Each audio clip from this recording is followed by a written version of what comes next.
In memory of Ramon Casiano. 1916 to 1931. So, if ever built, what will the United States Native American Genocide Memorial Museum contain? What will it exhibit? It will be one room, a 50-foot square with the same large photo filling the walls, ceiling, and floor. There will only be one visitor allowed at any one time. There will be no furniture. That one visitor will have to stand or sit on the floor. Or lie on the floor if they feel the need. That visitor must remain in that room for 1 hour. There will be no music. The only soundtrack will be random gunshots from rifles used throughout American history. Reverberation. What will that one photo be? It will be an Indian baby, shredded by a Gatling gun, lying dead and bloody in the snow. It is a photo taken by a U.S. cavalry soldier in the 19th century. Very few people have seen that photo. I have not seen that photo. But I know it exists. The Smithsonian keeps such photos locked away from us. The United States wants all of us to forget the crimes it committed against the indigenous. The United States wants us to forget. The United States wants us to forget. The United States wants us to forget. Sherman Alexie, from You Don't Have to Say You Love Me. Introduction. On George Washington's birthday, 2018, the Trump administration's Director of the U.S. Citizenship and Immigration Services, L. Francis Cisna, changed the agency's official mission statement, dropping the language of a nation of immigrants to describe the United States. The previous mission statement had said the agency secures America's promise as a nation of immigrants by providing accurate and useful information to our customers, granting immigration and citizenship benefits, promoting an awareness and understanding of citizenship, and ensuring the integrity of our immigration system. The revised mission statement read, U.S. Citizenship and Immigration Services administers the nation's lawful immigration system, safeguarding its integrity and promise by efficiently and fairly adjudicating requests for immigration benefits while protecting Americans, securing the homeland, and honoring our values. 2.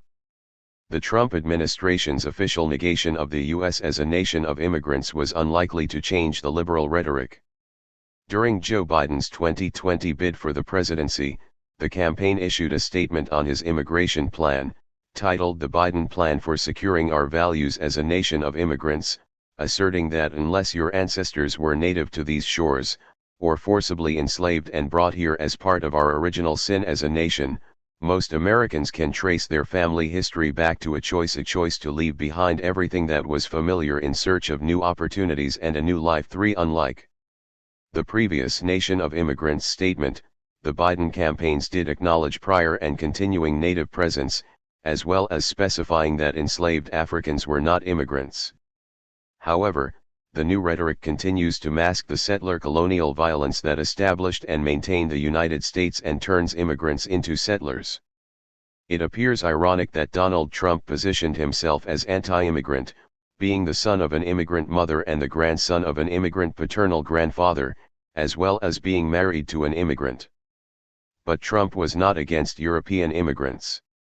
In a January 2018 staff meeting on temporary immigration status, Trump asked, "Why do we need more Haitians? Take them out. Why are we having all these people from shithole countries come here? Why do we want all these people from Africa here? They're shithole countries. We should have more people from Norway." For the month before, referring again to Haitians, Trump said that they all have AIDS, and about Nigerians, he said that once they had seen the United States, they would never go back to their huts in Africa. 5.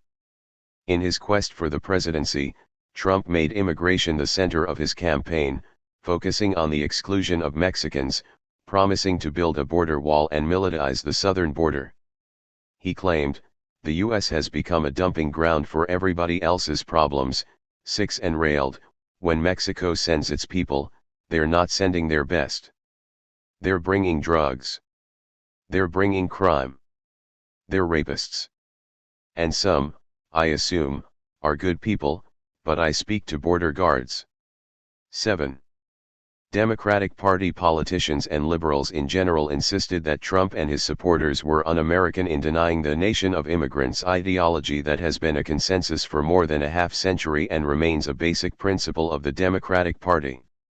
Most people around the world viewed the U.S. as a nation of immigrants, while questioning if the U.S. was backsliding on its promise in electing Trump. With the Democratic Party back in power in 2021, the nation of immigrants rhetoric appears be firmly back in place, although the exclusionary policies of the U.S. will continue as they did during the Obama administration. As Osha Gray Davidson, who has collected dozens of examples of how the phrase is used, points out, nation of immigrants is generally used to counter xenophobic fears. 8 But the ideology behind the phrase also works to erase the scourge of settler colonialism and the lives of indigenous peoples. We in America are immigrants, or the children of immigrants, is the refrain. 9 The theme of Mitt Romney's acceptance speech as the Republican nominee for president in 2012 included a nation of immigrants. Optimism is uniquely American. It is what brought us to America. We are a nation of immigrants. 10 Speaking at a Nevada high school to a large audience, President Barack Obama said, "We are a nation of immigrants, and that means we are constantly being replenished with fighters who believed in the American dream, and it gives us a tremendous advantage over other nations." 11 Presidential candidate Hillary Clinton, in 2016, evoked a nation of immigrants, with the Statue of Liberty reminding us of who we are and where we came from. We are a nation of immigrants, and I am proud of it. 12. A Nation of Immigrants was a mid-20th century revisionist origin story. The United States emerged from World War II undamaged by bombs and heavy population loss, which was the experience of most of the combatant nations. In fact, the United States became a beefed-up industrial powerhouse exhibiting military might, including the atomic bomb. It was poised to become the economic, military, and moral leader of the free world. The country that actually defeated the army of the Third Reich, the Soviet Union, was the new adversary. U.S. post-war administrations scrambled to conceal any trace of the United States' colonialist roots, system of slavery, and continued segregation as they developed military and counterinsurgent strategies to quell national liberation movements in former European colonies. The Soviet Union and Communist China, which took power in 1949, denounced Western imperialism and colonialism in Africa, Asia, Latin America, the Pacific, and the Caribbean. In 1958, then U.S. Senator John F. Kennedy, surely informed by liberal historian Arthur Schlesinger Jr., published the influential and best-selling book A Nation of Immigrants, which advanced the notion that the United States should be understood or defined through the diversity of the immigrants it had welcomed since independence. 13 This thesis was embraced by U.S. historians and found its way into textbooks and school curriculums. It is neither coincidental nor surprising that Kennedy would introduce this idea as, at the time, he was strategizing how to become the first president born of immigrants, albeit very wealthy ones, and the first Catholic president in a Protestant-dominated culture. Aspiring to the presidency, Kennedy introduced a clear context and narrative in which he could transform this negative into a positive. This founding text of A Nation of Immigrants was published during Kennedy's 1954 to 1960 first term as U.S. Senator from Massachusetts, 2 years before he was elected president. Given that in the 21st century immigration is practically synonymous with the Mexico-US border that was established in 1848, it is striking that Kennedy never mentioned Mexico or Mexicans or the US-Mexico border in the text, nor did he use the terms Latino or Hispanic. Yet, this was 1958, late in the period of the contract labor Bracero program, which began during World War II. A total of 2 million Mexican citizens, with the participation of the Mexican government, migrated to the United States, particularly California, as de facto indentured agricultural workers under time-limited contracts. Meanwhile, the burgeoning agribusiness industry in California recruited even more Mexican workers outside the program, without documentation or civil rights, and subject to deportation. More egregious than Kennedy's omission of any mention of Mexico or the border is that the federal program known by its offensive official name Operation Wetback began during Kennedy's first year as senator and continued beyond his senatorial career through his presidency. Operation Wetback began in 1954 to round up and deport more than 1 million Mexican migrant workers, mainly in California and Texas, in the process subjecting millions, many who were actually U.S. citizens, to illegal search and detention and deportation, forcing them to forfeit their property. Workers were deported by air and trains and ships far from the border, leaving those who were U.S. citizens stranded and without the documents enabling them to return to their homes in the United States. Operation Wetback was a repeat of the Hoover administration's deportation of 1 million Mexicans in the 1930s, dubbed Mexican repatriation. Regarding the status of indigenous peoples in Kennedy's Nation of Immigrants scheme, the then senator wrote, "Another way of indicating the importance of immigration to America is to point out that every American who ever lived, with the exception of one group, was either an immigrant himself or a descendant of immigrants. The exception," Kennedy went on, "was Will Rogers, part Cherokee Indian, said that his ancestors were at the docks to meet the Mayflower." But Kennedy disagreed, claiming that some anthropologists believe that the Indians themselves were immigrants from another continent who displaced the original settlers, the Aborigines. This is the bogus speculation of U.S. white nationalists who claim that those imagined original Aborigines were in fact European, possibly Irish. A few pages on in the text, in the only other mention of Native Americans, Kennedy refers to them as the first immigrants, while dismissing their presence as members of scattered tribes 14. Equally unsettling, Kennedy includes enslaved Africans as immigrants, although the book contains the infamous drawing of a slave ship, with humans chained down on their backs, scarcely an inch between each, packed like sardines.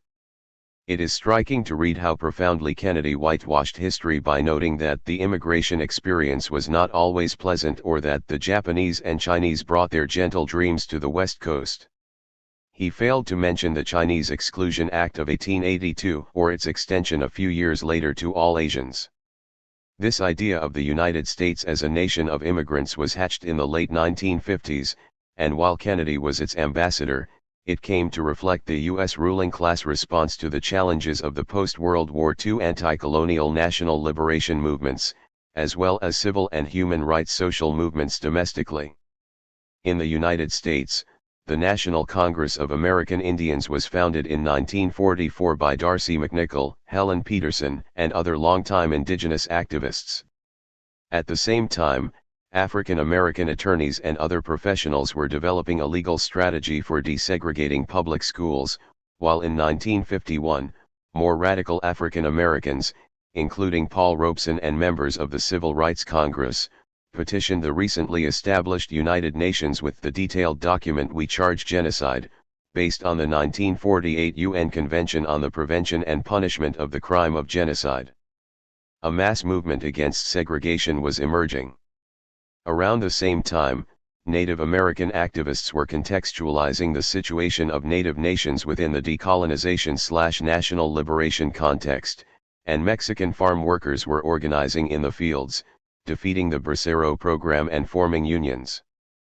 These cracks in the racial order of settler colonialism and capitalism constituted a radical departure in a society locked down in patriarchal white domination and obsessed with real Americanism. At the end of World War II, the U.S. social, economic, and political order was solidly and confidently a white patriarchal Protestant republic, dominated by corporations with worldwide investments and financial reserves, along with a massive military machine far greater than that of any other country in the world.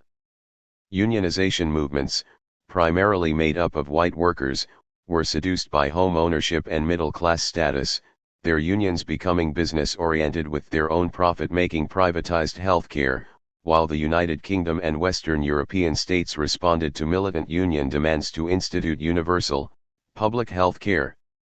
Black descendants of enslaved Africans lived under a totalitarian Jim Crow system in the former Confederate States and were ghettoized and discriminated against when they escaped the South in migrations for northern and coastal industrial urban areas that were stalked by urban police forces resembling slave patrols. Native Americans were abandoned on shrunken land bases that could not support life, forcing many to find work in nearby or faraway cities, while Congress began reversing New Deal reforms that had acknowledged the native land base and governments. This culminated in the congressional termination of native status and land bases in 1953, an erasure that took the Red Power movement 2 decades to reverse. On the other hand, Irish and Central, Southern, and Eastern European immigrants, mainly Catholics and Jews, had made gains in being accepted as equal, that is, as white. But on the West Coast, U.S. citizens of Chinese and Mexican descent were discriminated against and subject to deportation, while U.S. citizens of Japanese descent had been incarcerated in wartime concentration camps, stripped of their property and citizenship rights. Want ads for jobs segregated men and women as well as white and black, with lower wages for women and black workers. Ivy League universities were overwhelmingly white and for men only, with quotas to limit the number of Jewish men.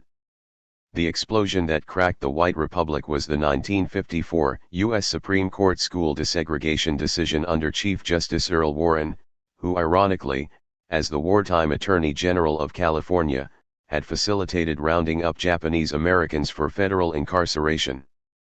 Based on decades of organizing for African American desegregation, the order for school desegregation under Brown v. Board of Education of Topeka was a great achievement, but the backlash commenced immediately. White citizens' councils organized all over the United States, linking racial integration with communism and labeling it un-American.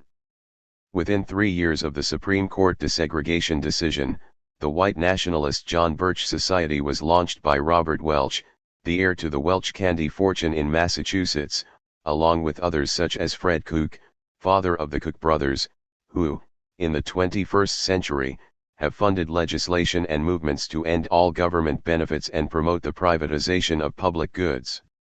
The Supreme Court composition was the target of this white nationalist movement, using the Republican Party as the vehicle, and had largely achieved its goals with the Trump administration's appointment of 3 justices, shifting the court's ideological spectrum to 5 ultra-conservative justices, 1 moderate conservative, and 3 liberal ones. 15. The promise of permanent progress was the context within which the Black civil rights movement grew and contributed momentum to other ongoing movements for liberation, including Puerto Rican independence and Native American self-determination, as well as the Mexican farm worker unionization movement of the 1960s, the women's and LGBTQ rights movements, and the rising student anti-imperialist and anti-war movements that grew in opposition to the accelerating U.S. war to overthrow the government of Vietnam. The counter-revolution against these advances brought Richard Nixon, then Ronald Reagan, to the presidency. By 1990, capitalism and militarism were triumphant in dissolving the Eastern European socialist bloc and organized liberation movements that had taken state power in Africa, Asia, and the Caribbean, which became shadows of their former aspirations. The first highly visible sign of a well-organized counter-revolution inside the United States vying for political power was the evangelical anti-abortion mass movement that soared following the Roe v. Wade Supreme Court decision to decriminalize abortion, in 1972. And, significantly, the relatively benign, century-old National Rifle Association was taken over by the Second Amendment Foundation, a white nationalist organization that had been founded in 1974 by Harlan Carter, who had been the border chief of the 1950s mass deportation of Mexicans in Operation Wetback. This is the moment when the Second Amendment became a white nationalist cause, relying on the right-wing ideology of originalism, that is, interpreting the original meaning of the U.S. Constitution. Parallel to post-war liberation movements, the U.S. Central Intelligence Agency ran counterinsurgent operations against national liberation movements before and after they took power in Latin America, the Caribbean, the Pacific, and Africa, while J. Edgar Hoover's Federal Bureau of Investigation ran similar operations against domestic movements, including COINTELPRO, a domestic counterintelligence program. Anti-communism was the connective tissue among these organizations until the socialist bloc collapsed in 1990, Although anti-communism remained a social and political weapon of control domestically and internationally. In the mid and late 1960s and early 1970s, while the U.S. war in Vietnam raged, the then liberal United States ruling class and its brain trusts sought ways of responding to social demands while maintaining economic, political, and military domination. They settled on multiculturalism, diversity, affirmative action, and yes, the nation of immigrants ideology in response to demands for decolonization, justice, reparations, social equality, public spending on social welfare, and an end to U.S. imperialism, counterinsurgency, and overthrow of governments. Given attempts to offset an exclusive emphasis on white settler history and the winning of the West as the nationalist triumphal narrative, a nation of immigrants fit the multicultural agenda. No longer was the U.S. a melting pot of assimilation to whiteness but rather a many-colored quilt. Kennedy's A Nation of Immigrants had called the United States a nation of nations. Despite the surging of white nationalism during the 12-year period of the Reagan-Bush administrations, by the early 1990s, the waves of immigrants, nation of immigrants, and Native peoples as the first immigrants narrative Kennedy had conceived was a consensus concept as it entered public school textbooks. This neoliberalism also triggered textbook wars over history standards, the right wing pushing for and demanding a return to the original narrative, especially founding fathers' iconography to support their constitutional philosophy of originalism. During the nearly 2 centuries of British colonization of the North Atlantic coast and up to U.S. independence, the great majority of European American settlers were Protestant Anglo-Saxon, Scots-Irish, and German-speaking. From 1619 onward, there was a steadily increasing number of enslaved Africans. When the United States won independence, the founders inscribed in the Constitution the requirement that citizenship could be held by white males only. Despite expressed fears, especially by Alexander Hamilton and the Federalist Party regarding immigration and the Alien and Sedition Acts, no immigration laws or procedures existed, not even during the arrival in the 1840s of 1.5 million Irish famine refugees. In 1875, the U.S. Supreme Court declared that only the federal government, not the states, could create immigration laws and that regulation of immigration was a federal matter, though the Federal Immigration Service was not established until 1891. Tellingly, the first federal immigration law, which created the foundation for U.S. immigration, was the 1882 Chinese Exclusion Act. It is crucial to recognize that when and how immigration as such began, it was based on overt, blatant racism and a policy of exclusion, and it has never lost that taint. Although immigrant bashing is not new, and has long targeted Asian and Mexican workers, it has become a more fraught issue as it crystallized in the late 20th century and accelerated in the early 21st century, targeting Mexicans, Asians, and Arab Muslims. Yet, those who defend immigrants and immigration, mostly metropolitan liberals, often immigrants or children of immigrants themselves, employ the idea of a nation of immigrants naively without acknowledging the settler colonial history of the United States and the white nationalist ideology it reproduces. Such advocates were caught by surprise and in shock when Mexican hating led to a successful presidential campaign in 2016, and even more surprised by the January 6, 2021, white nationalist violent takeover of the U.S. Capitol. The elephant in the room of immigration is the U.S. military invasion and annexation of half of Mexican territory that spanned more than 2 decades, 1821 to 1848. During that same period, the eastern half of the United States was being ethnically cleansed with the forced removal of native nations. White supremacy and settler colonial violence are permanently embedded in U.S. topography. The United States has a foundational problem of white nationalism that wasn't new with Nixon or Reagan or Trump. White nationalism was inscribed in the founding of the United States as a European settler colonial expansionist entity, the economy of which was grounded in the violent theft of land and in racial slavery, and with settlers armed to the teeth throughout its history, presently numbering over 300 million people with the same number of firearms in civilian hands. Yet only a third of the population own those guns, an average of 8 each, and 3% of the population own 50% of the guns in civilian hands. A great majority of this minority of gun owners are white men who are descendants of the original settlers, or pretend to be. 16 These descendants are most obvious in the former Confederate and border states but actually are also scattered in clusters and communities in all parts of the United States. They are the latter-day carriers of the United States national origin myth, a matrix of stories that attempts to justify conquest and settlement, transforming the white frontier settler into an indigenous people, believing that they are the true natives of the continent, much as the South African Boers regarded themselves as the true children of Israel. Powered by Calvinism, the Calvinist Scots settlers did in Ulster, Ireland, or Jewish settlers in Palestine, all established by an imaginary God-given covenant making them the chosen peoples. Given the powerful influence of this cultural, religious, and demographic minority, it is essential to acknowledge its existence in order to understand persistent white supremacy and mistrust of non-European immigrants as well as indigenous North Americans, descendants of enslaved Africans, and Mexicans. Since the Iranian Revolution of 1978 to 1979, the United States has launched counterinsurgent wars in Afghanistan and Arab countries, accelerating anti-Muslim bigotry in the United States.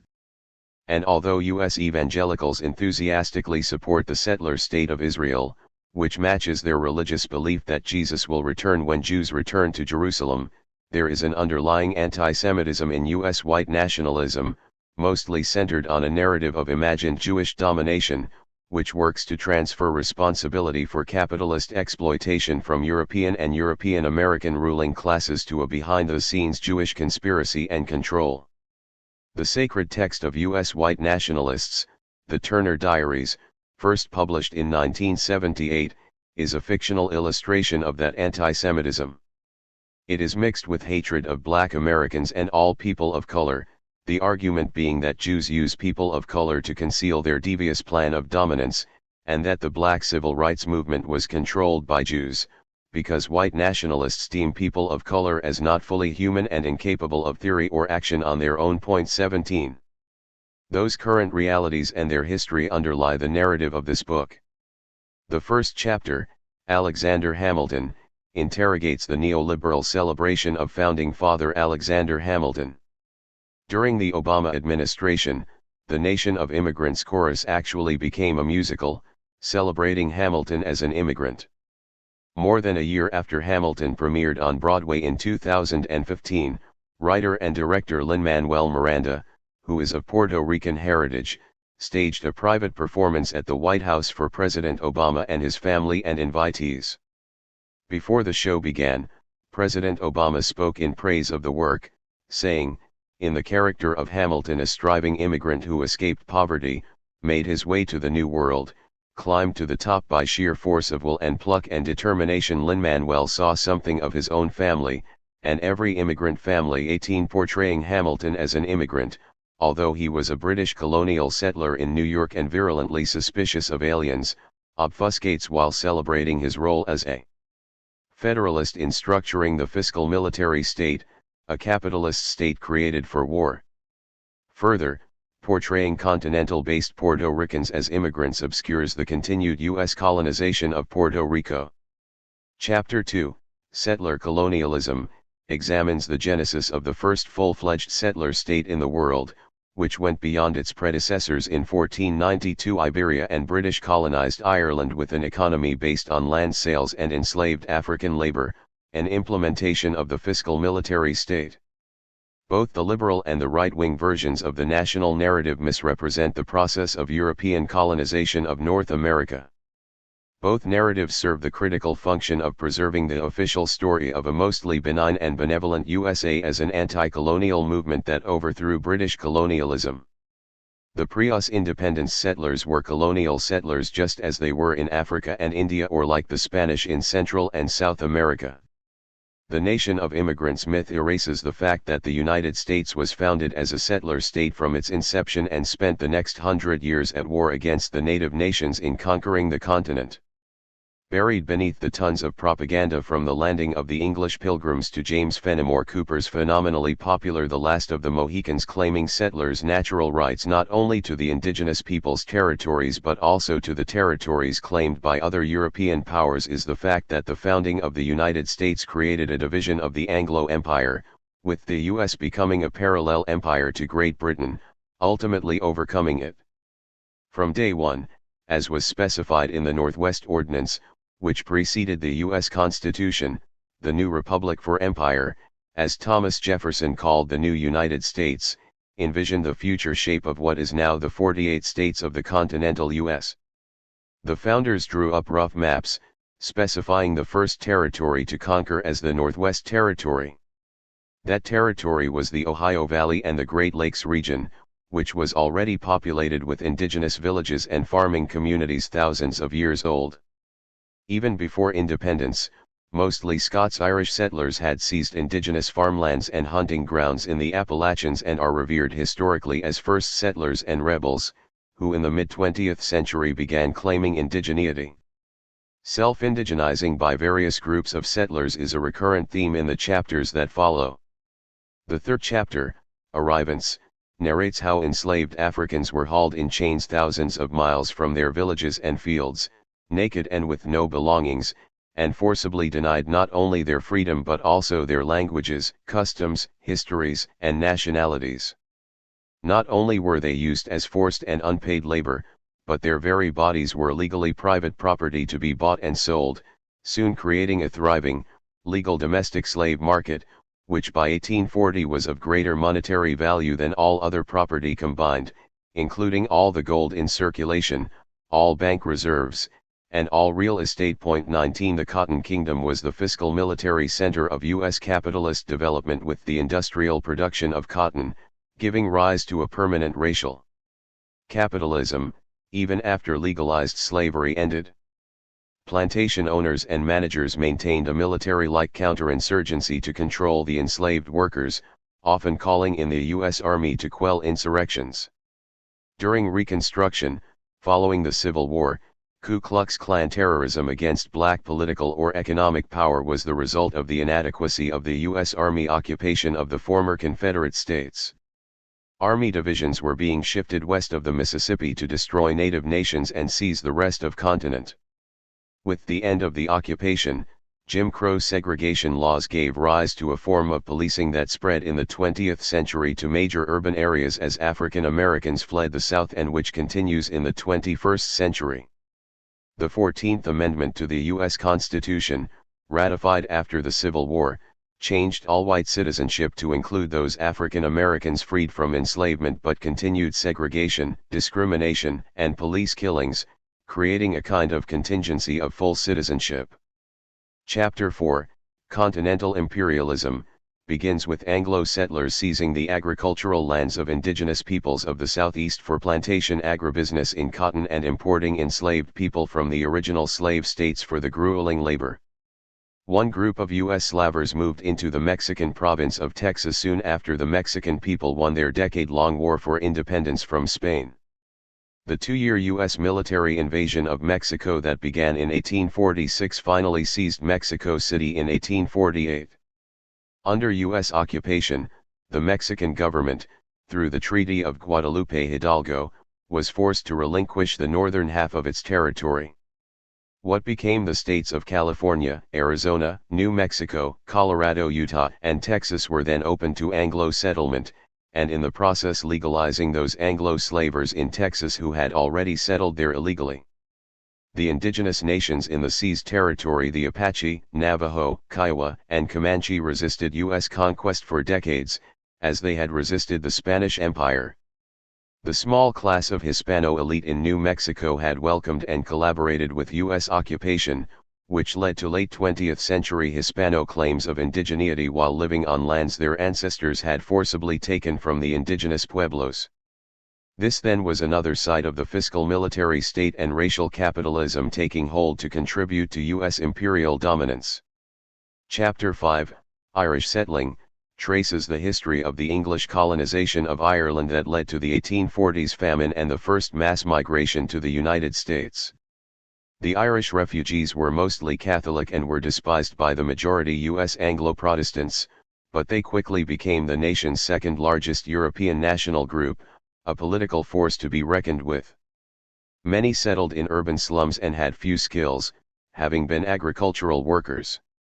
They took whatever unskilled jobs they could find, the men and boys working on the docks, pushing carts, digging canals, and constructing the railroad, and obtaining work as slave patrollers in the Cotton Kingdom and early urban police forces.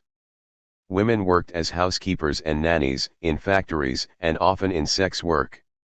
How subsequent generations of Irish Americans became settlers, even one of their own ascending to the presidency in 1960, is a tragic story. 20 as well. The nearly cult-like formation of 20th-century urban police forces and the FBI drew on Irish recruits until they became dominant and definitive as police. Racialized urban policing increasingly became a major component of the fiscal military state. Chapter 6, Americanizing Columbus, tells the story of European immigrants, mostly Catholic and Jewish, who were considered not quite white. During the decade 1880 to 1890 alone, more than 5 million Central and Eastern Europeans arrived in search of jobs in burgeoning industrial and mining sites in the Northeast, Midwest, and West. Many Jewish immigrants were fleeing pogroms, while other immigrants, particularly German, were driven out by political repression and brought with them strong organizational experience that was socialistically inclined. The immigrant-driven workers' movements forced the reformulation of industrial capitalism, but their status as immigrants made them vulnerable to political deportation in the early 20th century. During that period, Italian immigrants arrived, mostly from southern Italy. Suffering the stigma of being Catholic and also dark-complexed, they were subjected to extreme discrimination. Italians and other Catholic immigrants became Americanized and accepted as white through the Roman Catholic Church, and a process rooted in the myth of Columbus, especially with the 1882 founding of the Knights of Columbus and the subsequent 400-year anniversary of Columbus's first landing in the Caribbean. This, too, was another self-indigenizing process, with the Catholic Columbus being positioned as the original founding father of the United States. In this chapter, the important role of ideology and identity politics in building the fiscal military state is demonstrated. The 7th chapter, Yellow Peril, interrogates the origins and staying power of the Western panic against Asian immigrants, starting in medieval Europe to the U.S.-Chinese Exclusion Act of May 6, 1882, and into the 21st century. All European American trade unions were corrupted and weakened by their anti-Chinese bigotry and support for barring Chinese workers, which accelerated the spread of Yellow Peril racism. In Oakland, California, socialist, union activist, and celebrity writer Jack London was among the loudest voices spewing hatred. Yellow Peril suspicions also led to the internment of U.S. citizens of Japanese descent under the liberal Franklin Roosevelt administration. Fear of Asians in general and of the Chinese in particular persists today with the U.S. reaction to China's economic development. This chapter considers immigration from all parts of Asia, focusing on the integral relationship of U.S. wars and immigration, highlighting the 1950 to 1975 U.S. wars in Southeast Asia. The final chapter, The Border, argues that since the early 20th century, immigrant hating in the United States is primarily about Mexicans and is directly related to the unsettled border established in 1848 when the U.S. annexed half of Mexico. The fact that a third of the continental territory of the United States today was brutally annexed through a war of conquest is inscribed on that international border. The Cold War against Mexico has never ended, and the border is an open wound. There is a history of U.S. aggression against Mexico and Mexicans, militarily and economically as well as ideologically, from Walt Whitman to Patrick Buchanan and Donald Trump. This chapter traces the painful history of the recruitment and expulsion of masses of Mexican agricultural workers from the 1920s to the present. U.S. occupations of Nicaragua and the decade-long Contra War ended the Sandinista regime. During the same period, the U.S. government armed and advised murderous regimes in El Salvador and Guatemala. The 2008 US-backed coup in Honduras produced waves of refugees from that country who, along with Salvadorans and Mayans from Guatemala, have been criminalized and their children deported, dispersed, and even lost in the ongoing situation at the US-Mexico border. The conclusion grapples with the position of immigrants in a settler state. One of the unspoken requirements for immigrants and their descendants to become fully American has been to participate in anti-black racism and to aspire to whiteness. With the post-World War II work of civil rights, black power, and other anti-racist movements, whiteness lost much of its desirability for several generations. This process coincided with and influenced the 1965 immigration reform law that removed restrictions on immigration that had been in effect since the 1924 immigration law, which limited immigration to Western Europeans. Thereby, since the late 1960s, greater numbers of immigrants have come from the Third World, mostly from formerly colonized countries, and many of them refugees from civil wars or US-instigated wars in their countries. The new immigrants are more likely than past immigrants to be college graduates or professionals. They often experience racism and othering in their daily lives, and for Muslims in particular, virulent hostility, which for some leads to solidarity with anti-racist movements.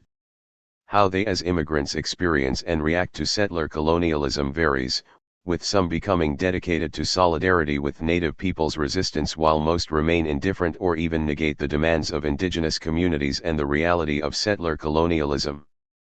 Although immigrants from Asia, Africa, Latin America, and the Caribbean are not pressured to become white, as immigrants were in the past, they do automatically become settlers unless they resist that default.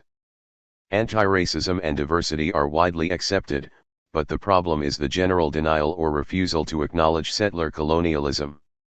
As Mahmoud Mamdani observes, the thrust of American struggles has been to deracialize but not to decolonize. A deracialized America still remains a settler society and a settler state. 21. Chapter 1. Alexander Hamilton. In the waning days of the Obama presidency, the nation of immigrants' liberal ideology dynamically soared with the 2015 Broadway musical Hamilton. 1 In the musical, Hamilton and the Frenchman Marquis de Lafayette celebrate their actions at the battle at Yorktown by proclaiming, "Immigrants, we get things done." Of course, the United States did not yet exist in 1781 when the Yorktown engagement took place, and neither of the men were immigrants by any definition.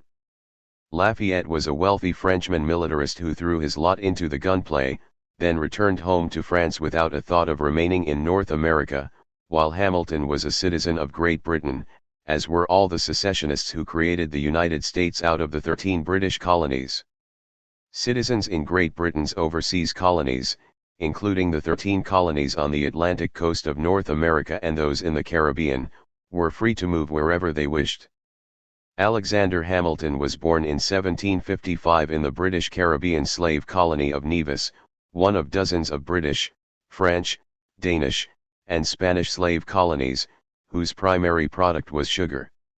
Hamilton's mother, who was French Huguenot, was from the mixed European then Danish slave island of St. Croix, today part of the U.S. colony the Virgin Islands. She moved with her sons back there when Hamilton was 10 years old. When Hamilton's mother died, a wealthy British merchant adopted him, and he apprenticed for the export-import business of Beekman and Kruger that supplied slavers and occasionally traded slave bodies. Everything in the Caribbean was about slavery. Haitian historian of Caribbean slavery Michel Rolfe Troerlet writes, "The British and French Sugar Islands were not simply societies that had slaves, they were slave societies. Slavery defined their economic, social, and cultural organization, it was their raison d'être. The people who lived there, free or not, lived there because there were slaves." 2. When Hamilton was 17, local businessmen funded his further education at King's College in New York. Certainly, Hamilton was moving to a different locale, but in the same manner as that of a young white man from the South Carolina colony or some other British colony in the Caribbean might move to New York for college. There were no institutions of higher learning in the British Caribbean colonies. Hamilton, the fantasy.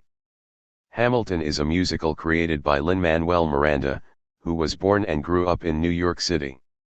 His Puerto Rican father, Luis Miranda, moved to New York City when he was 17 and met his wife, Luz Towns, there.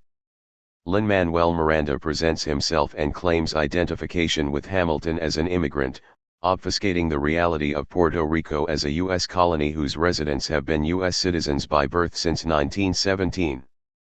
The musical is based on a best-selling 2004 novelistic hagiography of Founding Father Alexander Hamilton III. It may be surprising to learn that the author, Ron Chernow, was not trained in history. He holds an undergraduate degree in English and is a journalist, but has been well rewarded for his hagiographies of founding fathers and wealthy capitalists, including a biography of George Washington for which he won the 2011 Pulitzer Prize. He is also the recipient of the National Book Award for Nonfiction for his celebration of U.S. capitalism in his book The House of Morgan, An American Banking Dynasty and the Rise of Modern Finance. His 1998 biography of John D. Rockefeller and 2004 biography of Alexander Hamilton were both nominated for National Book Critics Circle Awards. For it is significant that Miranda chose to stick closely to Chernow's history, and that Chernow was credited as the historical consultant for the Broadway musical. In both the book and the musical, much is made about Hamilton's age, which is puzzling, since a number of the prominent founders were young. In 1776, Hamilton was 21, but Aaron Burr was only 20, John Marshall and Nathan Hale were 21, James Madison and Henry Knox, 24, John Jay was 30, Jefferson, 33, Washington, 44. Ben Franklin, at 70, stood out as being twice or more the age of most. Historian Nancy Eisenberg observes that Miranda's revision of the founding era and characterization of Hamilton has more to do with current politics than history, making Hamilton a symbol for the Obama era. Miranda debuted the musical in the White House for the Obamas and their guests, and Hamilton is given Obama-like qualities. He is superior, pragmatic, stubborn. His most far-fetched attribute is that of a hip, multicultural pop star. By this calculation, if Hamilton is Obama-esque, then the American dream is possible. 5. The reality couldn't be more different. Hamilton was not an immigrant and certainly no friend of immigrants either. The anti-immigrant policy of Hamilton's Federalist Party is absent from the script, allowing Hamilton to be the immigrant made good who was an advocate of immigrants. Eisenberg notes that a more accurate musical about the immigrant experience would be named Gallatin. Here is the story of a Swiss émigré mocked for his French accent and hounded by the Federalists who, with him in mind, crafted a constitutional amendment that aimed to deny immigrants the right to hold public office. 6. Given the contradiction between Miranda's celebration of Hamilton as an immigrant and the reality of Hamilton's negative stance on immigration, the word immigrant was fraught. Miranda blatantly created a presentist hero in the guise of an immigrant, assuring his mostly liberal audiences that the story was their story, an immigrant story with an inspirational message to counter the toxic resurgence of nativism that would soon bring Donald Trump to the presidency. However, the real-life Hamilton responded to Thomas Jefferson's proposal to open doors for immigration and citizenship. Hamilton protested, fretting about the corruption of national character, and claiming that if only native citizens had voted in 1800, Jefferson wouldn't be president. 7. Article I, Section 8 of the original 1789 U.S. Constitution enumerated the powers of Congress, including to establish a uniform rule of naturalization. Congress duly passed the Naturalization Act in 1798, requiring immigrants to wait 14 years to become naturalized citizens.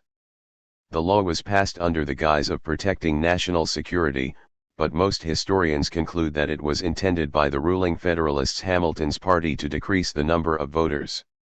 At the time, most immigrants supported Thomas Jefferson and his Democratic-Republican Party, the political rivals of the Federalists.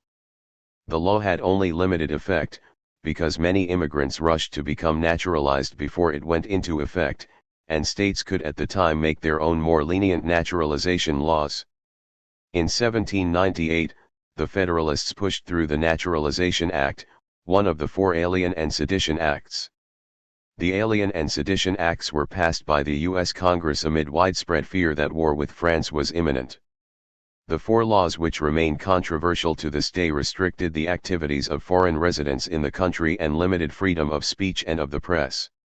Like the Naturalization Acts of 1790 and 1795, the 1798 Act also restricted citizenship to free white persons being male. 8. Hamilton was no scrappy immigrant as portrayed by Chernow and Miranda. He arrived in New York when it was a British colony and was a member of the elite ruling class, a prominent New York politician, a former state assemblyman, a longtime state resident, and married into the prominent and influential New York Schuyler slaver family 16 years before his resignation from the office of Secretary of the Treasury. Although Chernow's and Miranda's dubious claims that Hamilton was an anti-racist abolitionist have been effectively challenged, few appear to question the central theme of Miranda's script, that Hamilton was an immigrant who thereby had a larger view of the world and had sympathy for the underdog. But Hamilton did not sympathize with immigrants or any kind of underdog. Hamilton took a hard line on the presence of foreigners and naturalization of citizenship. The view of Hamilton as immigrant and immigrant-friendly was not invented by Ron Chernow or Lin-Manuel Miranda. Even as early as 1954, historian James Morton Smith criticized Hamilton biographers for insisting on Hamilton's liberalism, particularly regarding immigration, thereby absolving him from any involvement in invoking the draconian alien and sedition laws. In fact, most biographers explicitly deny that Hamilton was involved and portray him as a champion of civil liberties. Smith points out that one biographer even asserts that the Federalists mutinied against Hamilton's recommendation of moderation. In John C. Miller's heralded study of the Alien and Sedition Acts, he claims that Congress acted against Hamilton's advice. Even 2 of Jefferson's biographers credit Hamilton for opposing their passage, one characterizing Hamilton as having been an earlier and stronger opponent of the bills than Jefferson. 9. Hamilton not only opposed liberal immigration, he also supported a forceful expulsion policy. My opinion, he informed Pickering, who became the chief enforcement officer of the Alien and Sedition laws, is that the mass ought to be obliged to leave the country. He suggested 2 exceptions, however, to his proposed policy of mass removal. The provisions in a treaty in favor of merchants, he wrote, ought to be observed, and there ought to be guarded exceptions of characters whose situations would expose them too much if sent away and whose demeanor among us has been unexceptionable. There are a few such. Let us not be cruel or violent. 10. This letter, which is supposed to illustrate Hamilton's leniency, gives insight into Hamilton's ideas of cruelty and violence as applied to aliens. Hamilton did not object to the section in the bill that provided that any alien could be deported without trial by jury, or to the one that stipulated that any alien who returned to the United States in violation of a removal order by the President might be imprisoned for life at hard labor without trial by jury. His sole remedy for the cruelty of the bill was protection for foreign merchants and for the few aliens whose demeanor had been unexceptionable. Hamilton apparently thought that it would be neither cruel nor violent to uproot the mass of peaceable aliens in the United States and deport them. 11. Federalists in Congress had proposed bills to deny naturalized citizens the right to hold office or vote. The Alien Act of 1798 was a Federalist initiative pushed through Congress during the threat of war with France. The context in which the Federalists created laws to limit immigration was the ongoing French Revolution. As politicians, the Federalists were also responding to a base that wanted to restrict U.S. citizenship to protect a homogeneous nation against influences represented by French universalism. The United States needed to resist foreign ideas that immigrants might bring with them. The Federalists had conjured an ideology of United States citizenship that celebrated its presumably revolutionary birth and that was unrestrained by traditional provincialism, but in an attempt to define and legislate a unique nationality, they envisioned the U.S. as a bulwark against the threat of world revolution. Irish Republicans were particularly targeted, as they were enthusiastic supporters of international revolution. 12 Although most aspects of the Alien and Sedition Acts were repealed, the paranoia embedded in them remains a factor in U.S. political culture, and a reality. President Franklin Roosevelt, following the Japanese attack on Pearl Harbor in 1941, invoked the Alien Enemies Act to give legal color to the internment of citizens of Japanese descent as well as those designated as enemy aliens from Japan and Axis countries, requiring them to register and be subject to arrest. Nancy Eisenberg, author of Fallen Founder, The Life of Aaron Burr, takes exception to Miranda's portrayal of Aaron Burr in the musical as an envious and power-hungry man without a moral compass and who is obsessed with diminishing Hamilton, leading to the duel and Hamilton's death. In reality, Burr was the opposite. Devoted to the values of the Enlightenment, he advocated criminal justice reform, press freedom, and the rights of women and immigrants. The Federalists accused Burr of revolutionizing the state, because as a member of the New York State Legislature, he backed funding for internal improvements of roads and bridges and for debtor relief, and establishing a more democratic method of electing state senators.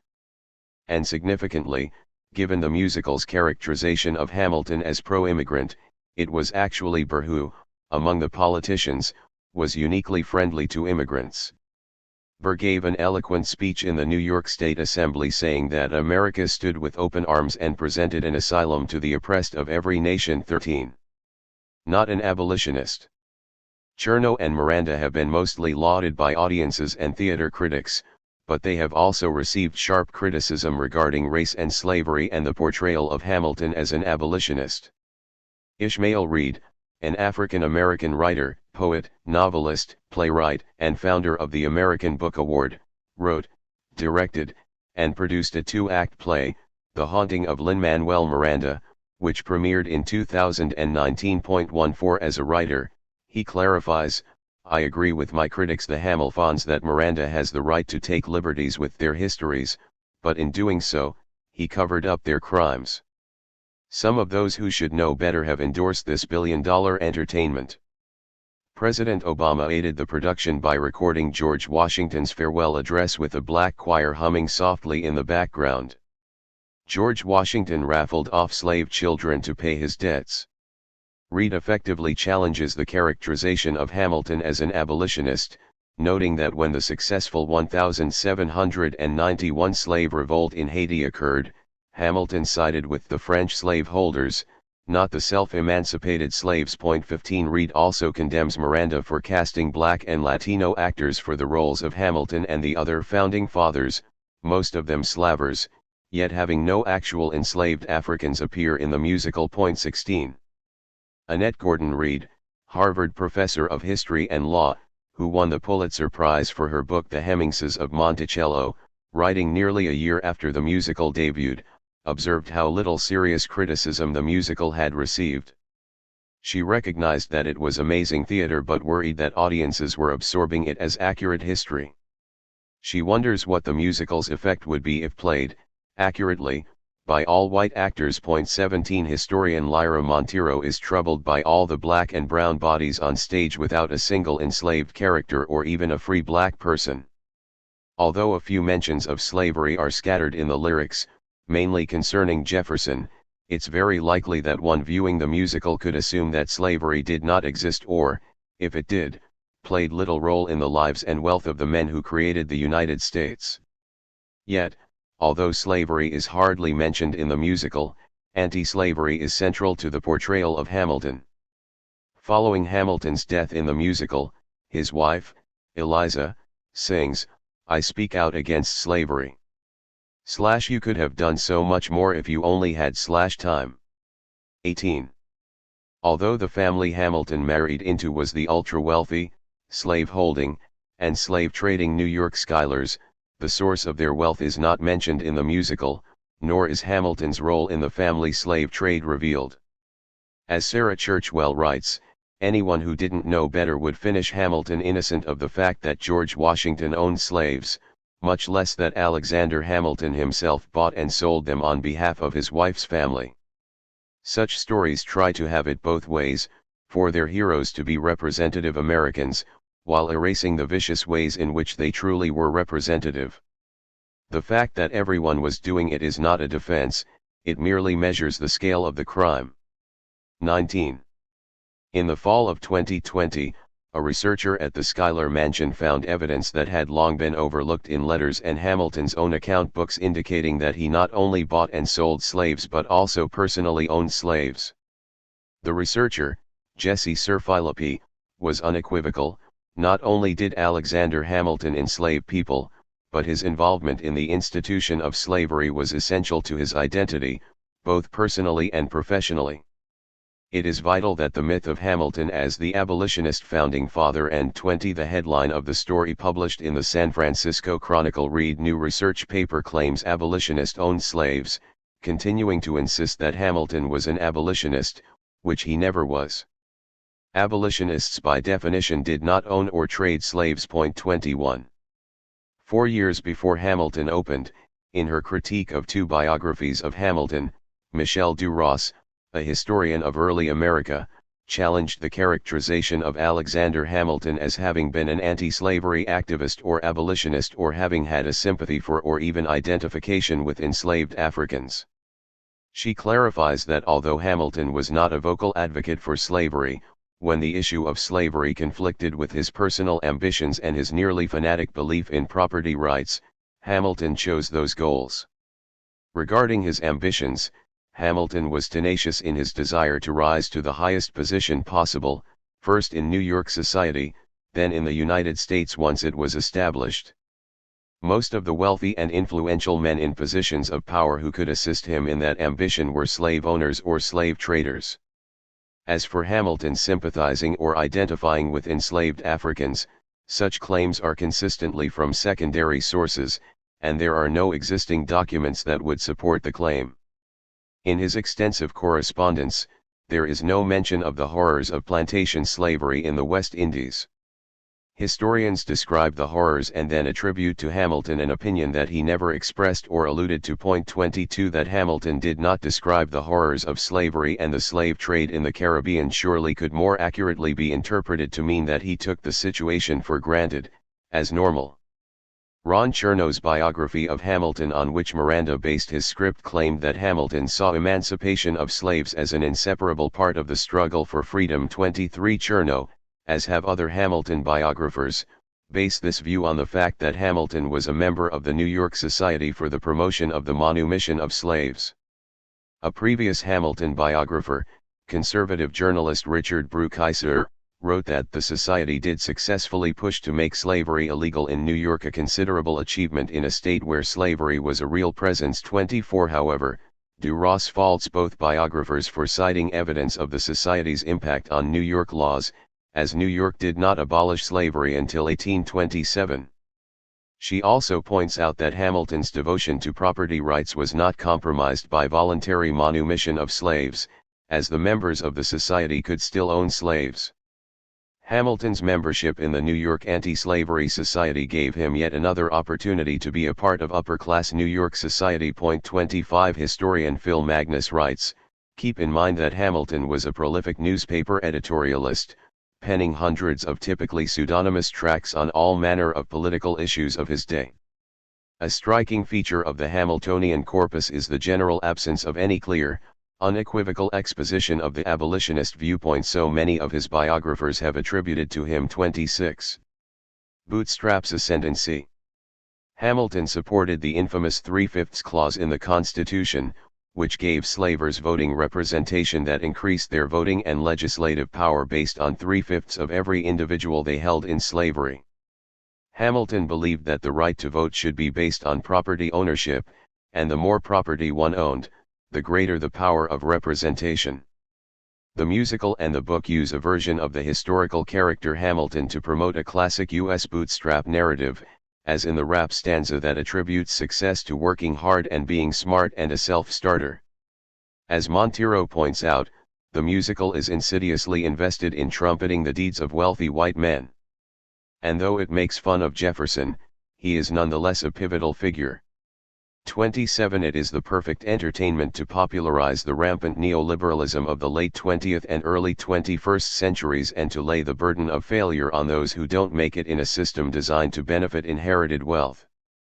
In an interview with the Wall Street Journal, Hamilton cast member Leslie Odom Jr., who is black, said, "I was a student of African American history.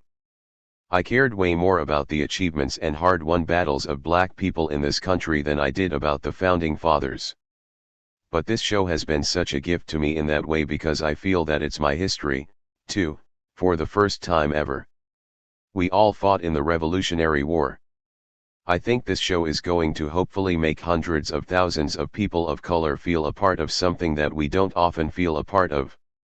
28. Monteiro asks essential questions, but is it necessarily a good thing to feel ownership over a celebratory, white narrative of the American past? Is it a good thing for people of color to feel connected to the story of Hamilton, Washington, Jefferson, Madison, and Burr? Or is this the historical version of the Clarksdale test that was so pivotal in the Brown v. Board of Education decision, encouraging people of color to see the important past as limited to the deeds of white men, while further silencing the historical role of people of color? 29. While the show was on Broadway and as the play appeared in other venues around the country, Miranda provided free performances for young people, with whole classes attending. Due to the phenomenal embrace of Hamilton, foundation money poured in to develop curricula based on the play for school districts. Young people of color, and especially immigrant youth, were enraptured by the validation offered them in what Miranda presented as the true America, providing a hero to emulate by working hard, always being in the room where it happened. The modern Horatio Alger myth had been created. It seems cruel to delude aspiring young people by offering a myth. It also appears cynical, as Miranda stated in the coffee table book he created to accompany the play. Ron tells you a story and he's the star of the story. I tell you a story and I'm the star of the story. History is entirely created by the person who tells the story. 30. Yes, and in Cherno's and Miranda's telling, that's the problem, reinforcing as they have the liberal version of the U.S. triumphant origin story. The fiscal military state. U.S. economic conservatives have long admired Alexander Hamilton, while in the past, liberals have favored Jeffersonians. With Miranda's play, liberals en masse rallied, mainly due to the play's celebration of immigrants, portraying Hamilton as a founding immigrant. But neither conservatives nor liberals nor Hamilton biographers have dealt with Hamilton's role in creating a constitution that has been characterized as establishing the first fiscal military state, that is, a state created for making war. 31. This aspect of Hamilton's role is crucial to understanding the structure of the settler colonial state entirely dependent on imported labor, both enslaved and free. The United States was thus founded as the first constitutional capitalist state and an empire on conquered land, with capital in the form of slaves and land. It is crucial to understand that this was exceptional in the world at that time and has remained exceptional. The capitalist firearms industry was among the first successful modern corporations, an initiative of Alexander Hamilton. This was the Springfield Armory in western Massachusetts, established by the Continental Congress in 1777.32. Arms production is one of the few industries that survived late 20th century deindustrialization. By 1840, the United States was the leading economic powerhouse in the world, having expanded its claimed territory beyond the Mississippi and establishing the Cotton Kingdom. Stanford law professor and historian Gregory Ablowski emphasizes the centrality of Indian affairs in creating the Constitution, particularly provisions concerning federalism and the fiscal military state. He highlights how ratification created a constitution committed to the violent expropriation of the indigenous territories bordering the 13 states. The Constitution created a people empowered to sustain a powerful military to carry out conquest of the continent, with the full participation of the settlers. This was what the War for Independence was fought for, with great sacrifices. This is what the Anglo-American settlers desired. For his analysis of the Constitution, Ablowski borrowed historian Max Edling's term fiscal military state. Edling took the term from the historical literature on British state formation, in which it refers to a state primarily designed for war. Edling writes that the United States did not adopt the British model wholesale, rather the Constitution created a national government that was light and inconspicuous, but which held the full powers of the fiscal military state in reserve. 33 U.S. historians make much of the fact that the founders did not create a large military, and thereby ignore military history. But the initial importance of the U.S. military was mainly for the gradual taking of the continent, not for engagements with European militaries. The immediate objective of the Washington administration's policy was to secure the Ohio Territory that the British had relinquished to the United States. However, lands of this territory were owned and densely inhabited by indigenous nations, among them the Miami and the Shawnee, with extensive village networks, transportation routes in roads and rivers, and meticulously tended farmlands. Although committed to appropriating these already inhabited lands, the administration desired to buy off rather than fight the native peoples. British colonists had already forged into Ohio country before the Revolution, against British prohibition to do so, and the Washington administration realized that the interests of the settlers and the natives were at odds. Washington believed that the government had to be the arbiter of the conflict. Edling writes, in the end, however, the government never managed to reconcile these clashing interests but used the army to destroy the Indian tribes, thereby setting a pattern that would often be repeated as the Republic pursued its westward course of empire. 34. Hamilton argued the federal military was too weak to overawe the savages. The expansionist states of Georgia, Pennsylvania, and New York sought and gained federal protection of settler land claims. Hamilton and other Federalists invoked savages to justify a stronger federal state and a standing army. This elevated the dispossession of indigenous peoples into a constitutional principle. 35 Ablovsky writes, the savages Hamilton referenced at the convention were thus both impetus and justification for the creation of a federal standing army supported through direct taxation. This militarist constitutional solution to Indian affairs sought a fiscal military state that would possess the means to dominate the borderlands at Indians' expense. While Madison's argument for centralization languished, Hamiltonian invocation of the savage threat, embraced partly out of expediency, became an important part of Federalist rhetoric. 36. Hamilton was right, of course. Native nations did resist settler spread and were an existential threat to settlers' ambitions of free land and empire for the entire 19th century. The first attempted military moves against the indigenous Confederacy in 1790 and 1791 were catastrophic. The United States spent $5 million to triple the size of the army, making up 5/6 of all federal expenditures from 1790 to 1796. The Militia Act of 1792, the forerunner of the Insurrection Act of 1807, mandated a genocidal policy against the indigenous nations of the Northwest Territory, allowing for federal troops to eliminate the resistant communities in order to allow settlers to occupy the land. The Militia Act was used 2 years later against Appalachian settlers in western Pennsylvania who were protesting an unfair tax on their distilleries. This was the sole work of Hamilton. Although Secretary of the Treasury, he was still a military commander who led 12,000 federal troops to crush the Minor Whiskey Rebellion. 37 Only with unlimited counterinsurgent war destroying indigenous towns, burning crops and food storage, driving inhabitants into peripheries as refugees did the United States prevail, seizing most of present-day Ohio. Military historian John Greenier writes, for the first 200 years of our military heritage, then, Americans depended on arts of war that contemporary professional soldiers supposedly abhorred, razing and destroying enemy villages and fields, killing enemy women and children, raiding settlements for captives, intimidating and brutalizing enemy non-combatants, and assassinating enemy leaders.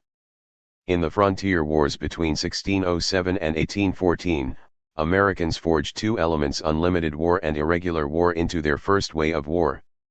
38 Unlimited U.S. wars against native nations remained a near constant for the next century. This is the military aspect of the fiscal military state created by the Constitution. Simple military conquest was only one part of the process. The framing of the bloody wars to come cast the Indians as aggressive savages with the Anglo settlers as victims.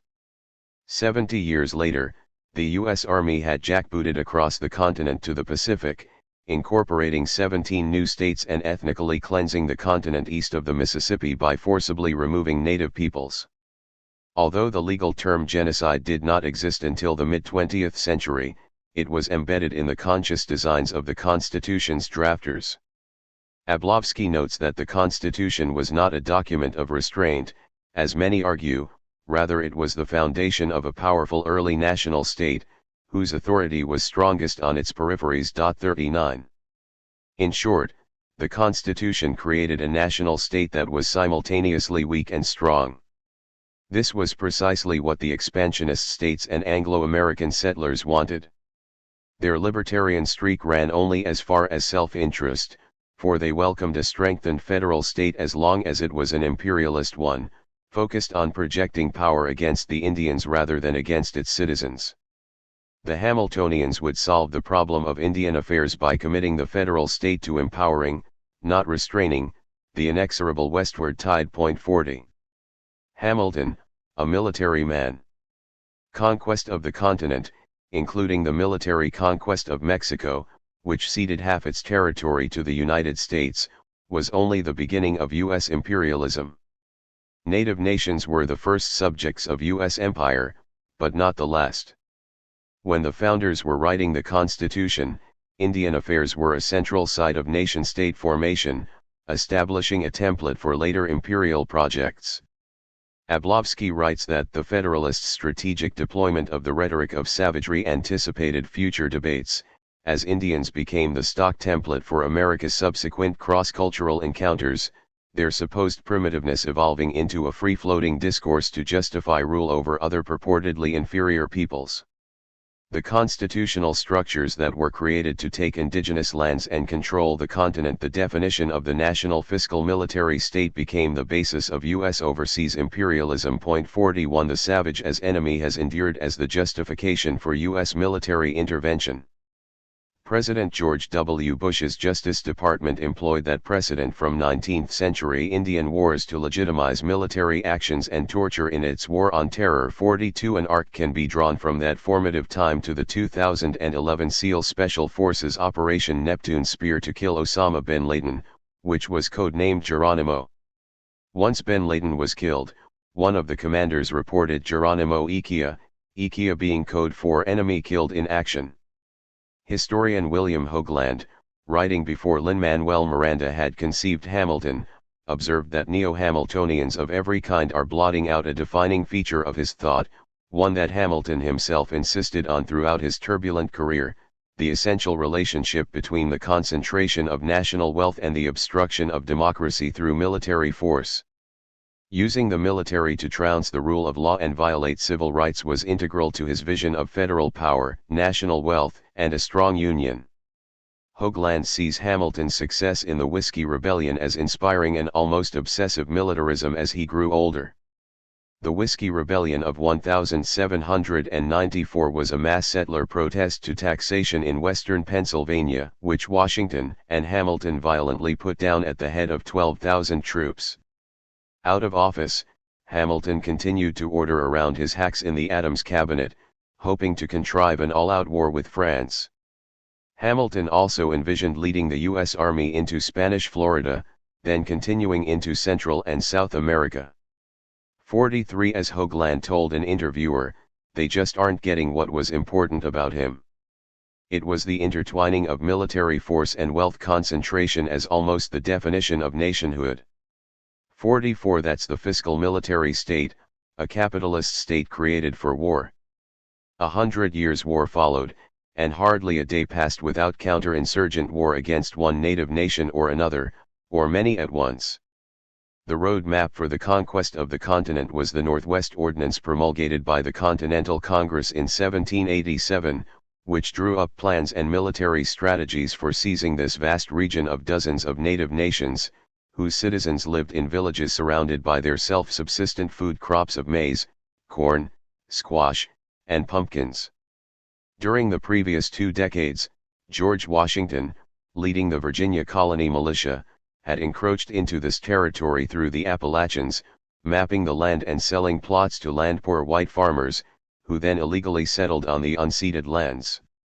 Although Britain claimed the territory, in a 1763 proclamation, it barred settlement west of the 13 colonies. The drive of colonial settlers to expand over the mountain range to appropriate this territory was a primary motivation for independence from Britain. With the establishment of the United States, the first structure of settler colonialism was erected.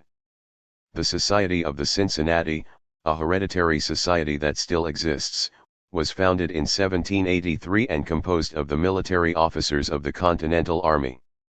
General George Washington was the founding President General and served as such until his death in 1799. General Alexander Hamilton succeeded him as President General in 1780. The badge of office was a diamond eagle.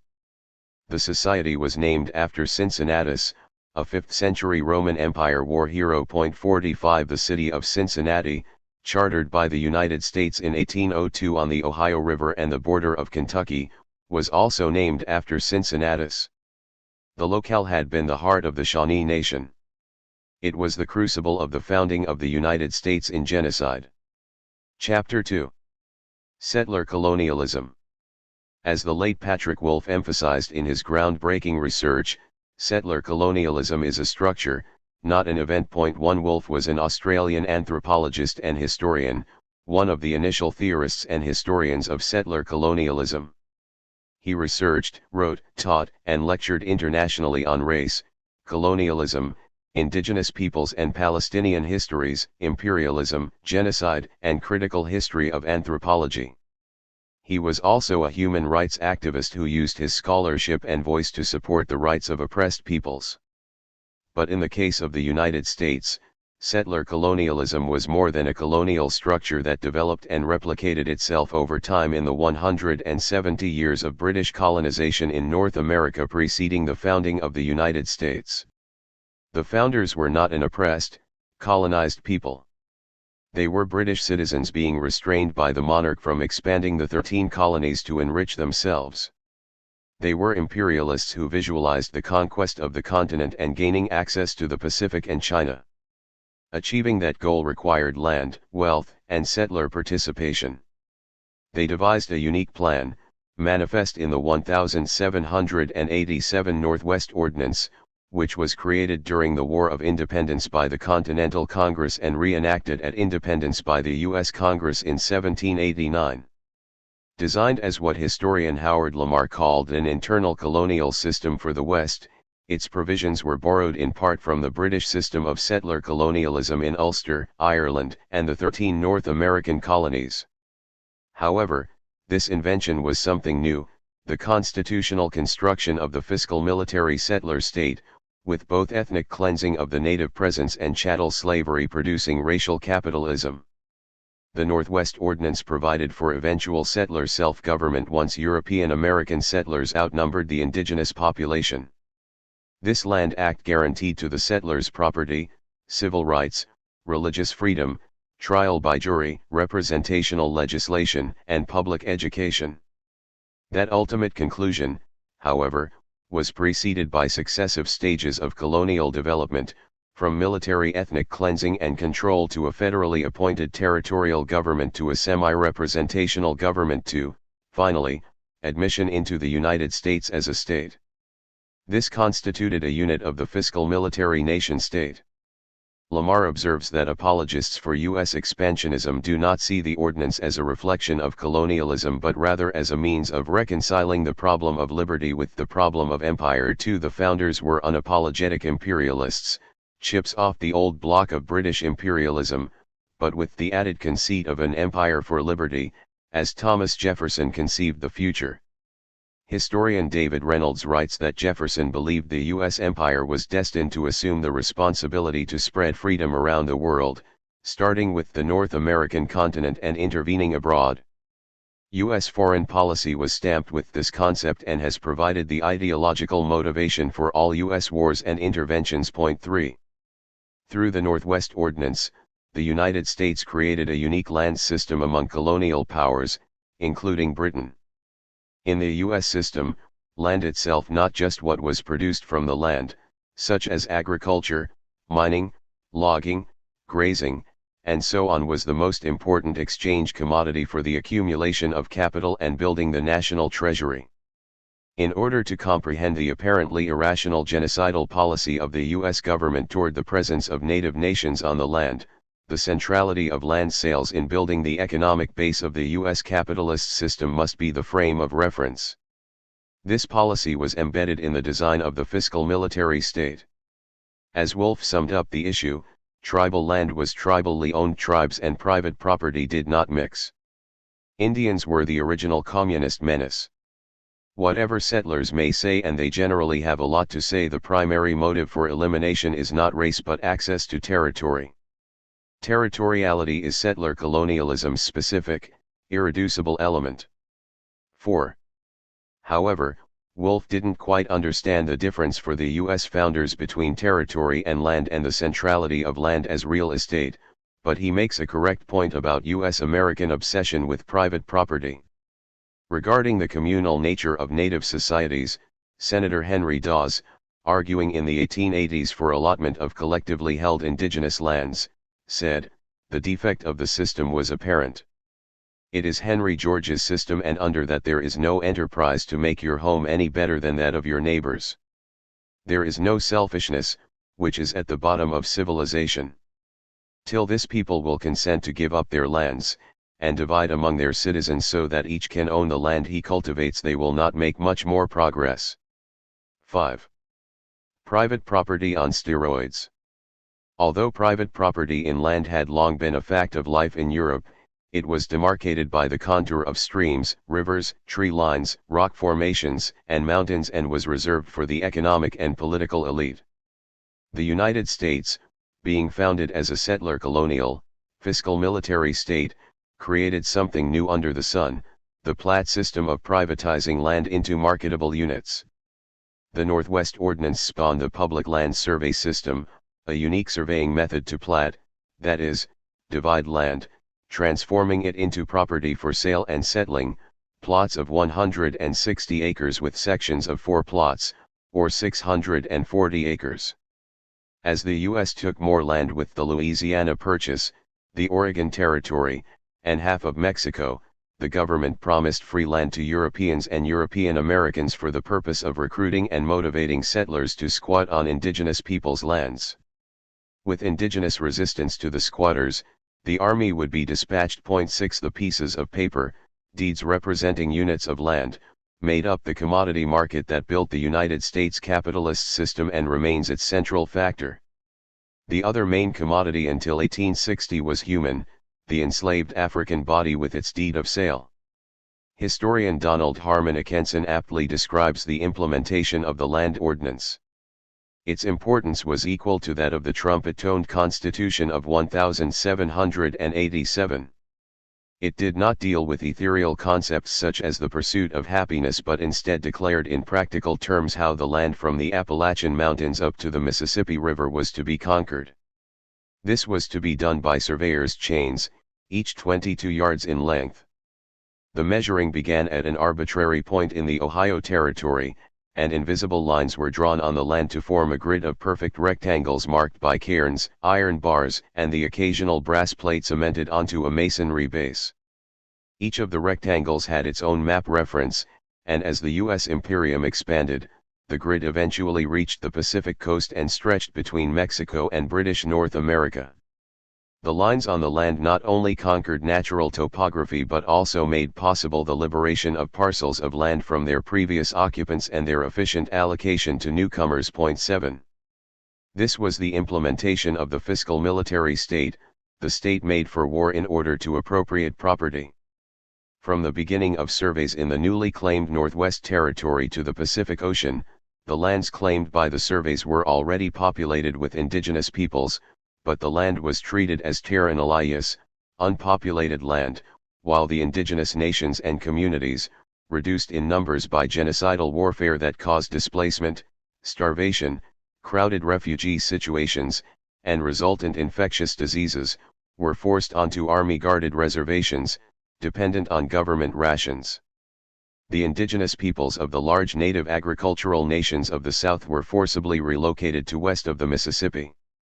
This is important for understanding not only how settler colonialism defines the United States and all its institutions, but also, as Mahmoud Mamdani has documented, that all of the defining institutions of settler colonialism as practiced in the 19th, 20th, and 21st centuries were first developed in North America. The U.S. tribal homeland was the prototype not only for the South African Reserve but also the Nazi concentration camp. 8. Free soiler imperialism. During the Civil War, President Abraham Lincoln did not forget his free soiler base who brought him to that high office. Free soil meant free of chattel slavery for white commercial farmers, like Lincoln's family, who could not afford to purchase enslaved bodies. Congress, at Lincoln's behest, passed the Homestead Act in 1862, as well as the Morrill Act, the latter transferring large tracts of indigenous land to the states to establish land-grant universities. The Pacific Railroad Act provided private companies with nearly 200 million acres of indigenous land. 9 With these massive land grabs, the U.S. government broke multiple treaties with indigenous nations whose people were still living there. It would take genocidal military force to evict them. Most of the western territories, including Colorado, North and South Dakota, Montana, Washington, Idaho, Wyoming, Utah, New Mexico, and Arizona, were delayed in achieving statehood, because indigenous nations resisted appropriation of their lands and outnumbered the settlers until they didn't. So, the colonization plan for the West established during the Civil War was carried out over the following 3 decades of war and land grabs.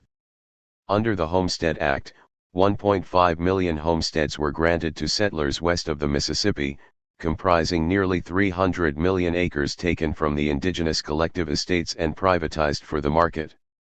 The dispersal of landless settler populations from east of the Mississippi served as an escape valve for the ruling class, lessening the likelihood of class conflict as the Industrial Revolution accelerated the use of cheap immigrant labor. Little of the land appropriated under the Homestead Act was distributed to actual single-family homesteaders. It was passed instead to large operators or land speculators. The land laws appeared to have been created for that result. An individual could acquire 1,120 or more acres of land, even though homestead and preemption claims were limited to 160 acres. 10 A claimant could obtain a homestead and secure title after 5 years or pay cash within 6 months.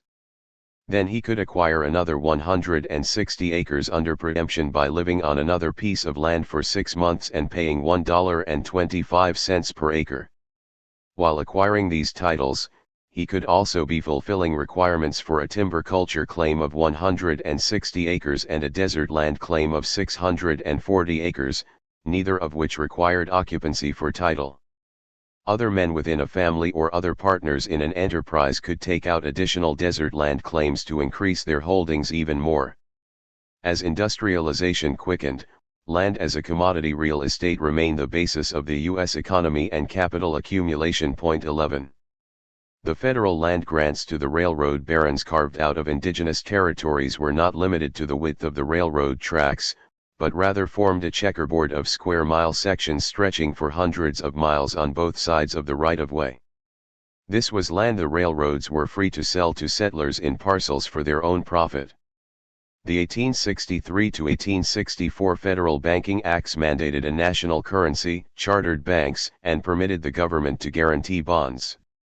As war profiteers, financiers, and industrialists such as John D. Rockefeller, Andrew Carnegie, and J.P. Morgan used these laws to amass wealth in the East, Leland Stanford, Collis P. Huntington, Mark Hopkins, and Charles Crocker in the West grew rich from building railroads with cheap Chinese and Irish labor and Eastern capital on land granted by the U.S. government. 12. Settler colonialism as genocide. The history of the United States is a history of settler colonialism. The objective of settler colonialism is to terminate indigenous peoples as nations and communities with land bases in order to make the land available to European settlers. Extermination and assimilation are the methods used. This is the very definition of genocide. The word and its definition were created by Raphael Lemkin in 1944, published in his book Axis Rule in Occupied Europe. 13 Lemkin was Polish, of Jewish descent, and a respected lawyer and prosecutor in Poland until the 1939 German invasion. Although Lemkin escaped to Sweden, 49 of his relatives perished in the Holocaust. Lemkin became an advisor to the chief counsel of the Nuremberg trials, during which his concept of genocide as a crime in international law did not yet exist and was not one of the legal bases for the trials. Then, for 2 years, with the support of the Truman administration, Lemkin lobbied the member states of the new United Nations to adopt the Genocide Convention, which the General Assembly did in the same session as the passage of the Declaration on Human Rights. Genocide is a legal term with a precise definition, enshrined in the international treaty, the United Nations Convention on the Prevention and Punishment of the Crime of Genocide, presented in 1948 and adopted in 1951. Although President Truman signed the convention, it went into effect in the United States only in 1988 when the U.S. Congress finally ratified it, the only member state of the United Nations that had not done so. The convention is not retroactive, so the United States is not liable under the Genocide Convention before 1988. The Truman administration had lobbied in favor of it at the United Nations, and President Truman signed the convention and sent it to the Senate for ratification. There, the all-white Senate expressed concern that genocide charges might result from the history of racial segregation, lynching, and Ku Klux Klan activities. In addition, although the treaty was not retroactive, senators expressed fear that it would be used to define the 19th-century U.S. treatment of Native Americans as genocide. As the senators feared, in 1951, the Civil Rights Congress, led by the co-founder of the National Association for the Advancement of Colored People W.E.B. Du Bois and the opera star Paul Robeson, filed a petition in the United Nations titled "We Charge Genocide," the historic petition to the United Nations for relief from a crime of the United States government against the Negro people, in which they stated, "Out of the inhuman black ghettos of American cities, out of the cotton plantations of the South, comes this record of mass slayings on the basis of race, of lives deliberately warped and distorted by the willful creation of conditions making for premature death, poverty, and disease. It is a record that calls aloud for condemnation, for an end to these terrible injustices that constitute a daily and ever-increasing violation of the United Nations Convention on the Prevention and Punishment of the Crime of Genocide." 14. Thereafter, when ratification would be proposed in the Senate, similar, more nuanced, arguments would be aired. They included the possibility that the actions of the U.S. military in Korea and Vietnam might be cause for a genocide charge.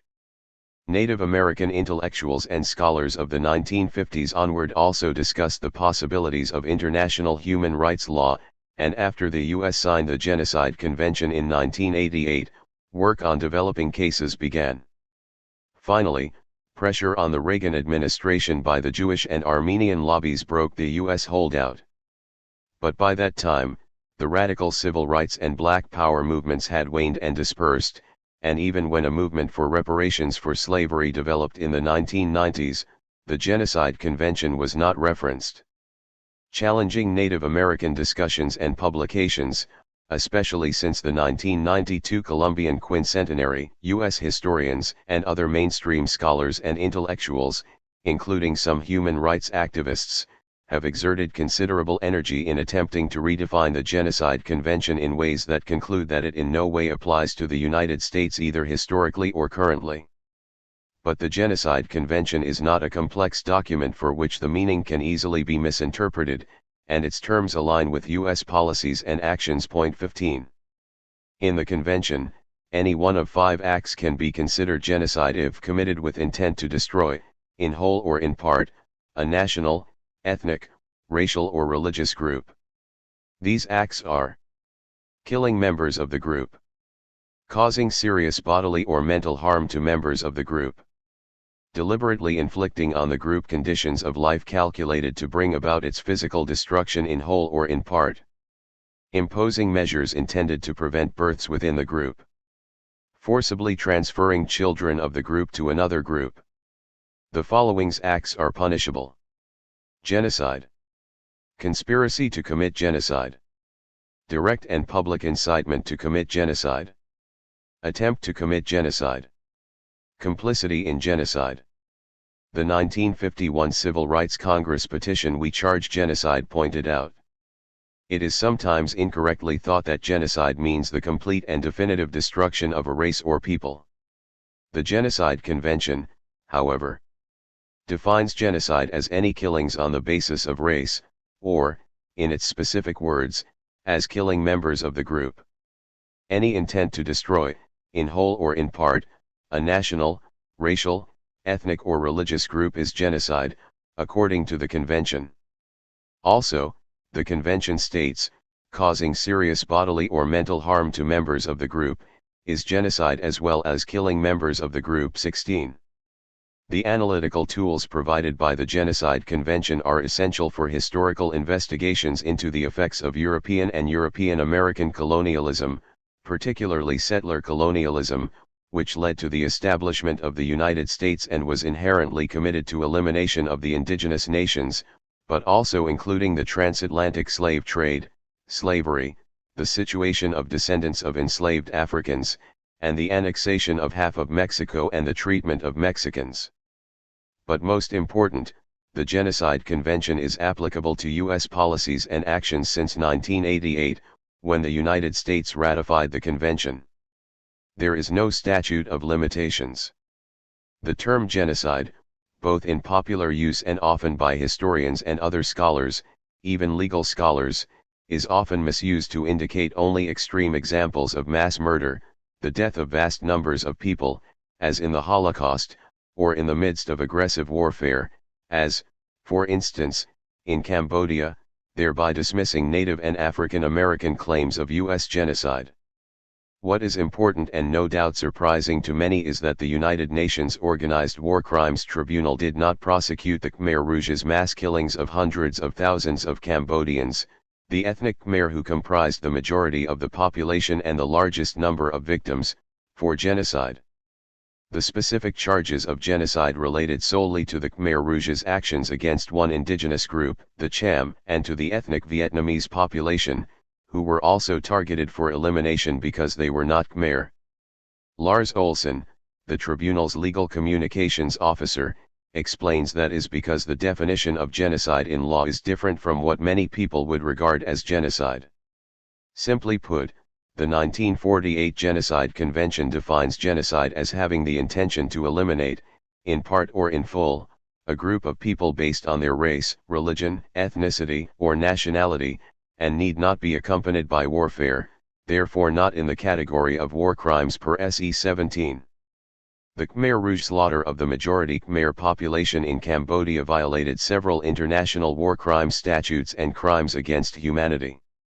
The Khmer Rouge former officials who were responsible were tried, convicted, and sentenced, but they were not tried solely for violations of the Genocide Convention.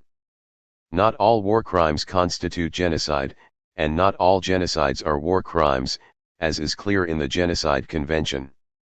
To qualify as genocide, a case does not require governmental acts of mass murder simply worse than anything else, but rather it requires a specific kind of act. The Genocide Convention is not a war crimes convention, rather a human rights convention, approved by the United Nations in the same session as the Declaration of Human Rights, which refers to individual, not group, rights. The Genocide Convention is the only international law that applies to collective rights, which is why it is uniquely important to indigenous peoples and other groups. Although clearly the show is the most extreme of all genocides, the bar set by the Nazis is not the standard required to be considered genocide. The 1948 Genocide Convention did not yet exist for the Nuremberg War Crimes Tribunal, although Raphael Lemkin, who had already created the concept, attended and lobbied for a genocide convention, influencing the tribunal members. Lemkin made clear that the convention, which he helped draft and lobbied for, should not replicate German Third Reich policies and actions, because, for one thing, he was as committed to the prevention of future genocide as to its punishment. Centuries of European monarchies, states, and people carrying out pogroms against Jewish individuals and communities led to the Holocaust. The title of the Genocide Convention is the Convention on the Prevention and Punishment of the Crime of Genocide. The law is also about preventing genocide by identifying the elements of government policies or actions that could lead to genocide, rather than only punishment after the fact. Most important, genocide does not have to be complete to be considered genocide, nor does it have to include actual death. Forced assimilation is genocidal, forcibly removing children from their families is genocidal, creating conditions that make it impossible for the group to maintain its integrity is genocidal, all of which can be carried out without death. The Trump administration immigration policy of separating children from their parents or guardians is subject to the charge of genocide, although not likely to occur in the short term. U.S. history, as well as inherited indigenous trauma and that of descendants of enslaved Africans, cannot be understood and accounted for without acknowledging the genocide that the United States committed against the native nations and enslaved Africans, both of whose descendants survive in US-claimed boundaries under conditions that constitute genocide.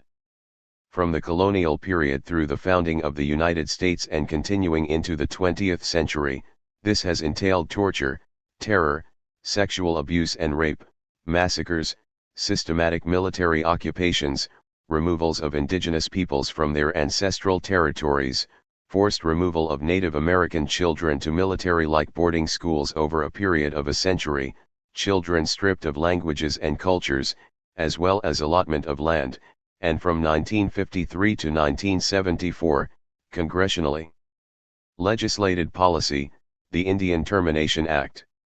Within the logic of settler colonialism, genocide was the inherent overall policy of the United States from its founding, but there are also specific, documented policies of genocide on the part of U.S. administrations that can be identified in at least 5 distinct periods. The Revolutionary War period through 1832 in the Ohio Country. The 1830s Jacksonian era of forced removals. The 1850s California Gold Rush era in Northern California. The Civil War and post-Civil War era of the so-called Indian Wars west of the Mississippi. The 1950s termination and relocation period. Additionally, there were genocidal policies and practices that overlapped those time periods, in particular, the compulsory federal boarding schools from the 1870s to 1960s. The Carlisle Boarding School, founded by U.S. Army officer Richard Henry Pratt in 1879, became a model for others established by the Bureau of Indian Affairs. Pratt said in a speech in 1892, "A great general has said that the only good Indian is a dead one. In a sense, I agree with the sentiment, but only in this, that all the Indian there is in the race should be dead. Kill the Indian in him and save the man."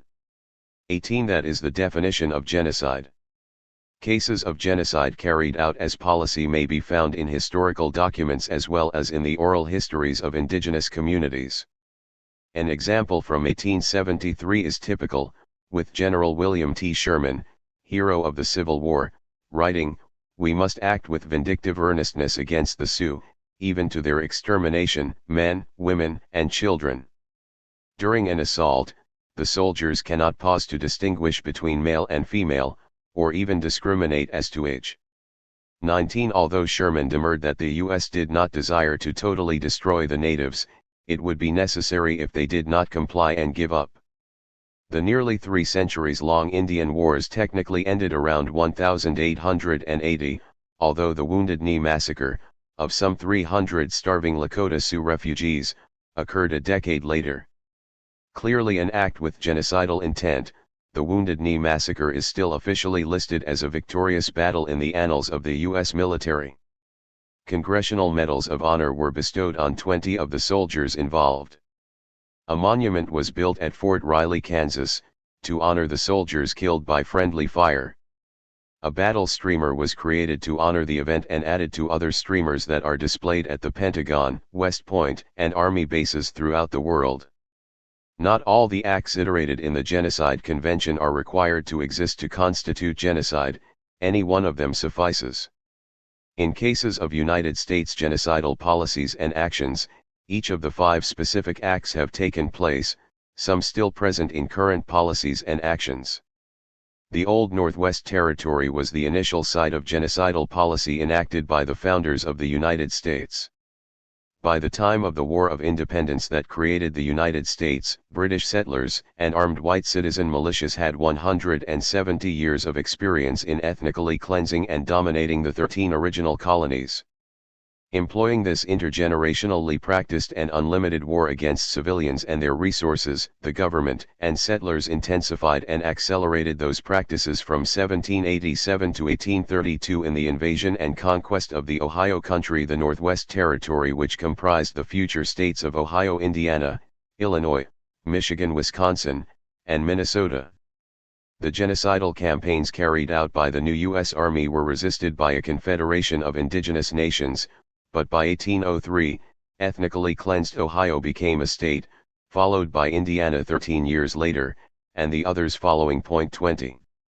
In the next period of the U.S., the Army under Andrew Jackson pursued genocidal wars in the South against the Muskogees and Cherokees and into Spanish Florida, where the U.S. Marines and Army mounted 3 major wars against the Seminole Nation between 1816 and 1858, albeit without succeeding in removing the Seminole people. And when Jackson was president in the 1830s, he ordered, and the Army carried out, the forced removal of all the native people from east of the Mississippi. During the Civil War, the Union Army forced the removal and 4-year incarceration of the Navajo, resulting in the death of half their population. During the same time, the Dakota Nation was forced by the Union Army out of their homeland in Minnesota, while unarmed Northern Cheyenne were massacred in their reservation at Sand Creek in Colorado. After the Civil War, 6 of the 7 divisions of the U.S. Army were stationed west of the Mississippi, where they carried out genocidal wars against the Plains and southwestern indigenous nations, including the intentional extermination of tens of millions of bison. These troops were pulled out of the South, where they were supposed to be occupying the defeated former Confederate states to allow for land distribution to former slaves and for their political participation in democratic elections.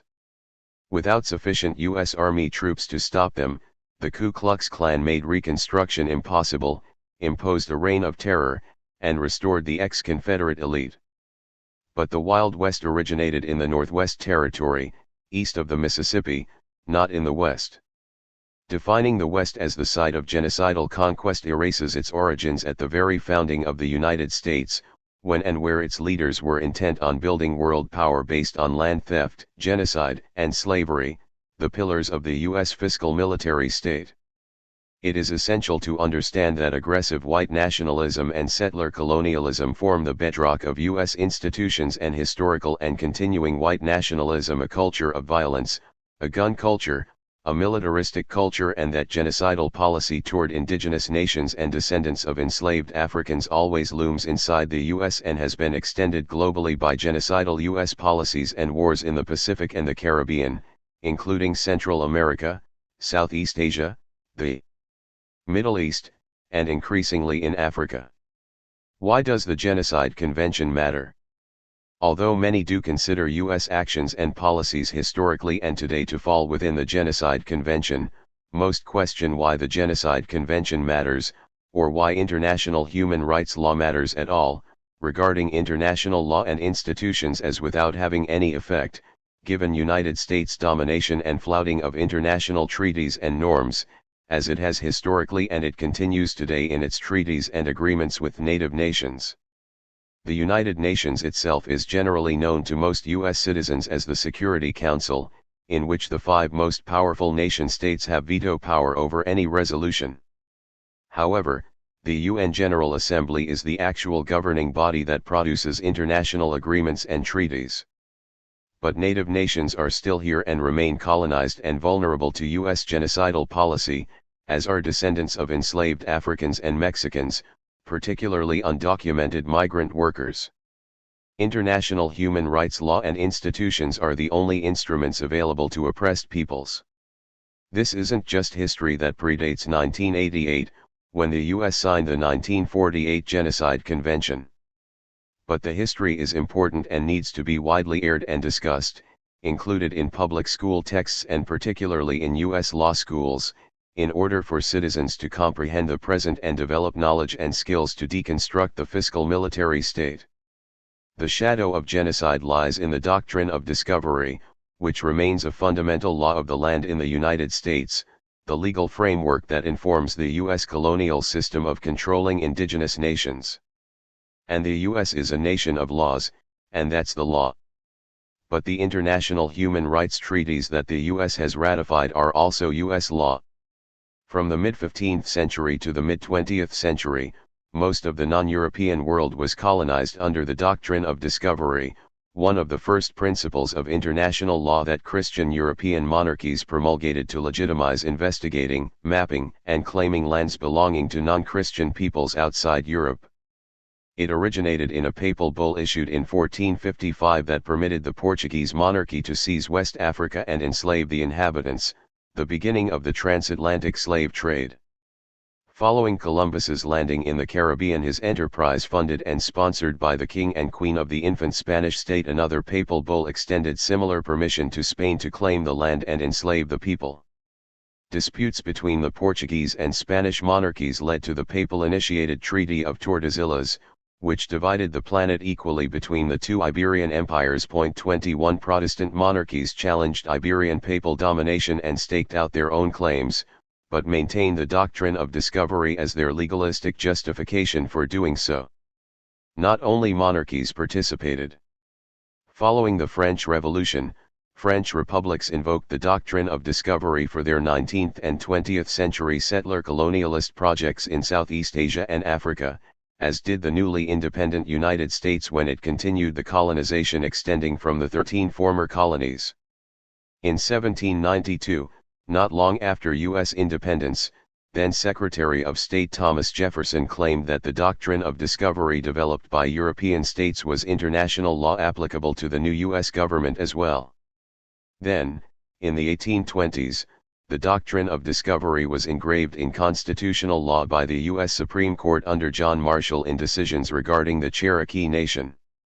Writing for the majority, Chief Justice Marshall held that discovery had been an established principle of European law and of English law in effect in Britain's North American colonies, and was also the law of the United States. The court defined the exclusive property rights that a European country acquired by dint of discovery. Discovery gave title to the government, by whose subjects, or by whose authority, it was made, against all other European governments, which title might be consummated by possession. Indigenous rights were, in the court's words, in no instance, entirely disregarded, but were necessarily, to a considerable extent, impaired. The court further held that indigenous rights to complete sovereignty, as independent nations, were necessarily diminished. Indigenous peoples could continue to live on the land, but title resided with the discovering power, the United States. The decision concluded that native nations were domestic, dependent nations, which means captive colonies. 22 The doctrine of discovery was a one-sided assumption of dominion that gave the discovering European entity first rights over other European entities to land and resources of the native nations. However, the native people did not wish to part with their land. Preemption sanctioned European priority but not indigenous freedom of choice to sell. 23 The American right to buy always superseded the Indian right not to sell. 24 It is a troubling reality that most citizens of the United States have never heard of the doctrine of discovery, although it is honored annually on Columbus Day, which became a federal holiday only in 1937, the same year the buffalo or Indian head nickel was introduced, apparently as implicit war trophies in those dark days of the Depression. Celebrating Columbus is a celebration of the doctrine of discovery. The doctrine of discovery is so taken for granted that it is rarely mentioned in historical or even legal texts published in the Americas. And yet, the United States has used the discovery doctrine to rationalize its colonial dominion over indigenous peoples throughout its history, citing the Marshall Court precedent as recently as 2005 in the U.S. Supreme Court case of City of Sherrill v. Oneida Nation of Indians in denying the Oneida Nation land claim. Although this was the Republican-dominated court of Antonin Scalia, Samuel Alito, and Clarence Thomas, the Oneida case was decided unanimously, with Justice Ruth Bader Ginsburg writing the decision. 25. The settler moved to innocence. A kind of innocence characterizes the erasure of continued settler colonialism. Romanticizing settler sovereignty is a way of erasing colonialism and indigenous nations, and is a tendency as much on the left or liberal spectrum as the right or conservative. 26 Just as John F. Kennedy's book A Nation of Immigrants ushered in a new liberal era, so too did his romantic rhetoric about settlers as he reached the presidency. In accepting his nomination as the 1960 Democratic presidential candidate in Los Angeles, he said, "I stand tonight facing west on what was once the last frontier. From the lands that stretch 3,000 miles behind me, the pioneers of old gave up their safety, their comfort, and sometimes their lives to build a new world here in the West. We stand today on the edge of a new frontier." Echoing Kennedy in an attempt to revive frayed liberalism, Barack Obama in his 2009 presidential inaugural address also romanticized settlers, even including enslaved Africans as settlers. In reaffirming the greatness of our nation, we understand that greatness is never a given. It must be earned. Our journey has never been one of shortcuts or settling for less. It has been the risk-takers, the doers, the makers of things. For us, they packed up their few worldly possessions and traveled across oceans in search of a new life. For us, they toiled in sweatshops and settled the West, endured the lash of the whip and plowed the hard earth. For us, they fought and died in places like Concord and Gettysburg, Normandy and Queensland. 27. Settler colonialism is in the present, as Elisha Goldstein observes. It is not a relic of the past but a historical condition remade at particular moments of conflict in the service of securing certain privileges and often to symbolically negotiate inequalities among white people. 28. A deep psychosis inherent in U.S. settler colonialism is revealed in settler self-indigenization. 29. The phenomenon is not the same as the practice of playing Indian, which historian Philip Deloria brilliantly dissected. From the Boston Tea Party Indians to hobbyists dressing up like Indians to New Age Indians. 30. Settler self-indigenization's genealogy can be traced to the period of the mid-1820s to 1840s, what historians call the age of Jacksonian democracy, marked by, among other phenomenon, the blossoming of U.S. American literature. 31. The giants of the era are well known to every U.S. high schooler who has had to suffer through American lit classes: Thoreau, Emerson, Whitman, Longfellow, Hawthorne, and dozens of others. Among them was James Fenimore Cooper, who conjured the United States origin story in his Leatherstocking Tales, made up of 5 novels featuring the hero Natty Bumppo, also called variously, depending on his age, Leatherstocking, Pathfinder, Deerslayer, Hawkeye. Together the novels narrate the mythical forging of the new country from the 1754 to 1763 French and Indian War to independence to the settlement of the plains by migrants traveling by wagon train from Tennessee. At the end of the saga, Bumppo dies a very old man on the edge of the Rocky Mountains as he gazes east. But it is the last of the Mohicans, subtitled A Narrative of 1757, that relates the self-indigenization myth that has endured. The Last of the Mohicans was a best-selling book throughout the 19th century and has been in print continuously since, along with a half-dozen Hollywood movies, the first in 1911, plus several television series made in the US, Canada, and Britain. The most recent Hollywood production was a blockbuster that appeared in 1992, The Columbus Quincentenary. Cooper conjured the birth of something new and wondrous, literally, the U.S.-American race, a new people born of the merger of the best of both worlds, the native and the European, not a biological merger but something more ephemeral involving the disappearance of the Indian. Cooper has Chingachgook, the last of the noble and pure natives, die off as nature would have it, handing the continent over to Hawkeye, the indigenized settler and Chingachgook's adopted son. The publication arc of the Leatherstocking Tales parallels the Jackson presidency. For those who consumed the books in that period and throughout the 19th century, generations of young white men, mainly the novels, became perceived fact, not fiction, and the basis for the coalescence of U.S. American settler nationalism, the settler ideology that justified the fiscal military state. Daniel Boone, first pioneer. Behind the legend was Daniel Boone, a looming real-life figure, the archetype that inspired Cooper in the creation of his hero. Boone is the icon of settler colonialism. His life spanned from 1734 to 1820, precisely the period covered in the Leatherstocking series. Boone was born in the shadow of the Appalachians in Berks County, Pennsylvania, on the edge of British colonial settlement. He was an avatar of the moving settler indigenous frontier.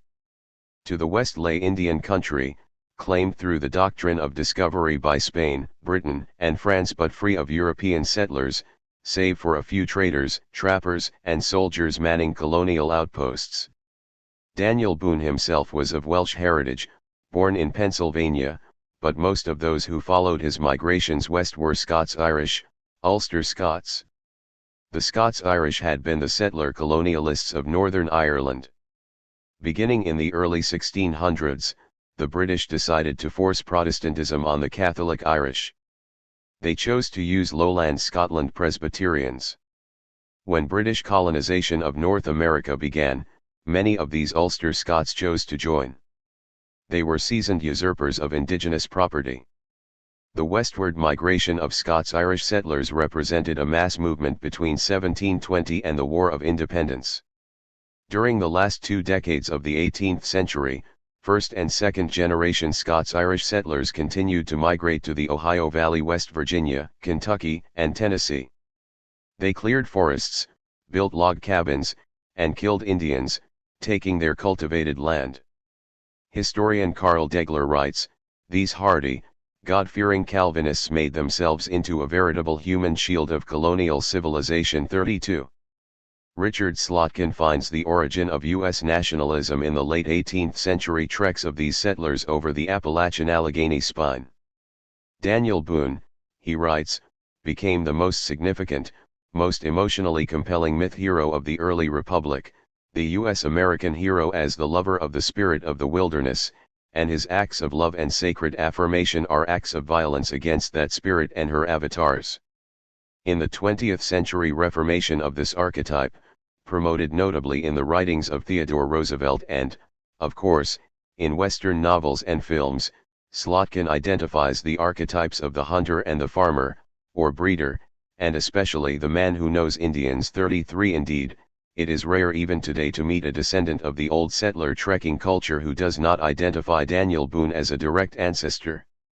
Just as Boone had been hired by land speculators in 1775 to lead settlers illegally under British law over the Appalachians to what later became Kentucky in 1799, he led settlers from Kentucky to Spanish-claimed Upper Louisiana, which was seized by Napoleon in 1803 and sold to the United States as the Louisiana Purchase. Boone died in 1820 in Missouri, a year before it became a state of the United States. His body was ritually taken for burial in Frankfort, Kentucky, the Covenant heart of the Ohio country, Indian country, the Shawnee homeland for which the Revolution had been fought and in which he had been the trekker superhero, almost a deity. Daniel Boone became a celebrity in 1784 at age 50, a year after the end of the War of Independence. Real estate entrepreneur John Filson, seeking settlers to buy property that was inhabited by indigenous farmers and their villages in the Ohio country, wrote and self-published The Discovery, Settlement, and Present State of Kentucky, along with a map to guide squatters. The book contained an appendix about Daniel Boone, purportedly written by Boone himself. That part of the book on Boone's adventures subsequently was published as The Adventures of Col. Daniel Boone in the American Magazine in 1787, then as a book. Thereby a superstar was born, the mythical hero, the hunter. The Hunters of Kentucky, a popular song that swept the nation in 1822 to 1828, helped elect Andrew Jackson as president by associating him with Boone, the hero of the West. 34 Yet Cooper's positive twist on genocidal colonialism was based on the reality of invasion, squatting, attacking, and colonizing of the indigenous nations. Neither Filson nor Cooper created that reality. Rather, they created the narratives that captured the experience and imagination of the Anglo-American settler, stories that were surely instrumental in nullifying guilt related to genocide and set the pattern of narrative for future U.S. writers, poets, and historians. The site of the mythology that Cooper channeled was the Appalachian Mountains with their passages to the rich lands of the Ohio Valley, where British settlers were barred from making claims after the French and Indian War. The 1763 Royal Proclamation ordered all those who had moved into that region to return to the colonies. Defying the proclamation, George Washington, who was head of the Virginia colonial militia, took survey teams into the area to map the territory for future settlement, which by definition meant the extension and expansion of slavery. By the time he was in his mid-twenties, George Washington was already a notoriously successful slaver and land speculator in unceded Indian lands. 35 The wealthy slavers of the southern colonies, particularly those in Virginia, were most incensed by the order, since their wealth relied on accessing more and more land as they depleted the soils with intensive monocrop, non-food production for the market. The slavers also had an interest in decreasing the growing numbers of disgruntled landless white settlers, many of whom had already trekked into and illegally squatted in the Appalachian part of the Cherokee Nation. These mostly Scots-Irish settlers in the Appalachians became the mythologized settler archetype identified with Daniel Boone, claiming to be the original settlers, a self-indigenizing process. This is what has been called the settler move to innocence. 36. Settler claims to indigeneity in Appalachia. In the newest iteration of the mythologizing of white Appalachian settlers and their descendants, historian Stephen Stahl first acknowledges the brutality of the forced removal of indigenous nations from east of the Mississippi, and concedes that as aboriginal nations, indigenous peoples differed from the plight of the Scots-Irish settlers. He recognizes that native nations were uprooted and removed by the federal government as peoples, whereas the Scots-Irish were individual settlers who took what Stahl implies was ethnically cleansed vacant land and created their own agrarian civilization. Stahl then leaves the tragic past of indigenous presence and settler colonial violence and posits a new people echoes of Cooper's tales, the people of the mountains who he claims resemble the peasants of feudal England who experienced foreclosure of the commons that had been provided by their lords. Yet, Stahl continually argues that there are parallels in U.S. policy toward the peasants of Appalachia and the experience of native nations. He writes, both groups were cast as degenerate races with no capacity for historical progress. Neither Scots-Irish cattle herders nor Chickasaw maize gardeners could be brought into the circulation of capital without shedding their rootedness in locality and their household sufficiency. Indian territorial sovereignty conflicted with the expansion of cotton and slavery. Mountaineer kinship made some of the same kinds of claims on the landscape as home place. Neither group made much sense to an emerging conception of land as a commodity. Most of all, perhaps, both underwent an intellectual dispossession that preceded the one that actually took away the land. 37. Stahl portrays the white, mostly Scots-Irish settlers in the middle and southern Appalachians as subsistence agrarians and hunters. He concedes that they engaged in market exchange, selling livestock and lumber, but claims that they did not become dependent on the cash and credit economy that dominated the rest of the United States. He characterizes them as swiddeners, an anthropological term indicating slash and burn agriculture, another indigenous marker. After drawing a picture of this near idyllic society, Stahl launches into a global history of enclosures of the commons. Throughout the book, he applies the already somewhat romanticized histories of the feudal period of the English commons and the enclosure movement that fenced the commons and privatized the land, throwing the peasants into a surplus labor force, launching the British capitalist economy. 38 Stahl characterizes the colonial settlers of Appalachia and their descendants as peasants who experienced enclosure with the arrival of the coal and timber industries in the late 19th century. The final chapter is subtitled The Fate of the Commons and the Commoners. He compares this process to the forced removal of all the indigenous peoples east of the Mississippi to Indian Territory and to the Dawes Act that divided all common native land into marketable allotments. In doing so, Stahl disappears the native and bestows indigeneity upon these settlers. Stahl didn't create the idea of self-indigenizing settlers. It is a phenomenon that harkens back to the mythologizing of Daniel Boone and the U.S. origin story. Then it took new form in the aftermath of the Civil War when Reconstruction waned, as did the possibilities of black equality. The mountain people as a pocket of whiteness took on a demographic category in the minds of northern elites when the railroads brought industry into the mountains. The whiteness of the population appeared as unspoiled Americana as opposed to the foreignness of the flood of Eastern and Southern European immigrants arriving. The coal mining industry took over and transformed the white settler population into heroic white miners, while labor organizing and union militancy marked the culture of whiteness. 39 With economic depressions and competition in the coal industry, the West Virginia coal industry waned as did the labor movement, leaving the mountain people impoverished, many migrating to Cincinnati, Chicago, and other industrial centers. In the late 1960s, the war on poverty turned attention to white poverty in Appalachia. The Black Civil Rights Movement in the South branched out to the North and the entire country, radicalizing many young white people. At the same time, the U.S. decade-long covert military intervention in Southeast Asia became outright war mobilization in 1964. Already many on the left in the United States and Europe were committed anti-imperialists and supported the national liberation movements and anti-apartheid in South Africa. At the intellectual level, development theory that Europe had undeveloped the Third World gained traction, so much so that the United Nations established the United Nations Conference on Trade and Development. Out of the thinking on development and underdevelopment, the concept of internal colonization was theorized by Mexican sociologist Pablo González Casanova in 1964 and became popularized. 40 In general, the designation of internal colony was racialized, indicating the impoverishment and powerlessness of African Americans living in ghettos, as well as Mexican Americans, particularly New Mexico. But anti-poverty scholars and activists also applied it to white Appalachians, coinciding with the revival of self-indigenization. 41.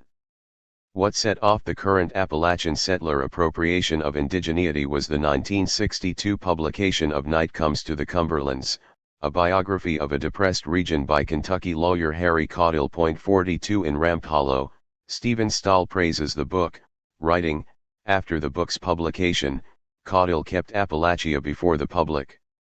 In a 1967 article, Caudill wrote, "The colonialists' sway in the rest of the world has ended. Only in our Appalachia does it proceed unchecked." 43 This was a period when most of southern and West Africa remained under the boot of colonialism and 13 years before Zimbabwe won independence.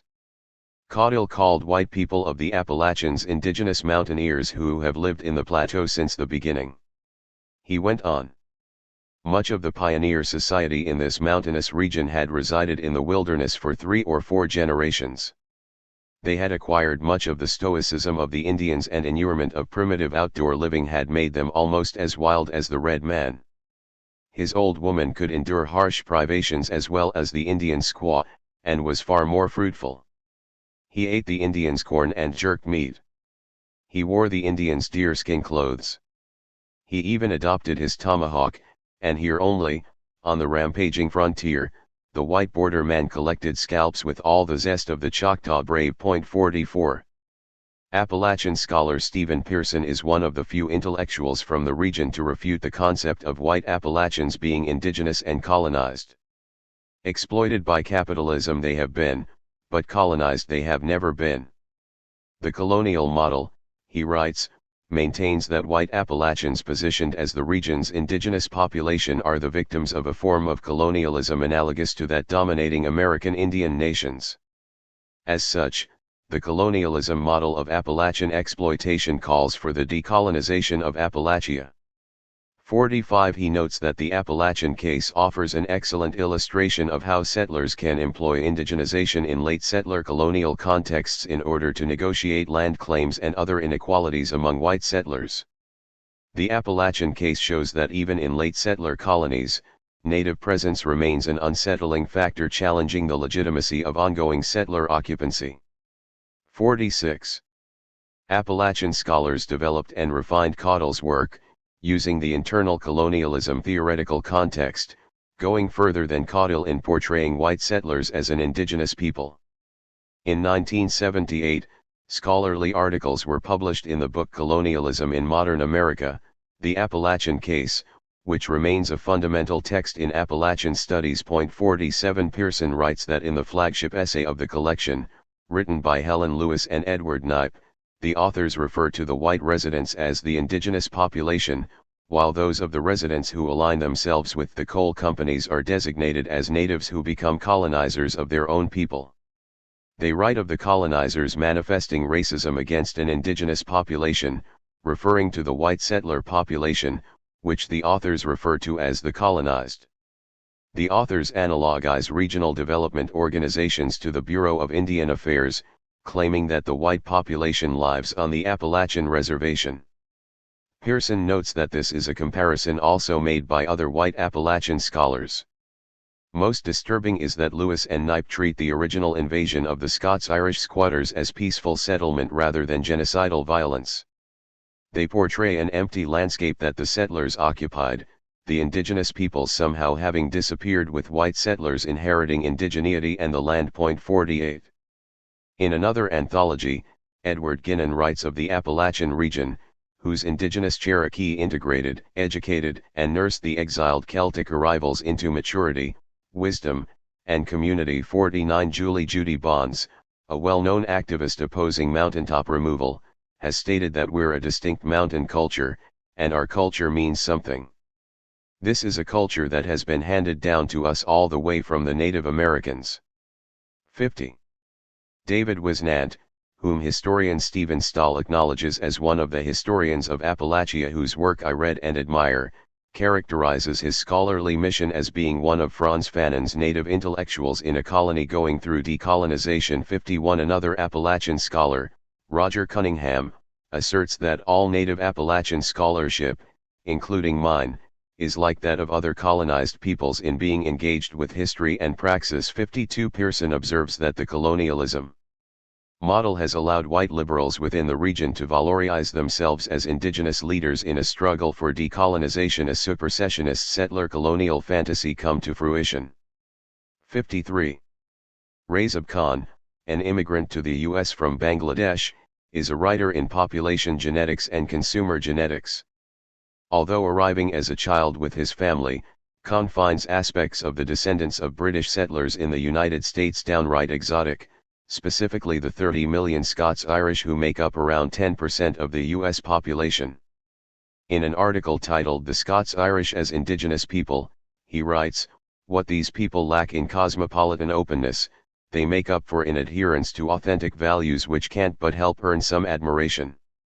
Substitute Scots-Irish for Pushtun, Hmong or Berber and you will see what I mean."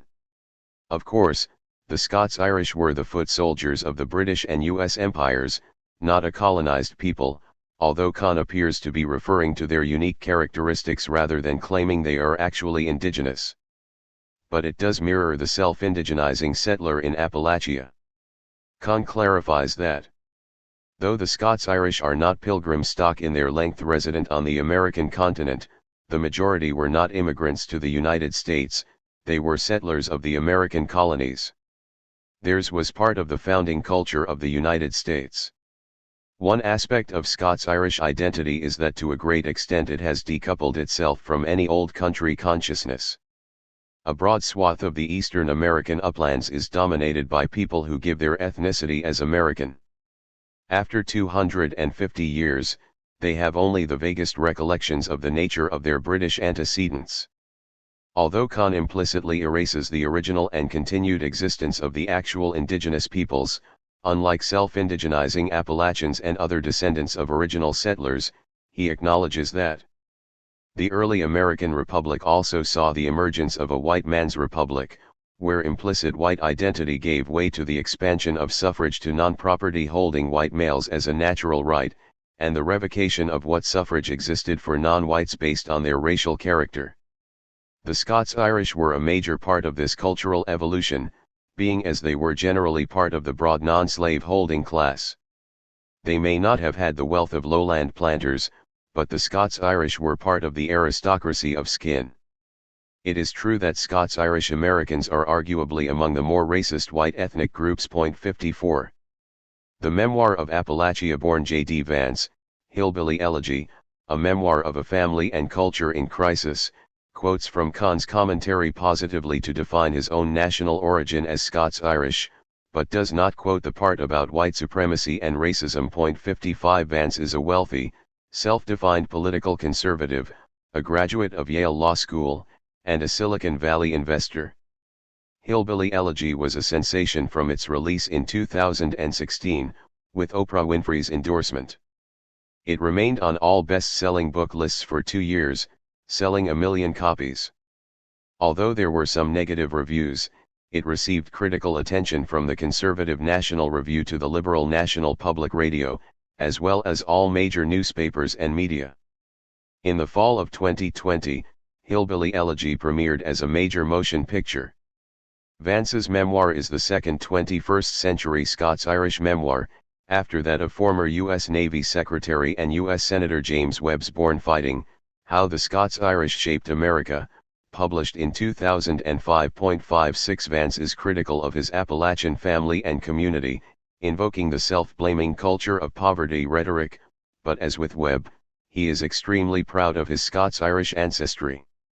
Like many Scots-Irish men in the United States, both are proud of their service in the U.S. Marine Corps.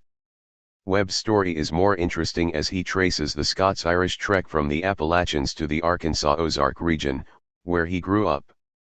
The majority of the white settlers in Missouri, Oklahoma, and Texas were also Scots-Irish. Vance writes that there is an ethnic component in his story, noting that ethnic differences extend beyond skin color. I may be white, but I do not identify with the WASPs of the Northeast. Instead, I identify with the millions of working-class white Americans of Scots-Irish descent who have no college degree.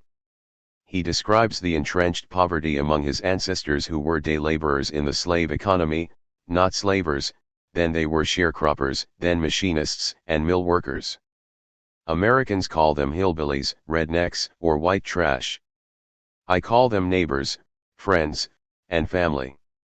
57 Vance characterizes the Scots-Irish as one of the most distinctive subgroups in America, with good and bad traits, the good ones being a sense of loyalty and devotion to family and country, the bad ones being dislike of outsiders or people who are different from us. He edges toward Appalachian indigeneity, remarking apparently magically, when the first wave of Scots-Irish immigrants landed in the New World in the 18th century, they were deeply attracted to the Appalachian Mountains. The term deeply attracted is a deeply inappropriate conceptualization of the genocidal settler invasion of the agricultural homelands of several indigenous nations, particularly the Cherokee. 58 However, actual indigenous peoples do not exist in Vance's story, nor in Webb's. Indigenous peoples, African Americans, and actual history do appear in a 2019 book of essays that critique Vance's Hillbilly Elegy. 59 Appalachian historian T.R.C. Hutton writes that Hillbilly Elegy is inadvertently a book about race, more so than region or class. About whiteness, and the failure of American capitalism to give whiteness the natural purchase it once promised. Hutton notes that Vance implies that whiteness is the absence of race, and Vance uses the term hillbilly, which embodies whiteness, a term rarely applied to a person of color. And, he uses hillbilly interchangeably with Scots-Irish. 60 Legal scholar Lisa R. Pruitt writes, reflecting the common practice of white default or transparency, and in the fashion of Appalachian studies, Vance elects merely to imply race. Even though that race is white, the use of the hillbilly label permits Vance to suggest a downtrodden minority. 61. In a review of the 2020 Ron Howard movie based on Hillbilly Elegy, writer Ellen Whalen Smith, who is white and hails from Appalachia, asks the pertinent question, why does Vance's memoir strike such a sensitive national nerve? Donald Trump had been campaigning for the presidency in the year before Vance's book appeared, using racist language and catering to Appalachians, promising to bring back the coal industry. During Trump's vertiginous rise in Obama's ostensibly post-racial America, Vance's memoir arguably served a similar role, Tacitly excusing Trump's most egregious racist dog whistles, Vance reassured readers that his hillbillies' animus had nothing to do with race. 62. Rancher indigeneity. Settler self-indigenizing is not limited to Appalachia. 63 Under the guise of regional studies, descendants of Appalachian and other early settlers who migrated west and settled in Missouri, Oklahoma, and Texas, many of whom trekked onto the valleys of California and the Pacific Northwest, also carry with them the sense of being of the original people and often express an affinity for their version of Indianness, being men who claim to know Indians. Another site is the Intermountain West, where white cattle barons dominate, many of them Mormon, who have their own indigenous origin story blessed by their God. On the day after the 2016 New Year, an armed gang of assorted, self-styled white nationalist militias, led by the son of an affluent rancher, some Hollywood style on horseback, most in oversized and expensive pickups or SUVs, crashed into the Malha National Wildlife Refuge in eastern Oregon, claiming it as their land, holding the refuge center and offices for 40 days. They were an exponent of an organized effort to convert all federal lands to private property, called the Sagebrush Rebellion, that began like many of the white supremacist groups during the Reagan administration. The Malha invaders were in fairly friendly territory, with white ranchers dominating the region of eastern Oregon and Washington, a budding rancher-dominated Idaho and Nevada. They run their stock on federal lands, paying little in fees or refusing to pay any fees. The leader of this armed takeover, Ammon Bundy, owner of a truck fleet business in Arizona, is the son of Cliven Bundy, who in 2014 led a gang of armed men to stop Bureau of Land Management officers from impounding Bundy's cattle. Bundy had been grazing his herds on federal land for 2 decades without paying the ridiculously low BLM fees. The unarmed BLM officers backed off, and neither Bundy nor his armed supporters were detained, and Bundy's cattle continue to graze on federal land without payment. 64. The Malha National Wildlife Refuge is operated by the U.S. Fish and Wildlife Service and consists of nearly 190,000 acres. Ammon Bundy claimed that all the land in the refuge once belonged to private ranchers and that the federal government acquired it illegally. Actually, in the 19th century, violent and armed white settlers and the federal government seized the land from the indigenous Northern Paiute Nation, for whom the land was sacred. The federal government forcibly relocated the Paiutes when they resisted settler encroachment. Their residency dates back 14,000 years as part of the larger Paiute Nation of the Intermountain area. In 1972, the 430 surviving Paiutes who had been relocated were able to obtain a federally protected small reservation on part of their original land base. The Bureau of Indian Affairs designated 771 acres as the Burns Paiute Reservation, Burns being the largest settler town in the area.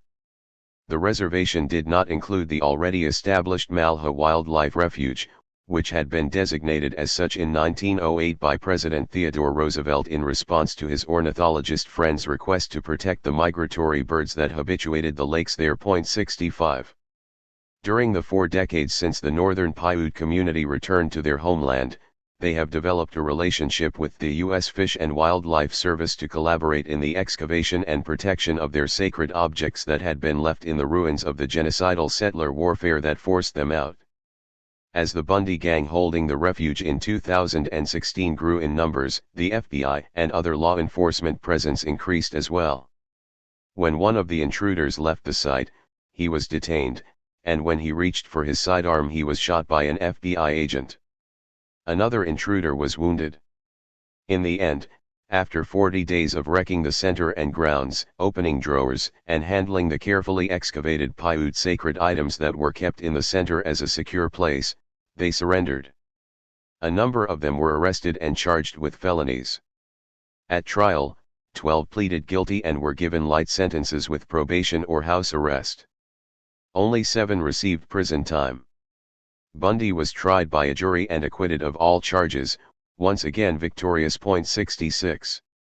Referring to the 2016 Dakota pipeline protests taking place during the same period as the trials, geographers Joshua F. J. Inwood and N. Bonds wrote at the time. Nothing illustrates the fundamental contradictions of the United States settler state quite like the juxtaposition of a jury in Oregon acquitting Bundy and his supporters of the armed takeover. While peaceful and nonviolent Native Americans in the Dakotas have been subject to state-supported violence while peacefully protesting the construction of a tar sands oil pipeline through land ceded to the Lakota through a federally recognized treaty.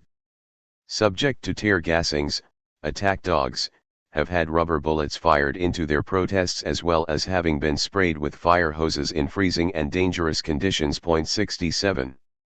During the takeover, Ammon Bundy was asked by a reporter about the Paiute people. His response expressed contempt for prior Paiute rights, stating a typical self-indigenizing settler refrain, "We also recognize that the Native Americans had the claim to the land, but they lost that claim. There are things to learn from cultures of the past, but the current culture is the most important." 68. In an interview a month after the occupation ended, retired Wyoming Senator Alan Simpson, in response to a reporter's question about guns, said, "Without guns, there would be no West," adding that his grandfather was an original settler in the Wyoming Territory before it was a state. In 1874, 2 years before Custer's defeat by the Sioux and the Cheyenne nations at the Little Big Horn. 69. The West is a site of massive white self-indigenizing, as also reflected in the wildly popular Laura Ingalls Wilder's Little House on the Prairie. The self-indigenizing as first settlers is inherently genocidal, with guns a central metaphor. As Simpson said in an earlier interview, "How steady you hold your rifle, that's gun control in Wyoming." 70. Erasure. Anishinaabe historian Michael Whitkin writes, "The United States imagines itself as a nation of immigrants. The United States aspired to be a settler colonial power, but the presence and persistence of native peoples forced the Republic to become a colonizer. The violence of settler colonial ideology is represented not only in the widespread dispossession of indigenous peoples but also in its attempt to effect their political, social, and cultural erasure. To imagine the United States as a nation of immigrants, devoid of an indigenous population, is not only a form of erasure, it is also historically inaccurate. The United States was founded as, and continues to be, a nation of settler immigrants locked into a struggle over the meaning of place and belonging with the native nations of North America." 71. Criticizing U.S. scholars for their erasure of the Indian, Mahmoud Mamdani writes, "Engaging with the native question would require questioning the ethics and the politics of the very Constitution of the United States of America. It would require rethinking and reconsidering the very political project called the USA. Indeed, it would call into question the self-proclaimed anti-colonial identity of the U.S. Highlighting the colonial nature of the American political project would require a paradigmatic shift in the understanding of America, one necessary to think through both America's place in the world and the task of political reform for future generations." 72. Furthermore, Mamdani argues, regarding the conflation of immigration and settlement, immigrants join existing polities whereas settlers create new ones. If Europeans in the United States were immigrants, they would have joined the existing societies in the New World. Instead they destroyed those societies and built a new one that was reinforced by later waves of settlement. The nation of immigrants rhetoric that avoids the dynamics of settler colonialism plays a role that is essential to settler colonial nation-state projects such as the United States and Israel. The political project of the settler to create and fortify the colonial nation-state becomes obscured by the non-political project of the immigrant, who merely seeks to take advantage of what the state allows every citizen." 73.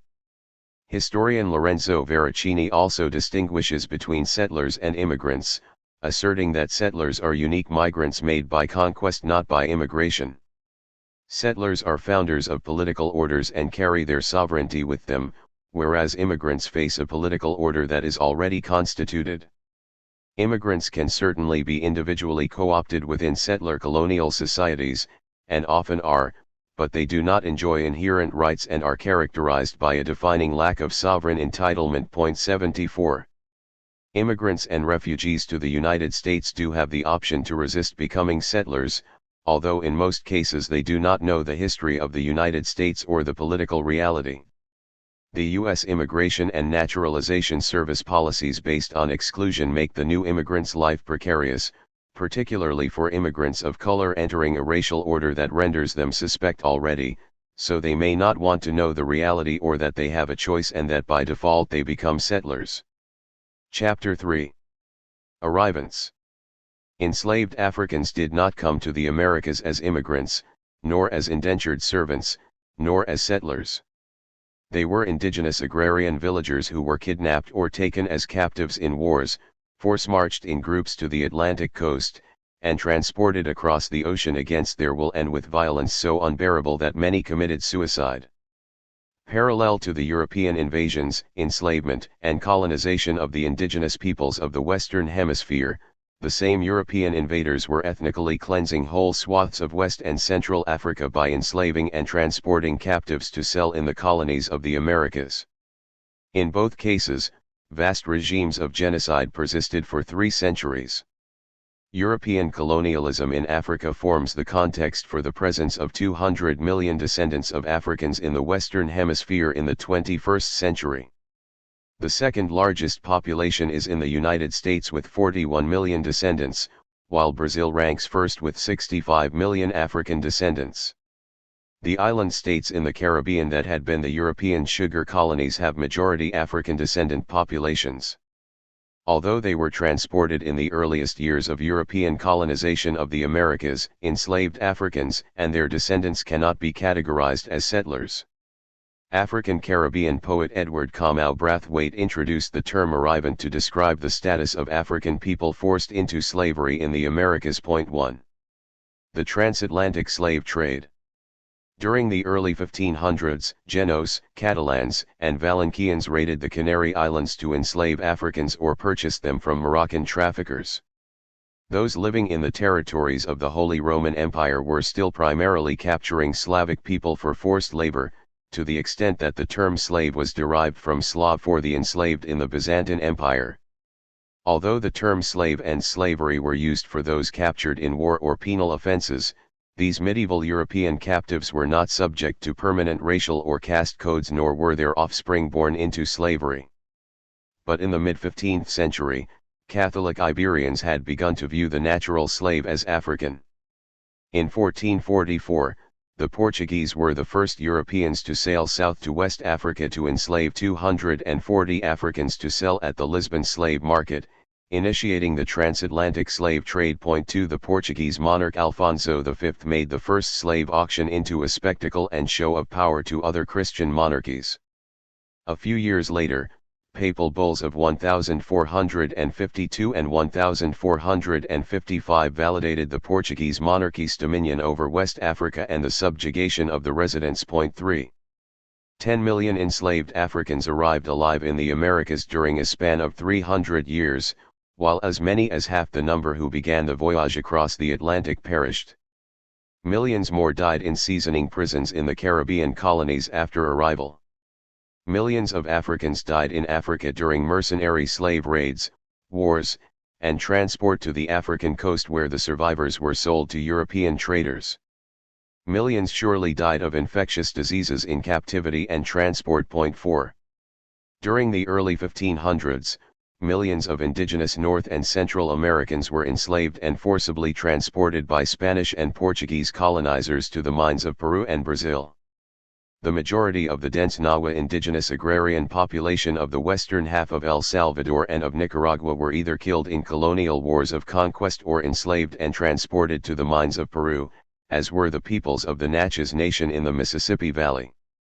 The enslaved Natchez people were transported from the Gulf of Mexico, down the length of South America over the Atlantic, and around Tierra del Fuego, then north to Peru, a longer passage than from Africa to America. Although the Spanish outlawed the enslavement of Indians in 1543, to be replaced with only enslaved Africans, the illegal practice continued throughout the following 2.5 centuries. In the British North American colonies, captured natives were often sold to planters in the Caribbean. 5. Britain began its transatlantic slave trade in the Caribbean in 1562, and in 1619 a merchant brought 20 enslaved Africans to the fledgling British Virginia colony of Jamestown. 6 In 1607, the English settlers had invaded what they called Jamestown, bringing with them Irish, Welsh, and Scots individuals who were indentured under contracts for various lengths of time. Their conditions of labor were exploitative and often cruel, but ultimately they were free to be social equals with the other English settlers. European indentured servants did not arrive as settlers, but they became settlers. During the 12 years before the introduction of enslaved Africans, the English colonists had violently appropriated the Powhatan villages and their carefully manicured gardens, food storage granaries, and oyster beds, pushing the people to the periphery. The colonizers relied on tobacco as a profit-making commodity, which the indigenous peoples had invented and used only sparingly for ceremonial and medicinal purposes. Within a few years of exporting tobacco to Europe, a burgeoning addicted market flourished, making tobacco a lucrative industrial monocrop for Virginia planters. They had come in search of gold but grew wealthy off a toxic and addictive drug, the beginning of European and later U.S. drug trafficking mixed with wars in Asia. The British settlers in Jamestown were no strangers to slavery, being familiar with the entrenched half-century of the slave trade and slave colonies in the Caribbean.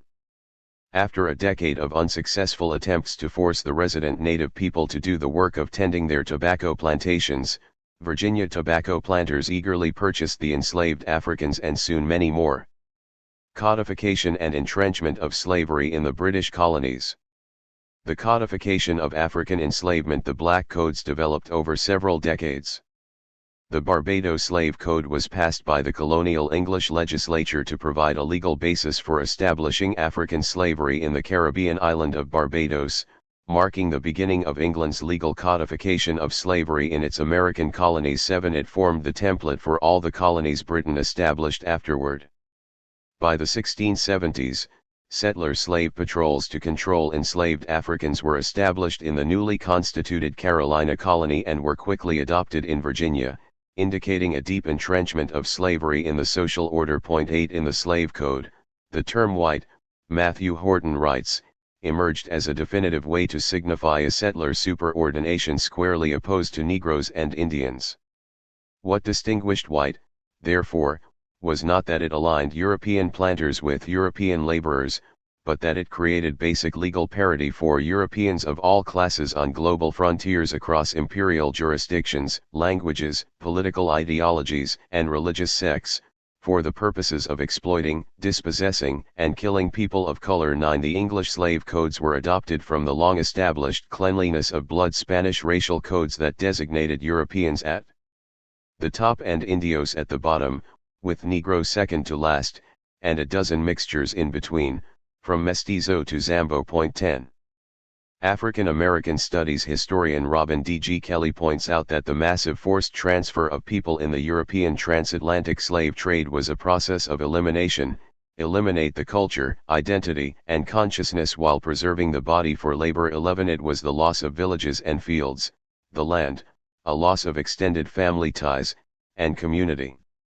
Yet, even with the horrors of attempted elimination, the late historian Cedric Robinson writes, the cargoes of laborers also contained African cultures, critical mixes and admixtures of language and thought, of cosmology and metaphysics, of habits, beliefs, and morality. These were the actual terms of their humanity. These cargoes, then, did not consist of intellectual isolates or deculturated blacks, men, women, and children separated from their previous universe.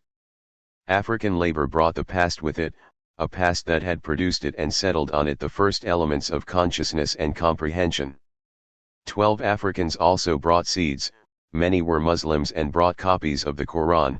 They brought the banjo, the African drums, songs, poetry, and the oral tradition of storytelling, providing descendants of the enslaved with historical memory. These traces of African origins were instruments of both survival and resistance that created a new people in the cauldron of enslavement, rapacious capitalism, and colonialism under the fiscal military state that continues today. The Haitian Revolution that began in 1791 as a massive slave insurrection achieved Haitian independence from France in 1804, the first successful national liberation movement against European colonialism. The gestating liberation movements in the Spanish colonies received not only inspiration but also material assistance from independent Haiti. The Mexican, Central American, and Bolivarian independence movements in South America abolished slavery once they achieved independence. However, except for Haiti, the enslaved people of the other Caribbean sugar colonies French, Spanish, and British did not succeed in their powerful rebellions. The late Haitian historian Michel Rolfe Troerlet points out that many more enslaved Africans were placed in the Caribbean sugar plantation islands and Brazil than in the 13 English colonies. Enslaved Africans worked and died in the Caribbean a century before the settlement at Jamestown, and the Caribbean as a whole imported the greatest number of enslaved Africans, the second being Brazil. 13 This is true, but it was also intentional on the part of British, then European American slavers who trembled in the wake of the Haitian Revolution, even banning the transatlantic slave trade, believing rightly that newly arrived enslaved Africans, such as the Angolans in Haiti, were more likely to rebel while their cultures and languages and memories of freedom were intact. Even before U.S. independence and the Haitian Revolution, British slavers in North America kept a wary eye on slave insurgency in the Caribbean, where enslaved people comprised the overwhelming majority of the population. The North American slavers took care to maintain a majority European population and mandated intense policing that involved all European colonists, whether or not they owned enslaved Africans. Only the South Carolina colony came close to an enslaved African majority at U.S. independence. The sugar industry in the Caribbean made up the largest agricultural industry in the world. It was perfectly legal under the British in the Caribbean to violently abuse the enslaved by torture, electrocution, maiming, decapitating, drawing and quartering, roasting alive, even publicly starving to death while suspended in iron cages. In addition, slavers were free to inflict torture, kill, rape, or mutilate the enslaved. Thereby, the enslaved were worked to death or killed in great numbers, requiring a replenishing of the supply through the transatlantic slave trade of 2 million in the 18th century alone. Historian Farah Dubois-Walla points out that even at the time, John Locke concluded that, in fact, slavery itself was always a state of war and no slave defeat was ever final. 14 There were multiple maroon communities outside slavers' control that carried out effective, organized warfare against the colony, some gaining legality through treaties. Enslaved men, women, and children fought not only to win freedom, or territory, or simply a space to live their own lives, but to uphold their human dignity. To fight was to raise hope, to create possibilities, to refuse to be subjected. And it always inspired others. Well into the next century, when newly captured Africans arrived in Jamaica, their fellow plantation slaves would instruct them in the history of Takis Revolt. 15 Takis Revolt, 1760 to 1761, called the Coromantee War by the British, was a war of the enslaved in Jamaica that was led by experienced African combatants. The Haitian Revolution and other insurrections in the Caribbean convinced North American slavers to breed slaves rather than relying on importation of Africans. Consequently, both the British and the new United States outlawed the transatlantic slave trade in 1807.16. Thereby, in the North American colonies and after independence, enslaved people were outnumbered by European settlers. Although not all European settlers were slavers, all were obligated to defend the settler communities from threats and all had a vested economic interest or they would not have been in the colonies. Although there were large plantations in the British colonies in North America with 100 or more enslaved people, the average number was 4 to 6, so the enslaved Africans were physically separated. By the late 1700s, most were born in North America and had not experienced a previous life of freedom. Revolts and acts of sabotage occurred constantly, but actual war was limited to joining forces with indigenous peoples' resistance movements, as with the Seminole Nation in Florida from 1815 to 1859.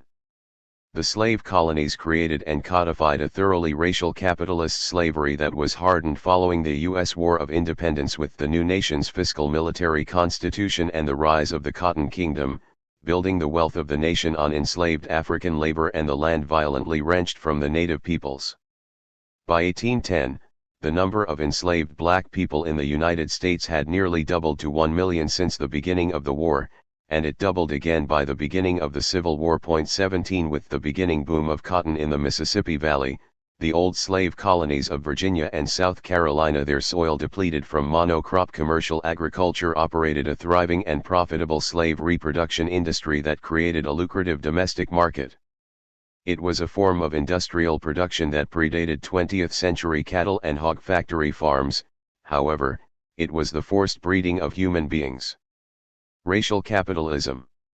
Like Hamilton, another blockbuster Broadway hit, the Lehman Trilogy, was promoted as a history lesson and an immigrant story but omitted slavery in narratives that are, in fact, all about slavery. 18 Sarah Churchwell writes, ever since the 2008 collapse of Lehman Brothers precipitated a global financial crisis, the bank's dramatic reversal of fortune has been treated as an allegory of the history of American capitalism. The play begins with a rags-to-riches immigrant bootstrapping narrative elevating an antebellum 19th-century German Jewish family to great wealth, thanks to their hard work and the welcoming warmth of U.S. Americans.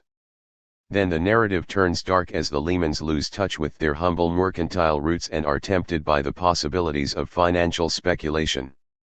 Rather than selling useful objects, they are in the world of abstract mathematics.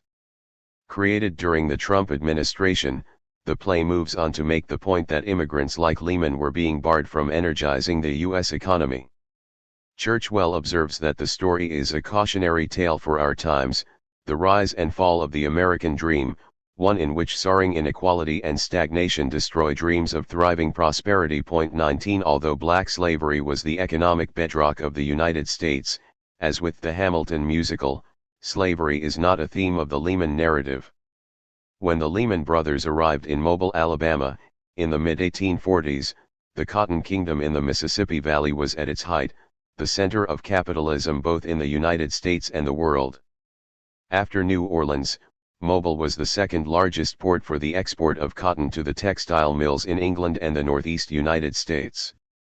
To operate the cotton industry required vast supplies, and the Lehman brothers built a fortune fulfilling that need. The play makes much of the dry goods provided by the Lehman's mercantile business but no mention of the most valued commodity, which was the black human body. Debt instruments had been created in the Cotton Kingdom that used enslaved bodies as collateral, which could be transferred into mortgages and bonds. They were simply a common financial asset that could be sold nationally and internationally, even in places where slavery was outlawed. Between 1840 and 1860, the cotton and slave economy made up half of the total goods exported from the United States and formed the basis of institutions that are fundamental in the present: policing and the prison system and the real estate, insurance, and finance systems. 20 A year before Lehman Brothers' 2008 collapse, the House Judiciary Committee conducted a hearing on the legacy of the slave trade and slave labor, naming prestigious financial firms involved in the slave trade, including Lehman Brothers as well as Aetna, New York Life Insurance, Brooks Brothers, and J.P. Morgan Chase. 21. That said, in the U.S. South when the Lehmans arrived, when the numbers of enslaved people were at their apex, there were only 120 Jews among the 45,000 slaveholders owning 20 or more slaves, and only 20 Jews among the 12,000 slaveholders owning 50 or more slaves. 22 The conspiracy pseudo-theory of Jewish domination of the African slave trade and Jews as a major slaver element in the Americas, such as the 1991 Nation of Islam 2-volume publication. The secret relationship of Jews and blacks is part of the larger anti-Jewish mythology of economic control. In Western Europe and Britain, Catholics and Protestants were the drivers of the transatlantic slave trade and made up the overwhelming majority of slavers. Some Jews were slavers and some were involved in the slave trade, but most who were involved in the slave economy, which was the basis of the U.S. economy, were, like the Lehmans, merchant suppliers of goods. At the eve of the Civil War, almost a third of Southern families were slavers, and in Mississippi and South Carolina 50% were. In the 1950s, only 2% of U.S. families owned corporation stocks equal in value to the 1,860 value of a single slave.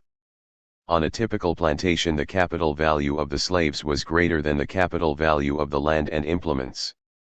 Slavery was profitable, although a large part of the profit was in the increased value of the slaves' bodies.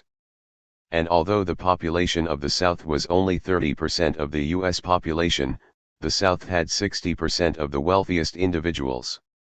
The 1,860 per capita income in the South was $3,978, in the North it was $2,040.23.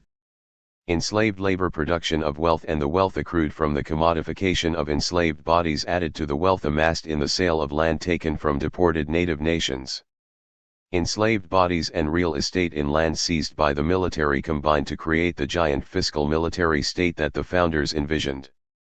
Eric Williams, the noted African-Caribbean historian who also served as the first Prime Minister of the independent state and former British colony Trinidad and Tobago, published the first text documenting the origins of capitalism as emerging out of the institutionalization of African slavery and the transatlantic slave trade in his 1944 book, Capitalism and Slavery. 24 Subsequent U.S. and European historians built upon the concept of the institution of slavery as embedded in the development of capitalism, but the late African-American historian Cedric Robinson in the late 20th century dug deeper and theorized racial capitalism that went beyond simply the period of slavery to the essence of capitalism today. 25 Slavery and the slave trade constituted the basis of U.S. capitalist development and articulates racial capitalism today. In 1807, the U.S. Congress prohibited the international slave trade. Illicit smuggling thrived, however, accounting for likely tens of thousands of imports from Africa. The U.S. government was complicit in the illegal trade, refusing to allow British ships in implementing the ban on the international slave trade to search U.S.-flagged ships at sea. Thereby, U.S.-flagged ships continued shipping enslaved Africans so that by 1845, as W.E.B. Du Bois pointed out, a large part of the trade was under the Stars and Stripes, by 1850 fully one-half the trade, and in the decade, 1850 to 1860 nearly all the traffic, found this flag its best protection. 26 Historian Walter Johnson is one of the few historians of slavery in the United States to identify the Cotton Kingdom as the site for the rise of the fully articulated U.S. capitalist state. It began with appropriation of the land that made the Cotton Kingdom possible. Following the 1815 Battle of New Orleans, Johnson writes, Andrew Jackson spent the next 15 years first as a general in the U.S. Army, then as the military governor of Florida, and finally as the President of the United States supervising the ethnic cleansing and racial pacification of the southeastern United States. The homelands of the indigenous nations had, through military force, been converted into a vast reserve for the cultivation of whiteness. With forced removal, ethnic cleansing was complete, and slaveholders with their reserve of capital, enslaved African bodies transformed the Mississippi Valley into the Cotton Kingdom, which formed the basis for U.S. capitalism and world trade. The extension of slavery into the Mississippi Valley gave an institution that was in decline at the end of the 18th century new life in the 19th. The population of enslaved Africans in the Deep South states increased from 100,000 in 1800 to 250,000 in 1840, and to more than 750,000 in 1860.27. Johnson writes, the fortunes of cotton planters in Louisiana and cotton brokers in Liverpool, of the plantations of the Mississippi Valley and the textile mills of Manchester, were tied together through the cotton trade, the largest single sector of the global economy in the first half of the 19th century. 28 Although there were already some enslaved Africans in the area before the boom, a domestic slave trade developed, transforming the original Atlantic plantation states into slave exporters. Approximately 1 million slaves were brought to the Mississippi Valley between 1820 and 1840, some with their migrating slavers, but the majority bred for the purpose of enslavement. Slave traders walked the slaves southward, bound wrist to wrist in a coffle. An industry emerged with firms competing with individual slave traders, maintaining offices with jails that could keep up to 100 slaves at a time. Around the jails were large spaces where the enslaved people were forced to exercise, as well as attached exhibition rooms where interested buyers could assess the property and decide on purchases. Slave traders developed a formal system of grading slaves: extra men, number 1 men, second-rate or ordinary men; extra girls, number 1 girls, second-rate or ordinary girls, and so on, allowing the traders to quantify physical distinctions between the bodies into a comparative scale, then base the price on those factors. But, Johnson writes, the so-called domestic slave trade was never just that. The price of Southern cotton that the price of slaves so surely tracked was, as every planter was repeatedly told by every factor, set by the prices that cotton buyers in markets as distant as New York and Liverpool were willing to pay. The value of the ground beneath the feet of the new white inhabitants of the Mississippi Valley, as well as that of the slaves whom they drove westward and then out into the fields every morning, pitched and rolled in response to the rhythm of distant exchanges.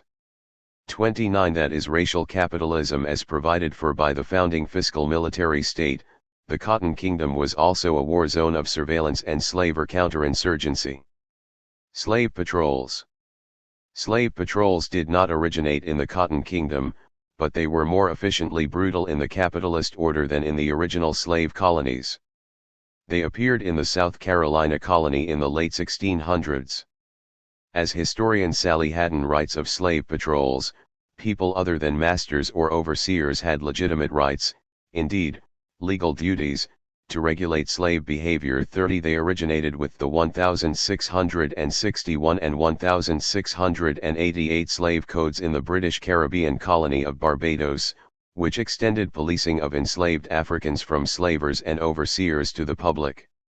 Any enslaved person outside the direct control of the slaver or overseer was required to carry a pass and subjected to questioning by a slave patroller, as well as by any member of the European population.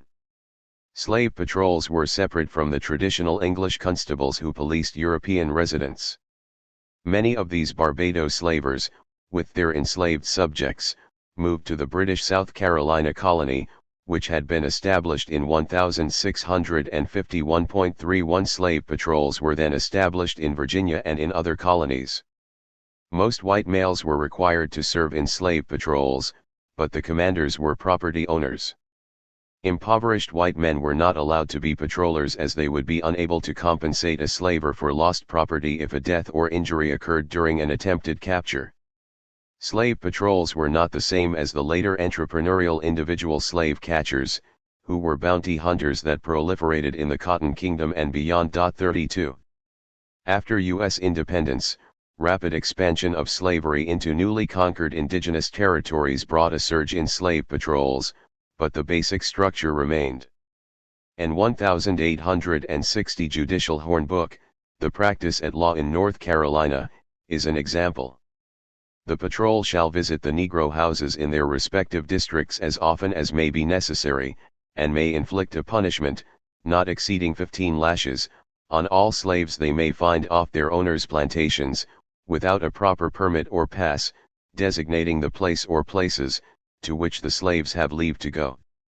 The patrol shall also visit all suspected places, and suppress all unlawful collections of slaves, shall be diligent in apprehending all runaway Negroes in their respective districts, shall be vigilant and endeavor to detect all thefts, and bring the perpetrators to justice, and also all persons guilty of trading with slaves, and if, upon taking up a slave and chastising him, as herein directed, he shall behave insolently, they may inflict further punishment for his misconduct, not exceeding 39 lashes. 33. In late 19th century criminal digests, arrests made by slave patrollers before the Civil War continued to be used as legal precedents. In the segregated Jim Crow South, sheriffs continued the work of slave patrols, and those practices formed the culture of 20th century policing nationwide. Horses played a central role in pursuing runaways. Horses were a symbol of power for slavers, not only for show and racing but also as a physical symbol of racial power. Johnson writes, "The word slave patrol summoned to mind a vision of white men on horseback, an association so definitive that it elides the remarkable fact that the geographic pattern of county governance in the South emerged out of circuits ridden by 18th-century slave patrols. 34 It was not only the advantage of height and speed that a horse provided in pursuing a person on the run, but also the nature of the animal itself, its own power, the fear the huge, galloping animal could evoke, and the severe bodily harm it inflicted when it trampled a person or when the patroller tethered a bound captive to the horse. And, of course, slavers used dogs. Resistant Africans marooned in the swamps or, if fleeing, rested there. Horses could not navigate swamps, and most settler personnel were afraid to enter them. Bloodhounds were trained from pups to identify and hunt black people." Johnson writes, "Loyal to their masters and able to travel more rapidly than any human being across even the most difficult ground, these weaponized dogs were implacable enemies, driven by a purpose beyond that of even their owners."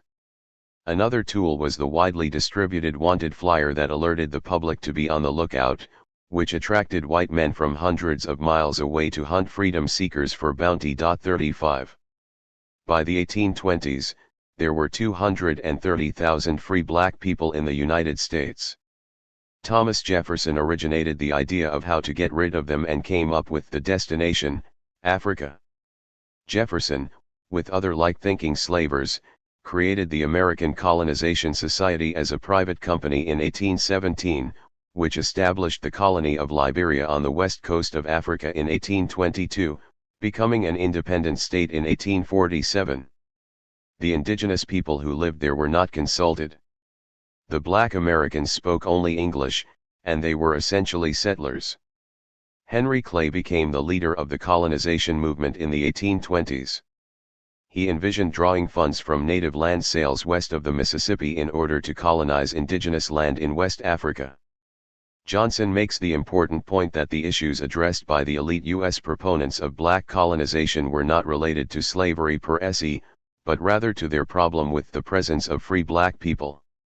Colonization was less a program for racial purification than one designed to maintain the internal frontier between black and white, master and slave, even while making it possible to imagine that boundary someday meeting its natural limit, the territorial boundary of an all-white United States. 36. From slavery to Jim Crow. By 1860, there were 500,000 free black people in the United States.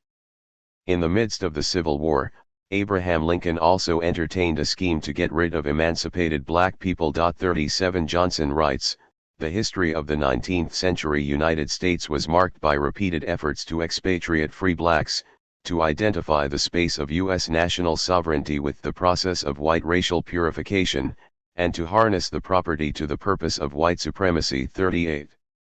The 13th Amendment, ratified in 1868, made millions of enslaved people legally free, while the 14th Amendment mandated their citizenship and the citizenship of every person born in the United States. 39 However, the 13th Amendment included an exception to freedom from servitude, neither slavery nor involuntary servitude, except as a punishment for crime whereof the party shall have been duly convicted, shall exist within the United States, or any place subject to their jurisdiction. Although the amendment abolished slavery, it allowed the exception that involuntary servitude remained punishment for a crime. The Virginia Supreme Court decision in Ruffin v. Commonwealth affirmed that convicts had the status of slaves. He has, as a consequence of his crime, not only forfeited his liberty, but all his personal rights. He is for the time being the slave of the state. He is civiliter mortuus, and his estate, if he has any, is administered like that of a dead man. 40. Michelle Alexander, in her book The New Jim Crow, theorizes about the effect of this exception on the mass incarceration of African Americans. In 2016, African-American filmmaker Ava DuVernay directed the documentary 13th, in which Alexander, Angela Davis, law professor Brian Stevenson, and others, describe in detail how the Southern elite, within a few years after the U.S. military occupation that was to protect the process of Reconstruction and empower the emancipated people, abandoned that effort. Alexander's text and DuVernay's documentary linked the conviction loophole of the 13th Amendment to the incarceration of vast numbers of mainly young men in the 20th century, starting with convict leasing in the former Confederate states under the Jim Crow segregation regime. In that way, the former slavers rebuilt cotton production and wealth using the unfree labor of black convicts, a practice that spanned the entire era of Jim Crow segregation legislation until 1951, when Congress explicitly outlawed the practice. 41 The presumed connection between convict leasing and contemporary disproportionate incarceration of black people is dubious, although the 13th Amendment inclusion of incarceration as slavery is undoubtedly a factor of the mass incarceration, as are modern urban police forces grounded in slave patrols. Surveillance and control of most black people continued during Reconstruction. The occupying U.S. Army took no concerted action against the patrols in most places, forcing formerly enslaved Africans to remain and work on plantations. Even with military vigilance, patrolling black people continued as a form of organized terrorism, perpetrated especially by the Ku Klux Klan, which was founded for that very purpose 19 months after the Civil War ended. The intensive military training and experience over 4 years of fighting in the Confederate Army produced a militaristic character to local police forces and patrol techniques under the post-Reconstruction Jim Crow regime. Freed African Americans no longer even had the protection of being valued as property and collateral by former slavers, allowing for extreme forms of revenge, violence, and terror against them.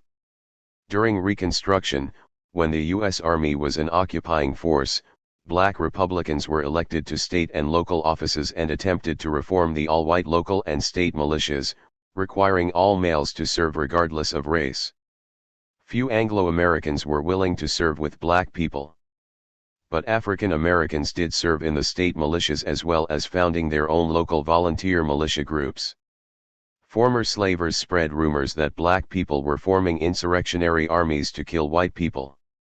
Former slavers created their own armed gangs to intimidate other white farmers and merchants who traded with black farmers and artisans, the threats and acts of violence putting white merchants out of business. Most ominously, elite white Southerners formed volunteer militias under the guise of private rifle clubs. By 1876, South Carolina had more than 240 such clubs. This allowed thousands of Confederate combat veterans, along with former Confederate guerrillas, to mobilize quickly. The KKK was the most violent syndicate, its purpose being to subdue the black population and to exploit their labor. Either by their absence in many places or by their actions in others, some of the U.S. Army officers in charge made these failures of Reconstruction possible.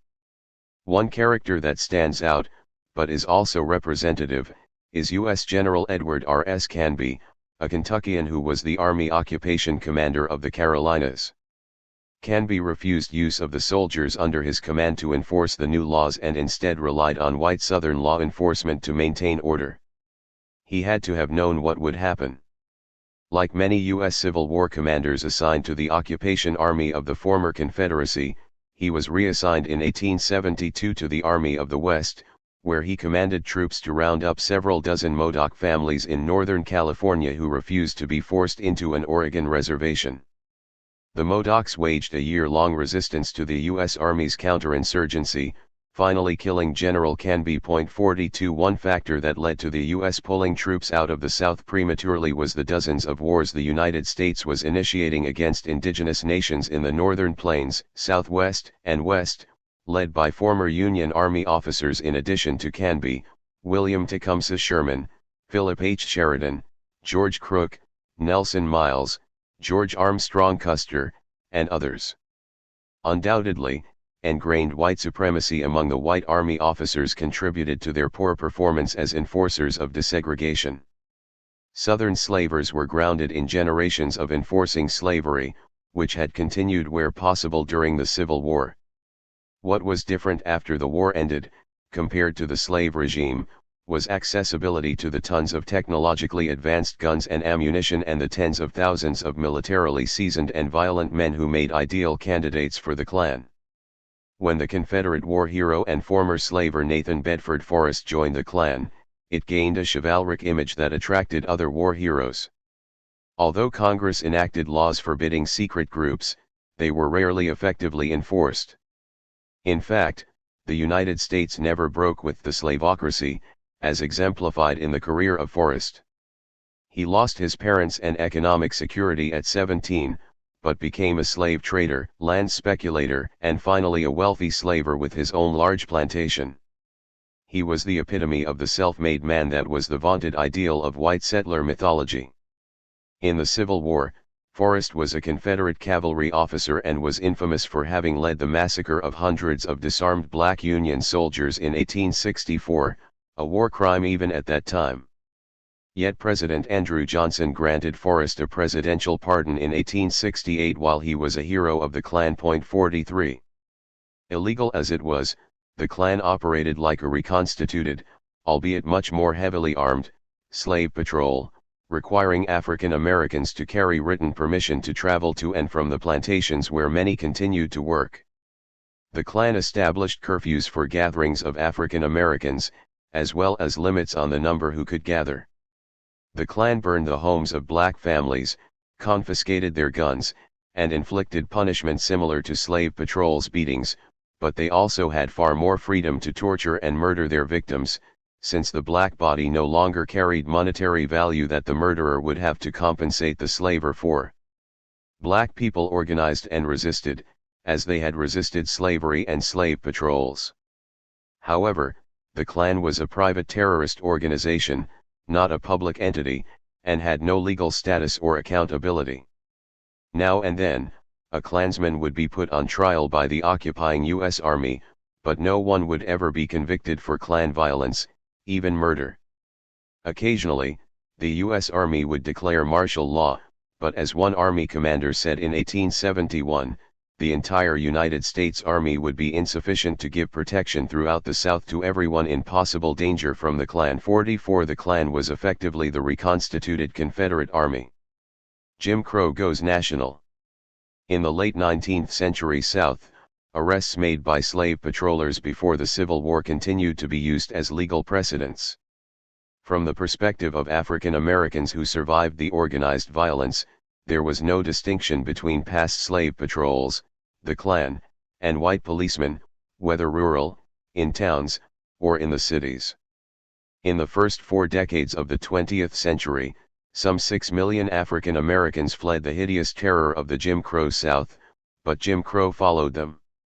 Between 1940 and 1950, 1.5 million Southern black people migrated north and west, more than 300,000 to work in the war industry in the greater Los Angeles and San Francisco Bay Areas. 45. During the same period, a wave of Southern and Southwestern Anglo-Americans migrated to those locales for jobs in war production.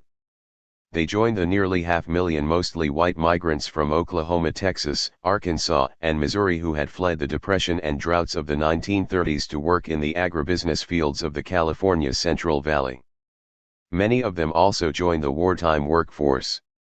Following the war boom in jobs, many of the white people who had come from the South and border states were able to buy homes and moved into the white working class communities in South Central Los Angeles.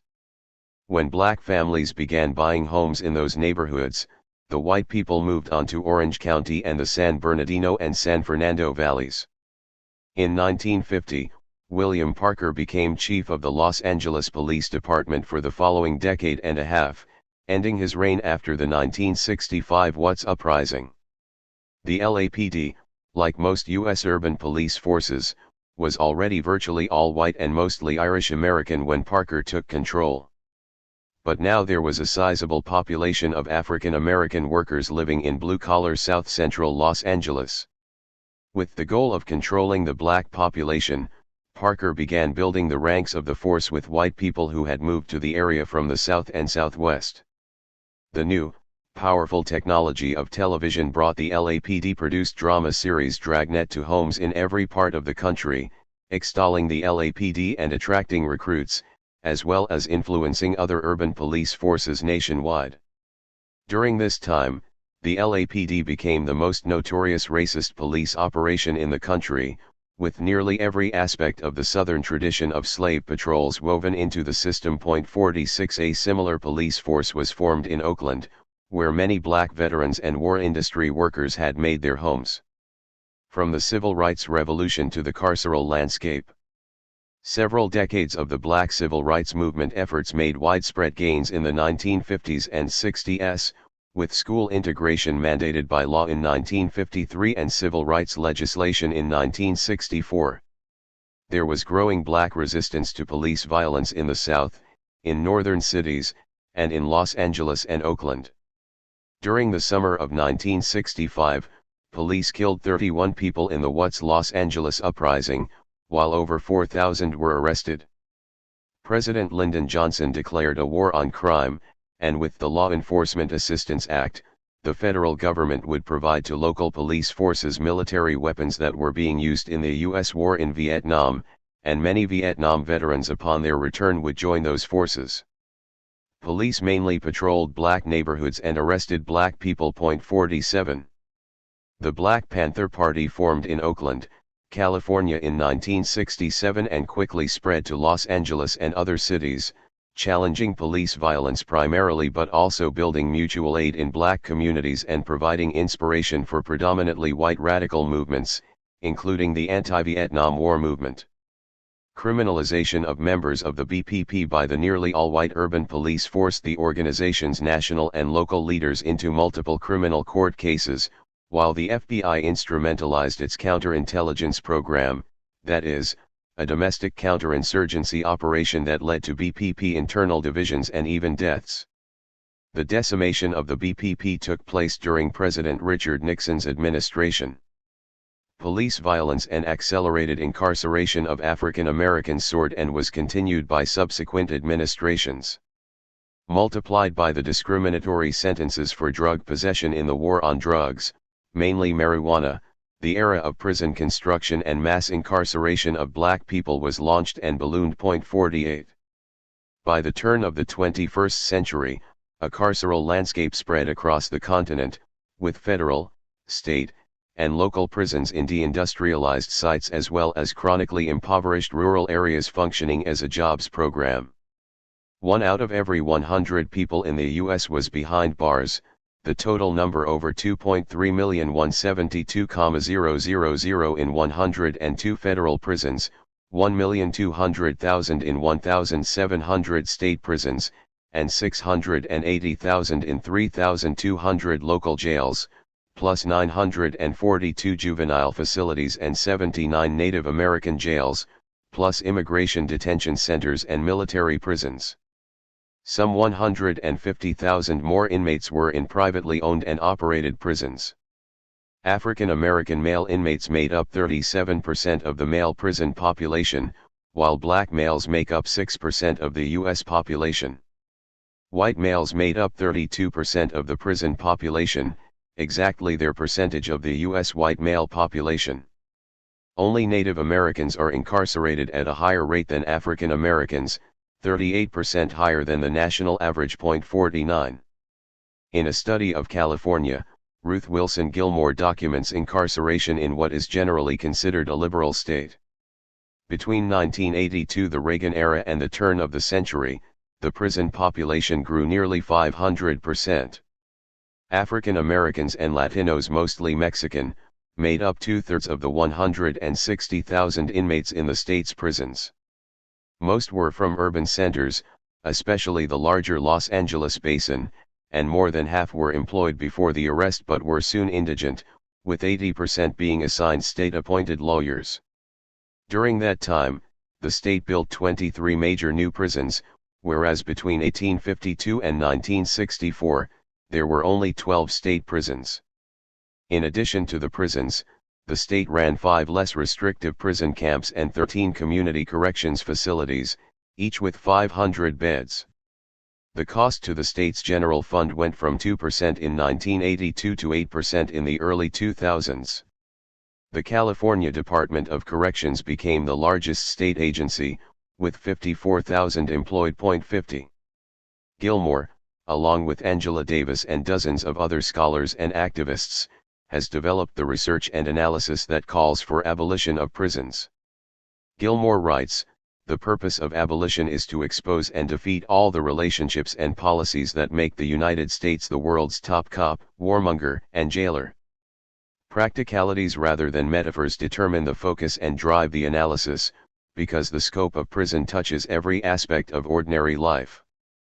Abolition is a movement to end systemic violence, including the interpersonal vulnerabilities and displacements that keep the system going.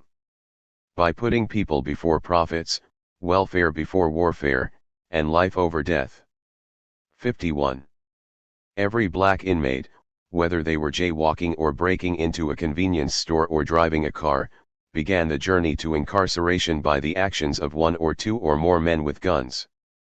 These gunmen had badges and totalitarian authority at the moment of encounter, and the black person often ended up dead at the scene. Law enforcement boomed in the 1980s and 90s, consuming up to half of cities' budgets. Police unions functioned as parallel agencies without any public scrutiny, successfully defending any of their members from punishment for murder or other abuse. Programs of reform, retraining, anti-bias training, and ethnic and racial diversification failed to change a police culture of anti-black bias in the United States. As Alex Vital writes, any effort to make policing more just must address the problems of excessive force, over-policing, and disrespect for the public. Much of the public debate has focused on new and enhanced training, diversifying the police, and embracing community policing as strategies for reform, along with enhanced accountability measures. 52. Police killing black people. Police in the United States kill civilians at a far higher rate than any other wealthy country. Per 10 million people, U.S. police kill 35.5 individuals, while Canadian police, which have a negative reputation for violence and targeting among Native people, kill 9.8 individuals per 10 million.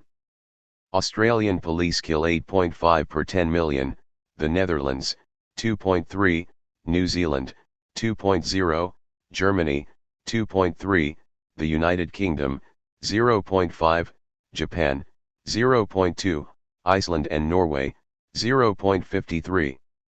Although not new, police abuse and killings of black individuals became visible with the advent of the home video recorder, first appearing on evening television news programs in March 1991, thanks to the video that recorded the brutal beating and arrest of Rodney King by Los Angeles police. The video, made by a neighbor from his balcony, was widely viewed and denounced. Within 3 days of outcry and demonstrations, the LAPD released King without charges, and soon after the 4 officers who administered the brutal beating were indicted by a grand jury. However, the 17 officers who stood by and watched the beating were not indicted. As preparations were being made for trial in Los Angeles, a Superior Court judge ordered the trial moved to the northern suburb of Simi Valley, which happened to be a white, middle-class community where many LA police officers lived or retired to. It was also the site of the Ronald Reagan Library.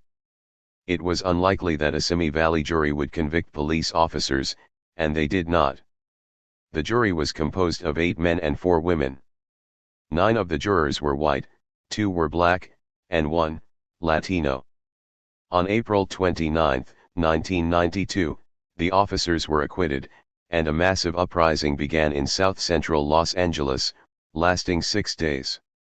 It spread beyond predominantly black South Central to other parts of Los Angeles, including the predominantly Korean district, where a Korean woman shopkeeper shot and killed a 15-year-old girl who was black, exacerbating the already tense relations between the more affluent Korean immigrant community and the black community. 54. Intense policing in black communities and unpublicized police killings of black people continued in the 1990s, monitored closely and protested by Copewatch, which was founded in 1990, and Critical Resistance, founded in 1997 by Angela Y. Davis, Ruth Wilson Gilmore, and Rose Braz, and other anti-racist activist groups.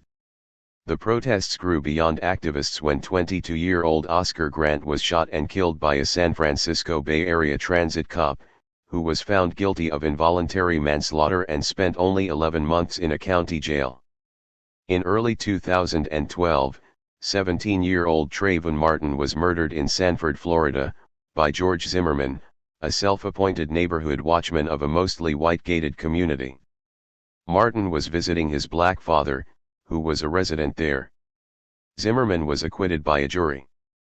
In mid-July 2014, 44-year-old Eric Garner, who was an asthmatic, was killed in a chokehold by a Staten Island, New York, police officer. The officer accused Garner of illegally selling cigarettes, which he denied. He asked the officer to leave him alone. Instead, the officer pushed Garner to the sidewalk.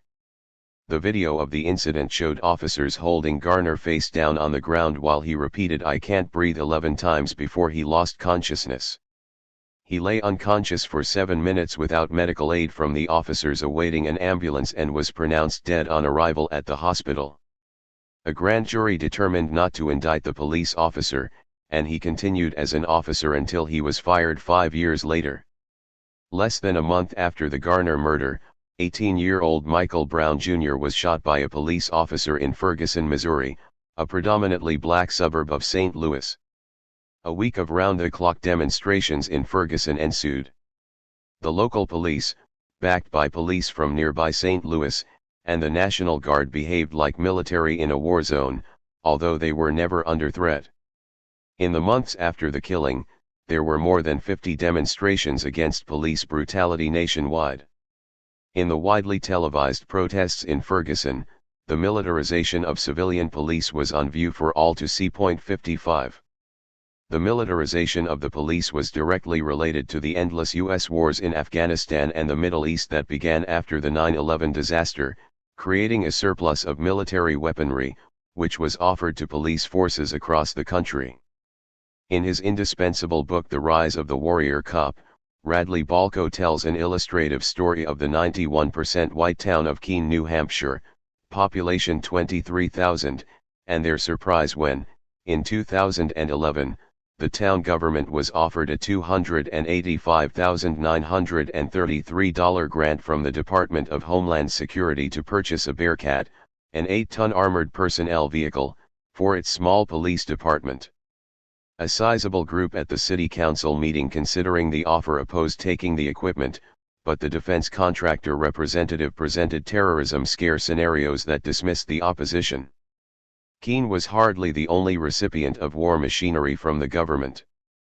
Balko writes, since the September 11 attacks, Homeland Security has been handing out anti-terrorism grants like parade candy, giving cities and towns across the country funds to buy military-grade armored vehicles, guns, armor, aircraft, and other equipment. The military-industrial complex has thrived, creating yet another class of government hardware contractors, and a new interest group to lobby Washington to ensure the process of police militarization continues. By 2011, Homeland Security had spent $34 billion in domestic military grants to police forces, going to all sized cities. 56 Balko traces the militarization and increased violence of the police back to the post-war civil rights and anti-war organizing and demonstrations, particularly the Nixon administration's war on drugs, which led to a gradual increase in the size, scope, and culture of the police. The militarized police were on full display, along with armed white nationalist thugs, after the May 25, 2020, police killing of 45-year-old George Floyd in Minneapolis. It was a particularly gruesome incident captured on video, all 9 minutes and 29 seconds, showing the police officer pressing his knee with full body weight on Floyd's neck, with the victim repeating "I can't breathe" and calling for his mother until he was lifeless, and still the cop's knee remained on his neck. The 2 other police officers did nothing to intervene while bystanders yelled at the cop, who appeared to savor the attention. Protests broke out across the country. A little publicized police killing of a black woman, Breonna Taylor, 2 months earlier in Louisville, Kentucky, came to national and international attention with massive months-long demonstrations in Louisville and nationwide. Taylor was killed in her bed when narcotics police rammed the door of her apartment in the middle of the night, having used the wrong address. Between 2015 and 2020, 48 black women were killed by police and only 2 police officers were charged. 57. Led by Black Lives Matter, demonstrations exploded across the country during the spring and summer of 2020, at first in large urban centers but, over several weeks, erupting in small and medium-sized towns and cities, many of them with large white majority populations. The demonstrations were met with militarized police and National Guard troops. The movement for Black Lives emerged in 2012, following the police killing of Oscar Grant in Oakland, California. The hashtag Black Lives Matter began on Twitter and was created by young black activists, led by Alicia Garza, Opal Tometi, and Patrice Cullors, 3 black women in Oakland. 58 These women were acting in the tradition of the historical leadership of black women, from Sojourner Truth and Harriet Tubman to Fannie Lou Hamer and Ella Baker to Angela Davis and the women of the Black Panthers and the Combahee River Collective that was founded in 1974. 59. African and African Caribbean immigration. In 1965, President Lyndon Johnson signed into law a new Immigration Act that replaced the exclusionist 1925 law. For the first time, a supposedly non-discriminatory policy went into effect that allowed immigration from Africa, the Caribbean, Asia, and other non-European regions. Albeit laden with national origins quota systems, more immigrants of color did immigrate to the United States, many of them fleeing U.S. wars and interventions in their countries. In 1980, black immigrants from the Caribbean and Africa made up only 3% of the U.S. black population, but by the 21st century, black immigrants and their offspring comprised nearly 20% of the U.S. black population, or 1 in 5 African Americans.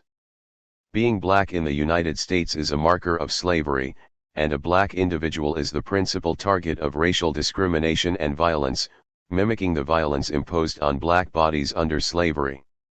Black immigrants and refugees from Africa and the Caribbean, like all other immigrants to the United States, arrive knowing little about the United States but often are drawn to Hollywood movies and the American dream rhetoric. For those coming from majority black societies, the reality of anti-black racism is often unexpected. Somalian refugee Mohammed Abdul Qadir Ali writes, "In Somalia, we knew African Americans only through popular Hollywood movies like Rambo and Rocky, in which they were the comic sidekicks or inept villains. They were peculiar, alien caricatures to us."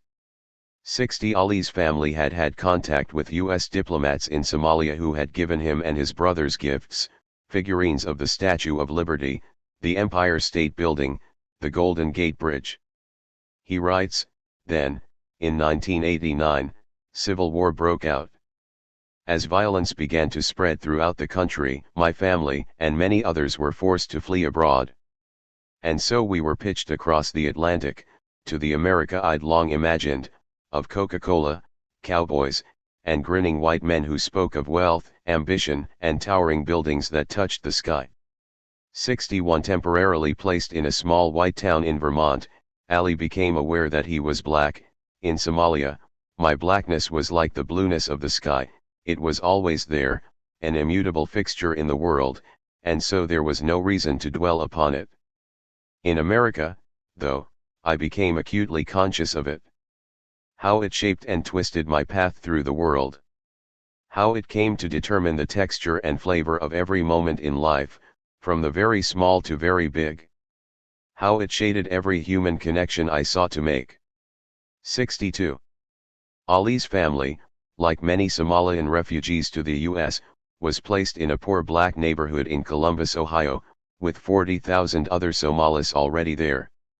That neighborhood, like other poor, black ones, had a legacy of crime, imprisonment, and over-policing.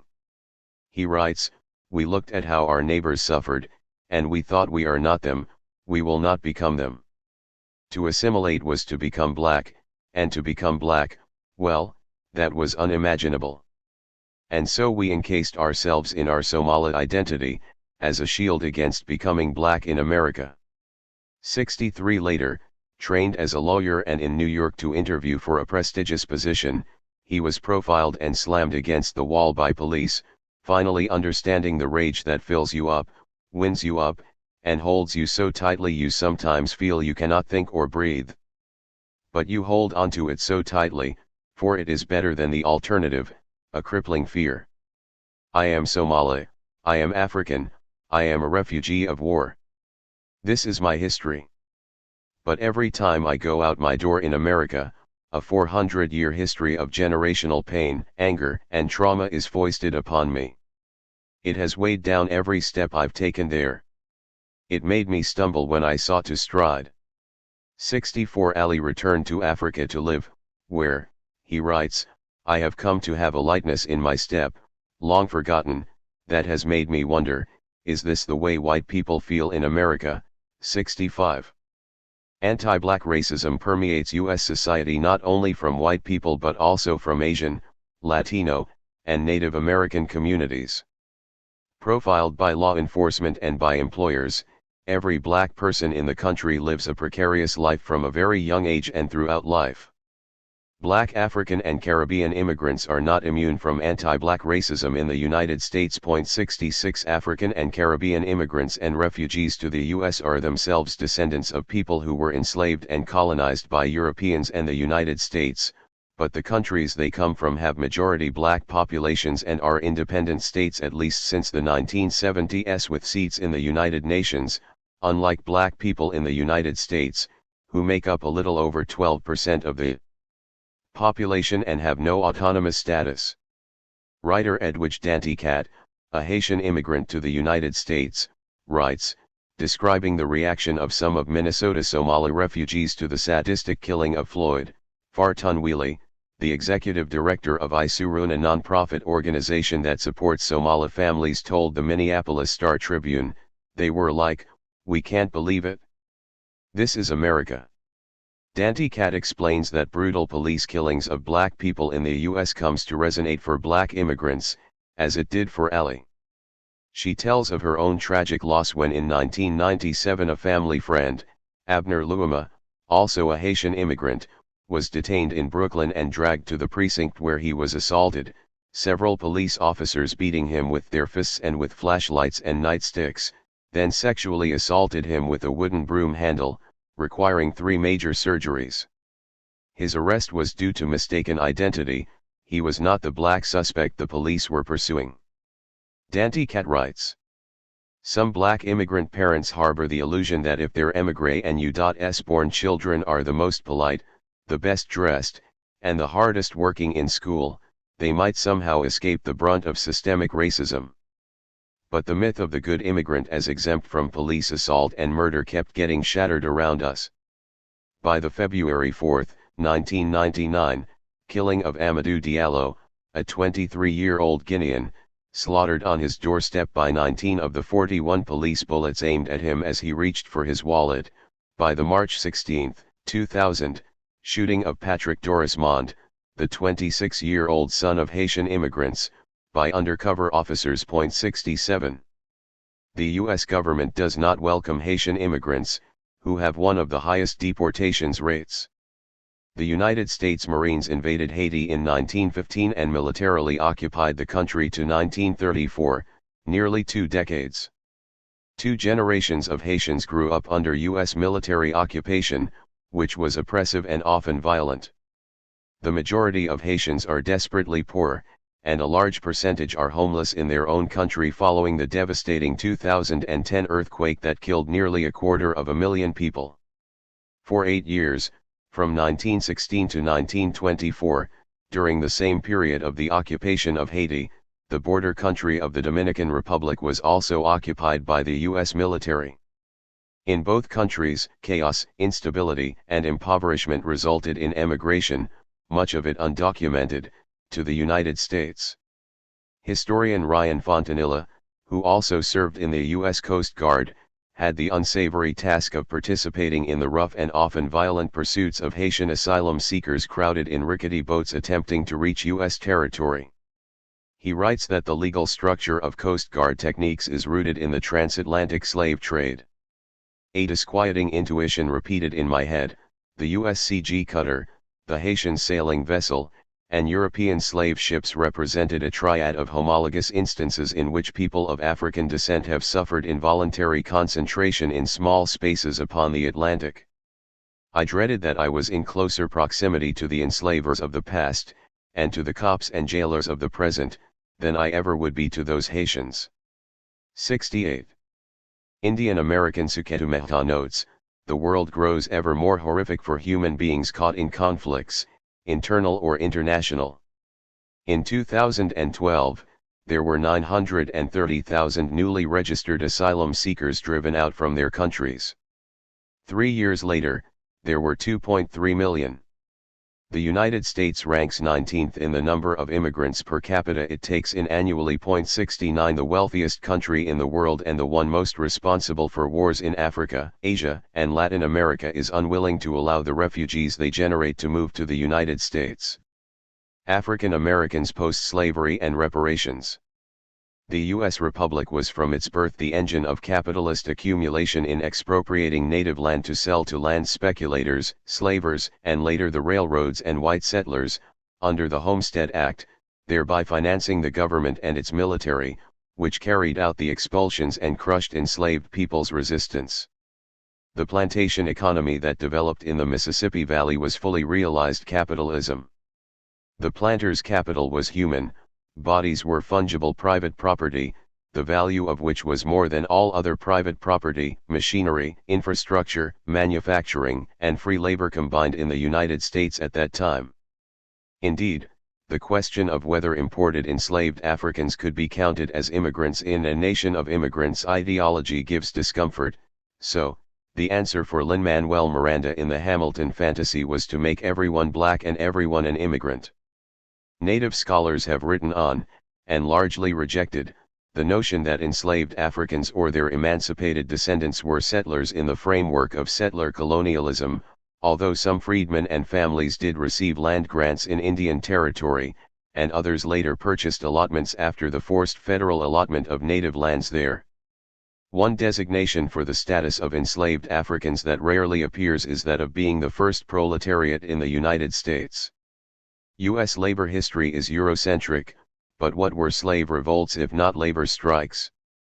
Of course, they were about more than that, as they were about freedom from bondage, but they were also about labor exploitation and powerlessness and self-organizing.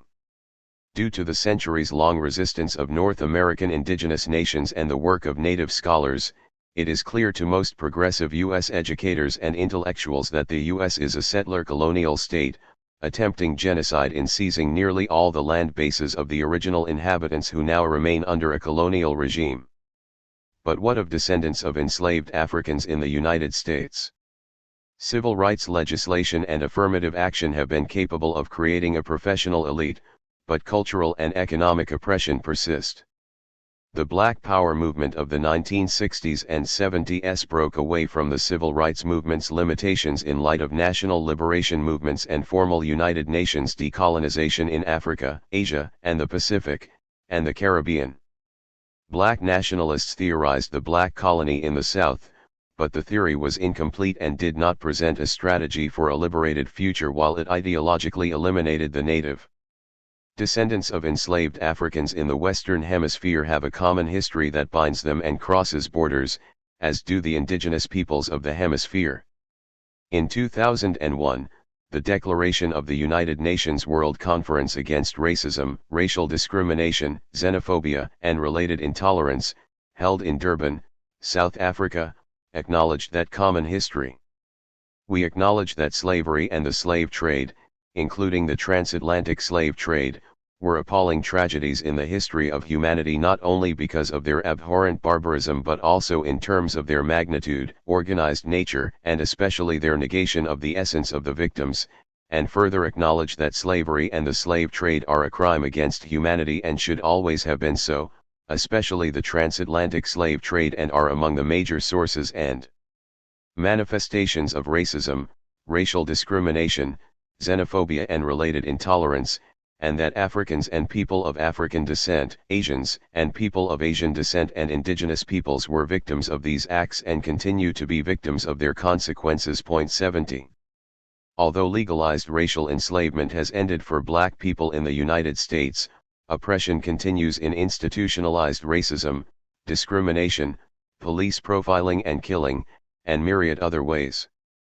Trowerlet observes that slavery is a ghost in the United States, both the past and a living presence, and the problem of historical representation is how to represent that ghost, something that is and yet is not. 71 These past horrors require societal remembrance, and reparations are necessary, but Trowerlet cautions that focus on the past often diverts us from the present injustices for which previous generations only set the foundations. Trowerlet is concerned that for white liberals, feeling guilt about the past can be comfortable inasmuch as it protects them from a racist present. 72 Western historical narratives about colonialism and slavery are filled with silences. As a Haitian historian, Trowerlet was well aware of the absence of the Haitian Revolution in those narratives, but as he points out, history does not belong only to its narrators, professional or amateur.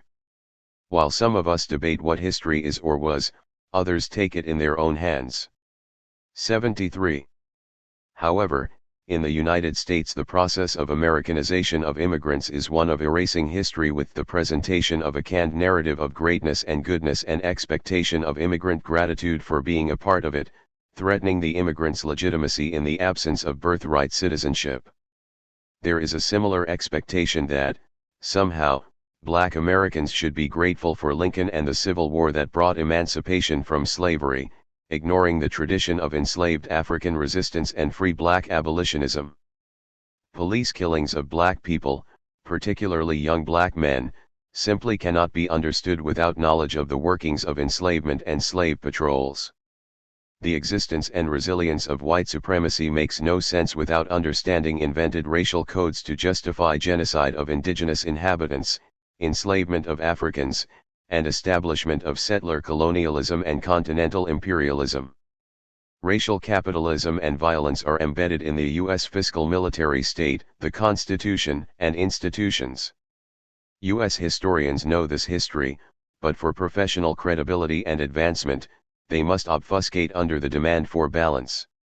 For oppressed people to take history into their own hands, they have to know that history. The protests led by Black Lives Matter supporters during the summer of 2020 revealed a deep knowledge on the part of those who rallied and produced a process of intense education. How immigration and the machinery of Americanization has presented barriers to structural change in the United States is pertinent but incomplete without the acknowledgement that the United States is a settler colonialist state. Chapter 4. Continental Imperialism. Although he was likely unaware of the reasons why, John F. Kennedy was right not to include Mexicans as immigrants in his A Nation of Immigrants scheme. People conquered by war and dominated by an imperialist power are not immigrants. The United States is the only rich country that has a long border with a poor and formerly European colonized country, which provides a permanent reserve of surplus labor. And that border was imposed by an imperialist war. U.S. imperialism from the beginning. The story begins not with the 1846 U.S. military invasion of Mexico but in 1806 with a U.S. military spy mission illegally entering Mexico, which remained at that time, after nearly 3 centuries since the Europeans' arrival, a colony of Spain. 1 This spy mission, in preparation to annex Mexico in order for the U.S. to reach the Pacific and dominate the continent, took place just before the Mexican people initiated their successful War of Independence. With early and incessant U.S. intervention, as historian Greg Grandin writes, it's a wonder Mexico survived the 19th century at all too. For most U.S. historians, the United States invasion and colonization of the Spanish territories of Cuba, Puerto Rico, and the Philippines in the late 1890s, also U.S. interventions in those people's independence movements to throw off Spanish colonialism, marked the era of United States imperialism, which they portray as a period, not a persistent reality from the nation's founding and continuing into the 21st century. U.S. historians traditionally have used euphemisms such as expansion or the moving frontier or manifest destiny rather than U.S. imperialism to describe the 3-decade process that culminated in the annexation of half of Mexico. Yet, At the same time that President Thomas Jefferson was sending Marines and warships to North Africa, he was sending military spy missions to the Spanish colony of Mexico when the Mexican people were beginning their decade-long war of national liberation. A century later, the Marine Corps captured the period as imperialism in their hymn, from the halls of Montezuma to the shores of Tripoli. U.S. historians employ passive terms such as manifest destiny or westward movement or expansion in conceptualizing the invasion, conquest, and colonization of indigenous nations across the continent, as well as the invasion and occupation of the Republic of Mexico, as natural, not colonialism, not imperialism. But they know better. Historian Frederick Jackson Turner, the author of the Frontier Thesis of U.S. Democracy, observed in 1897, our colonial system did not begin with the Spanish War. The United States had had a colonial history and policy from the beginning of the Republic, but they have been hidden under the phraseology of interstate migration and territorial organization. Turner was not criticizing that reality, only stating it. However, the subsequent academic history field the West ignored its founders' truth through most of the 20th century. Exploring the origin of United States colonialism, exceptional historian Howard Lamar traced its roots to the Northwest Ordinance enacted by the Continental Congress in 1787 and reenacted by the United States Congress in 1789, which specified successive stages of colonial development, from an imposed territorial government to a semi-representational government to, finally, admission to the Union as a state. 4 After his 1803 purchase of the Louisiana Territory from Napoleon, President Thomas Jefferson claimed that its boundaries extended to the Rio Grande, which was then a part of Spanish-occupied Mexico. Soon after the founding of the Republic of Mexico in 1821, U.S. officials and newspapers began to hint that the Rio Grande marked the border between the United States and Mexico, and there was great public conviction behind the attempt to reunite and reacquire the territory, the term manifest destiny being coined in 1845.5. In 1803, the Jefferson administration, without consulting any affected indigenous nation, purchased the Louisiana Territory from Napoleon Bonaparte. The 828,000 square miles doubled the size of the United States. The territory encompassed all or part of multiple indigenous nations, including the Lakota, Cheyenne, Arapaho, Crow, Pawnee, Ponca, Osage, Arikara, and Comanche, among other peoples of the Bison. It also included the area that would soon be designated Indian Territory, the site of forced relocation of indigenous peoples from east of the Mississippi in the 1840s. 15 states would be carved out of the Louisiana Territory during the following decades, all of present-day Arkansas, Missouri, Iowa, Oklahoma, Kansas, and Nebraska, Minnesota west of the Mississippi, most of North and South Dakota, northeastern New Mexico and North Texas, the portions of Montana, Wyoming, and Colorado east of the Continental Divide, and Louisiana west of the Mississippi River, including the city of New Orleans. The territory bordered lands occupied by Spain, including Texas, and all the territory west of the Continental Divide to the Pacific Ocean. These would soon be next on the U.S. annexation list, but it would require a 2-year war, followed by more than 3 decades of indigenous peoples' resistance. 6. In preparation for U.S. domination of the western half of North America, President Thomas Jefferson commissioned military spy missions into the newly acquired territory of the Louisiana Purchase.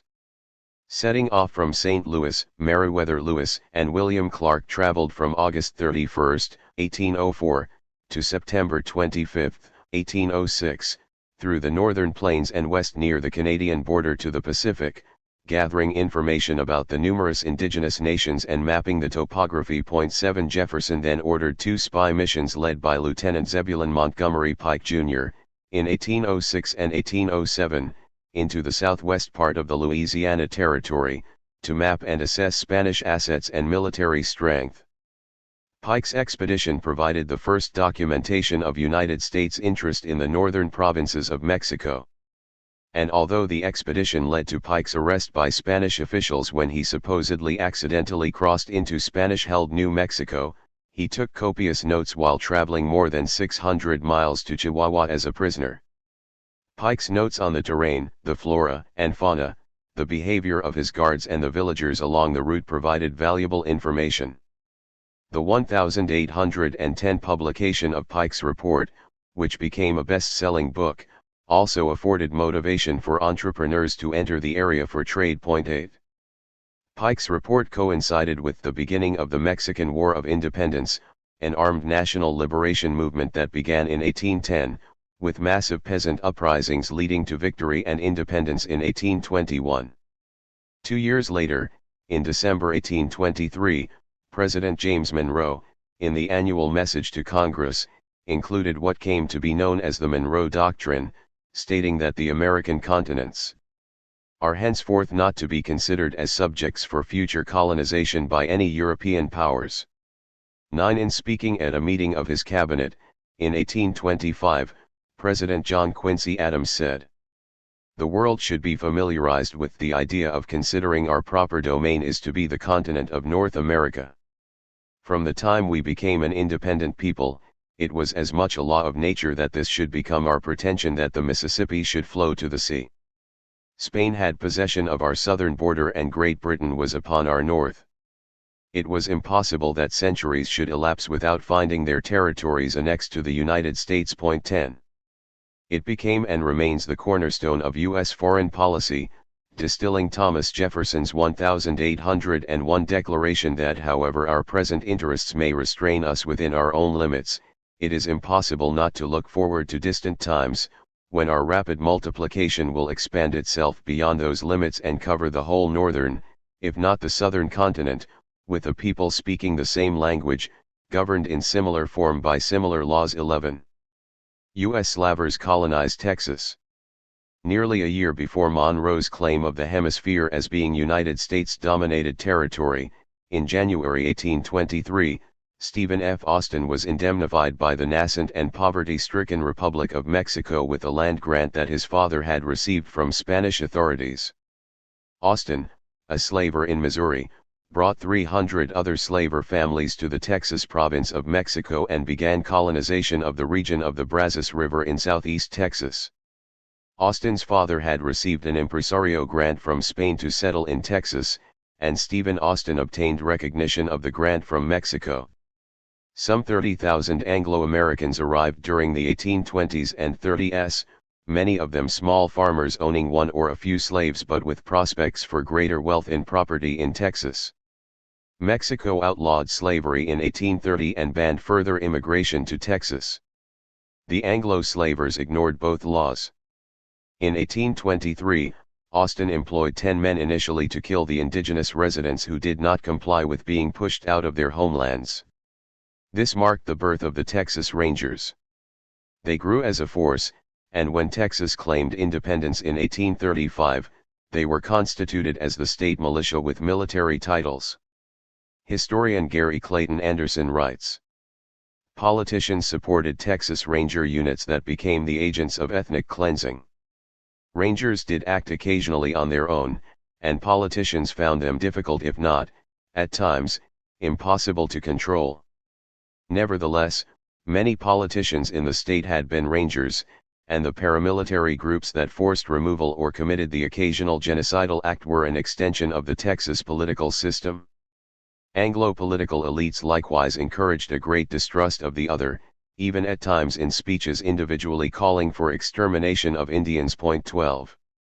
The Texas Rangers warred against the communities and nations of the Karankawa, Waco, Tehuacani, Tonkawa, and Cherokee, and their war against the Comanches and Kiowa continued to the 1880s. With skirmishes and battles starting in 1832 that became a war of Anglo-slavers' secession from Mexico, the slavers and U.S. mercenaries like Davy Crockett suffered a humiliating defeat that ended with their retreat into a former Franciscan mission in San Antonio, called the Alamo, in February 1836. But the slavers declared independence the following month. Mexico did not recognize the self-styled Republic of Texas and tried to regain the territory without success. Following Texas's illegal independence, the number of enslaved Africans soared, and by the time of the Civil War they made up 1/3 of the Texas population and the main source of wealth. 13. President James Polk, revealing his intentions to invade Mexico, sent the 3rd Infantry Regiment to Anglo-controlled Corpus Christi in June 1845. Then, in December, with the agreement of the Anglo-Texas illegal government, the U.S. Congress annexed Texas as the 28th state. Polk then moved the 3rd Army Infantry to the Rio Grande in February 1846, poised for the invasion in June. 14. Anglo infiltration into New Mexico. In 1835, U.S. Army Captain Lemuel Ford of the 1st Dragoons wrote in his diary, "These Spaniards are the meanest looking race of people I ever saw, don't appear more civilized than our Indians generally. Dirty, filthy looking creatures." 15. He was referring to Comancheros that he encountered, Mexican citizens in northern Mexico who traded and intermarried primarily with Comanches on the plains. Waddy Thompson Jr., who served as a U.S. diplomat to Mexico from 1842 to 1844, wrote of the people of Mexico, that the Indian race of Mexico must recede before us, is quite as certain as that is the destiny of our own Indians. 16. Army officers like Ford and diplomats like Thompson were not exceptional in their racist views of Mexicans. Indian hating and white supremacy were part and parcel of democracy and freedom, and central to U.S. foreign policy then, as it is today. The instability of the new Republic of Mexico as it emerged from over 3 centuries of Spanish colonialism and a decade of war for independence placed it in a weak position to defend its territory from U.S. aggression.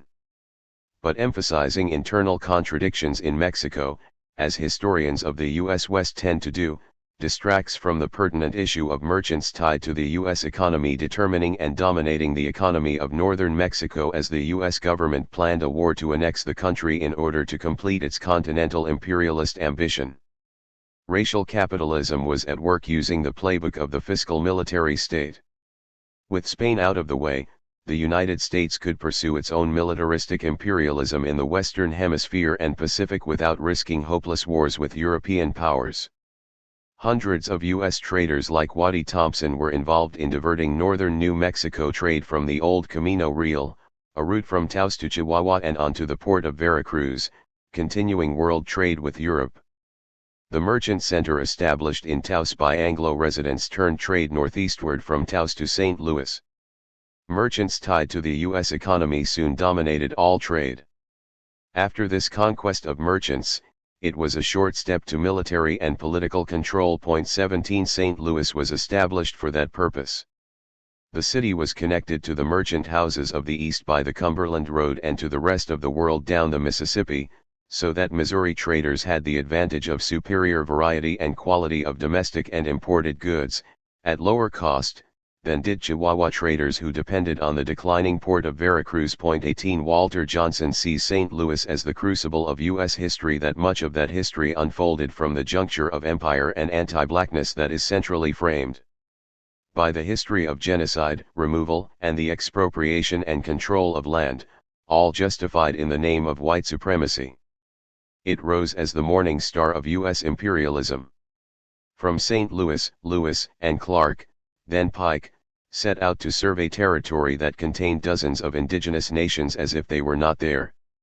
And it was from St. Louis that the U.S. waged genocidal wars to destroy their presence. Early on, the U.S. Army's Department of the West was headquartered at St. Louis's Jefferson Barracks, and for a period after the Civil War, the entire U.S. Department of War was relocated from Washington, D.C., to St. Louis. 19. New Mexico was the gateway to the Pacific, so the 2 decades of trade through St. Louis built a bond between the American Party in Taos and the United States. This development of mobile capitalism bred a nouveau New Mexico Hispano elite as an increasingly commercial, self-interested class. 20. Traders and mercenaries were to have an enormous influence in paving the way for U.S. control of New Mexico, constituting the core of what Father José Martínez of Taos called the American Party of Taos, of which the Padre was an active member. Carlos Beaubien, for instance, a French-Canadian from a noble French family, had migrated to Missouri and, like many other French-Canadian traders, had become involved in the lucrative Southwest fur trade. By 1823, Beaubien had visited Taos and decided to settle there. Within a few years he was an established Mexican citizen and married into the elite Hispano-Lovato family. Through his children's marriages he also became linked with the Maxwell, Trujillo, Abreu, Clouthier, and Muller families, surnames indicating the presence of several nationalities connected with the U.S. economy. Another French-Canadian, Sarin Saint-Vrain, traveled to Taos in 1825. In the early period, few traders and commercial trappers remained in New Mexico during the winter, but Saint-Vrain did, making great profits by staking Anglo-American trappers with supplies in return for a percentage of their catch. With the aid of family connections in Missouri, Saint-Vrain and the Anglo-American Charles Bent, with their brothers, established a trading center, Bent's Fort, in 1832 on the Colorado River at a strategic intersection of Indian, trapper, and trader routes.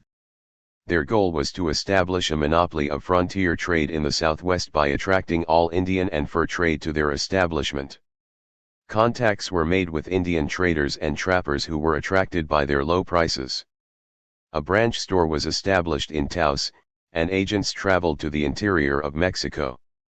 Bent's Fort became the economic center for the fur trade in the Southwest and was second in North America only to Astor's American Fur Company.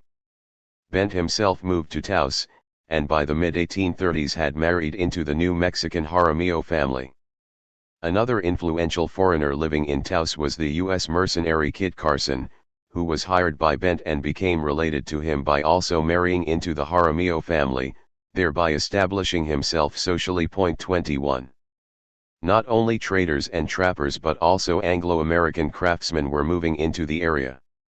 A Mexican lawyer, Antonio Barrero, commented in 1831 that the towns of New Mexico were becoming the homes of Anglo tailors, carpenters, blacksmiths, potters, shoemakers, gunsmiths, and others. 22 In an 1826 report to the nascent Mexico national government, New Mexico Governor Antonio Narbona expressed concern about the growing foreign population. In the aforementioned port of Taos, which is the frontier, there commonly reside a greater number of foreigners. By it being the edge of our populated area, it affords a refuge which many take advantage of without giving knowledge of their presence. 23. The trade was becoming increasingly capitalized and now involved the manipulation of capital, credit, and labor. 24 Militarism followed trade and missionaries under any European imperialist project, including that of the U.S.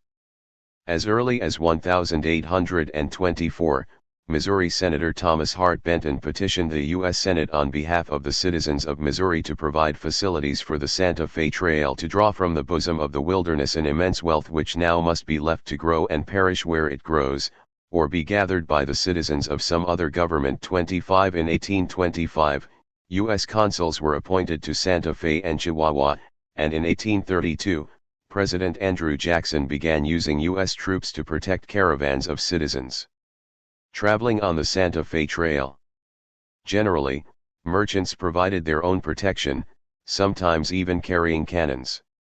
The U.S. mounted infantry accompanied caravans in times of particularly intense native resistance to trespass, especially in 1834 and 1843.26.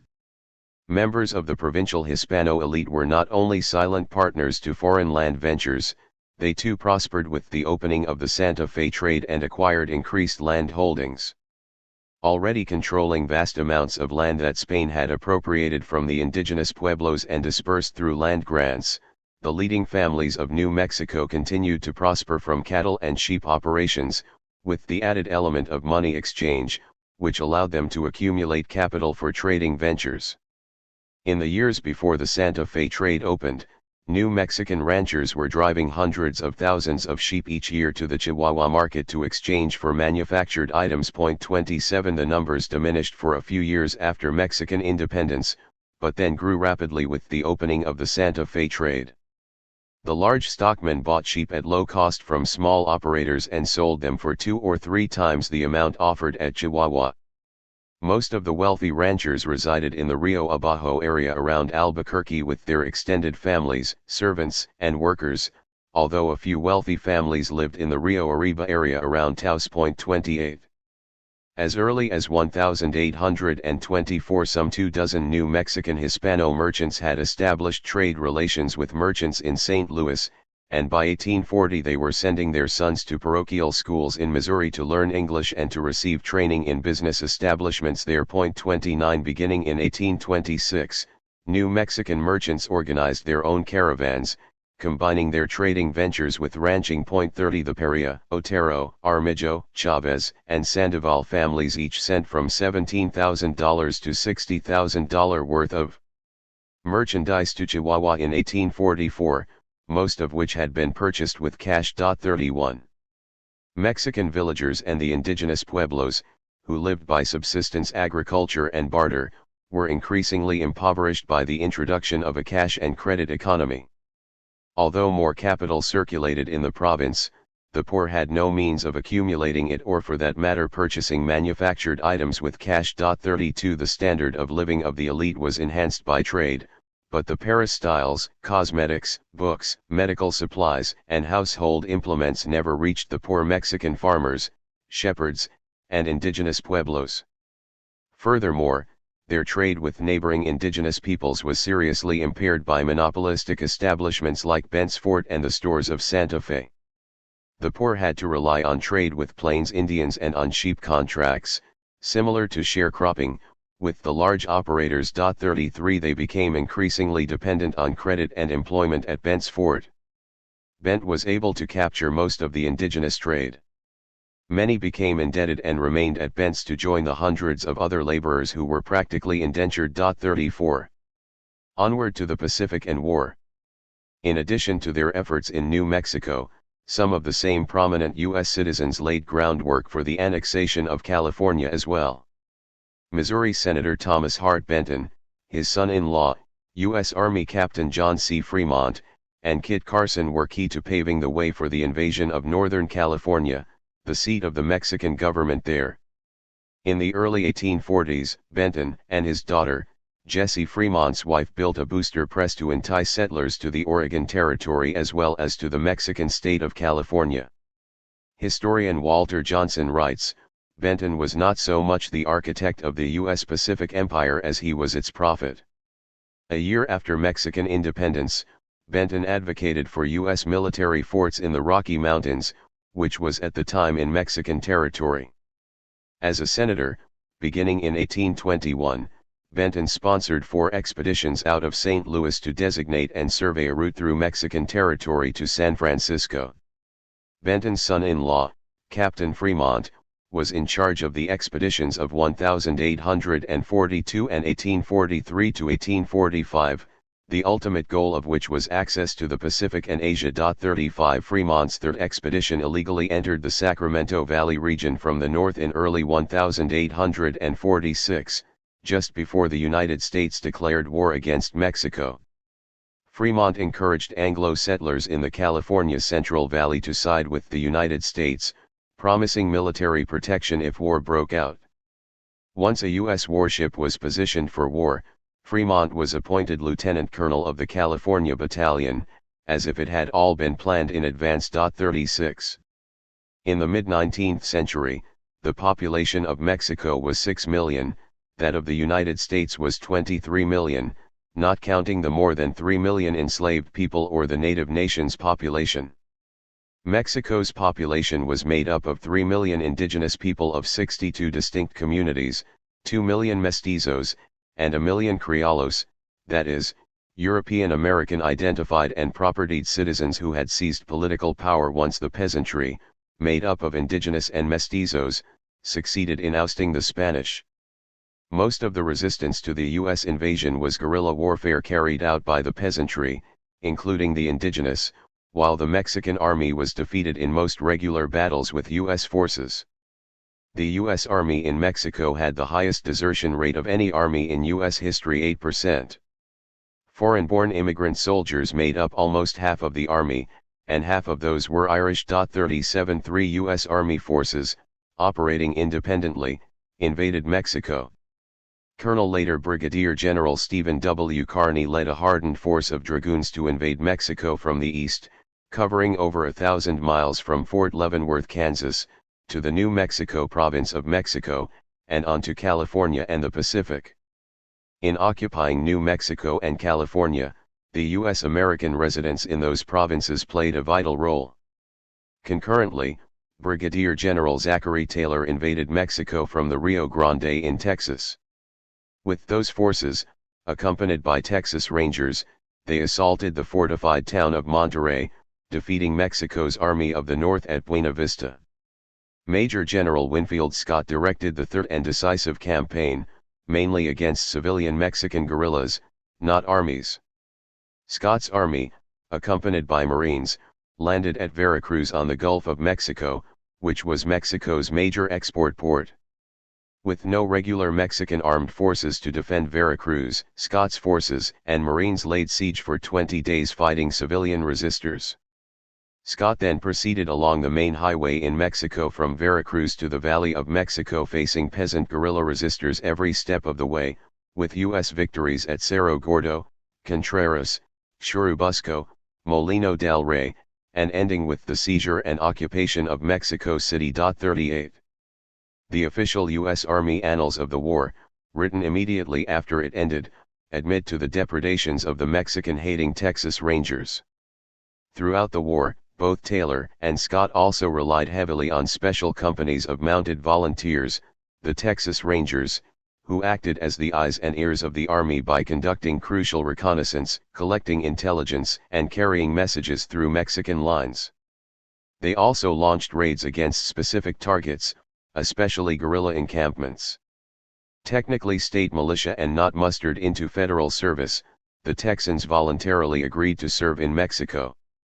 Their depredations on the Mexican citizenry were often excessive, however, and their behavior, along with that of other volunteers, did much to spark local Mexican resistance. 39.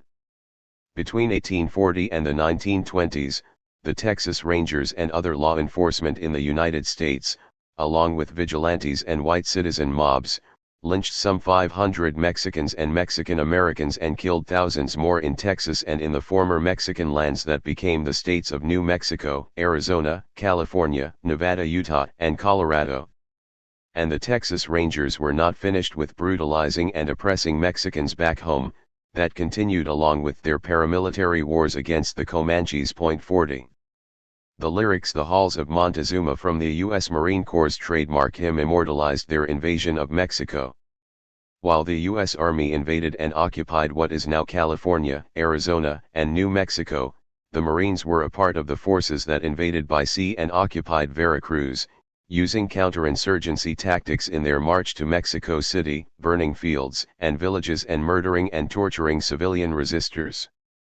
They were a part of the occupation force in Mexico City supporting the U.S. Army divisions and the marauding Texas Rangers that had converged there, until the Mexican government, under brutal occupation for 6 months, signed a dubious treaty in February 1848 that transferred the northern half of Mexico to the United States. The September 1847 Battle of Chapultepec is legend. Chapultepec Castle was used as a military training school, and in the battle a handful of teenaged Mexican cadets with few weapons and little ammunition held off the Marines, killing most of them over 2 days of endless fighting in the castle, until the cadets themselves were all dead. The remaining Marines raised the U.S. flag and later their official hymn traced their genealogy back to the 1806 invasion and occupation of Tripoli in North Africa to the occupation of Mexico City. 41. The war against Mexico was a training ground and a rehearsal for the Civil War 12 years later. 4 officers who led the war in Mexico went with the Confederacy as generals: Robert E. Lee, Braxton Bragg, Thomas Stonewall Jackson, and P.G.T. Beauregard, while 7 stayed with the United States Army: James Longstreet, Ulysses S. Grant, William Tecumseh Sherman, George McClellan, Ambrose Burnside, John C. Fremont, and George Meade. Jefferson Davis, a colonel in the war against Mexico, returned to serve as Secretary of War, from 1853 to 1857, in the Franklin Pierce administration before he became President of the Confederate States of America in 1860. The aftermath in Mexico. In Mexico, Following a decade of internal conflict and recovery from the war, a liberal reform government organized a strong central government, curbing the power of the Roman Catholic Church and guaranteeing universal male suffrage and freedom of speech. The new constitution was met with violent conservative opposition that led to a devastating 3-year civil war, which defeated the conservatives and brought Benito Juárez to the presidency in 1861. Among other reform acts, Juárez suspended payment of all foreign debts, which led to France, under Napoleon III, occupying Mexico for 6 years. Invoking the Monroe Doctrine, the U.S. pressured the French to leave. In 1877, Porfirio Díaz seized control of Mexico, ruling as a dictator for most of the following 34 years until he was overthrown by a massive revolution that began in 1910. Díaz had opened the country to rampant foreign investment, and by 1910, practically all large businesses were owned by mostly U.S. and British nationals and corporations. 42. Historian Juan Mora Torres writes, the imposition of the Rio Bravo as the boundary between Mexico and the United States was so extraordinary in its transformative powers that it marked at once an end and a beginning. The 1848 boundary created by war and violence would remain unpoliced by both the Mexican and U.S. governments until decades later because of their lack of capacity to control the area. 43. This was not due to an absence of immigration laws, rather, as George Sanchez writes, the presence of a strong border culture in which passage had been largely unregulated mitigated against stringent enforcement of these regulations. 44. Most of the population flow at the border was local. Mexicans and indigenous communities that straddled the border, now separated, found it easy to visit family or friends on the other side, especially as railroads were built in the early 1880s. By 1890, Mexicans were working in the developing Anglo-agribusiness industry in the Southwest, as well as in the mines, without being required to hold documentation. As the population began to grow, surveillance increased. 45. This border openness tightened with the Mexican Revolution of 1910-17, which was largely due to U.S. fear of a radical revolution spilling over the border during a period of intense socialist labor organizing the United States. U.S. colonial occupation. The U.S. invasion and occupation of Mexico ended with the Treaty of Guadalupe Hidalgo in 1848. Article 8 promised that property of every kind, now belonging to Mexicans now established there shall be inviolably respected. The present owners, the heirs of these, and all Mexicans who may hereafter acquire said properties by contract, shall enjoy with respect to its guarantees equally ample as if the same belonged to citizens of the United States. 46. Much of the story of this article in the following half-century is one of dispossession of the former Mexican citizens and indigenous nations and communities in the cession area. Article 11 of the treaty embodied a declaration of war and a requirement for Mexico to participate in genocidal wars against the resistant Comanche, Apache, and Dine nations that ended with the 1886 surrender and incarceration of Geronimo and his people. The 4 decades of war against the Apaches was a part of the U.S. Army's genocidal war-making that continued unabated during the Civil War, during which Kit Carson, the handyman of U.S. Empire, was credentialed by the U.S. Army to head an army contingent to round up and force walk 10,000 Dine men, women, and children 450 miles from their homeland to a desert concentration camp near the New Mexico-Texas border. In the 3 years of incarceration, half their number died of exposure, starvation, disease, and abuse. 47.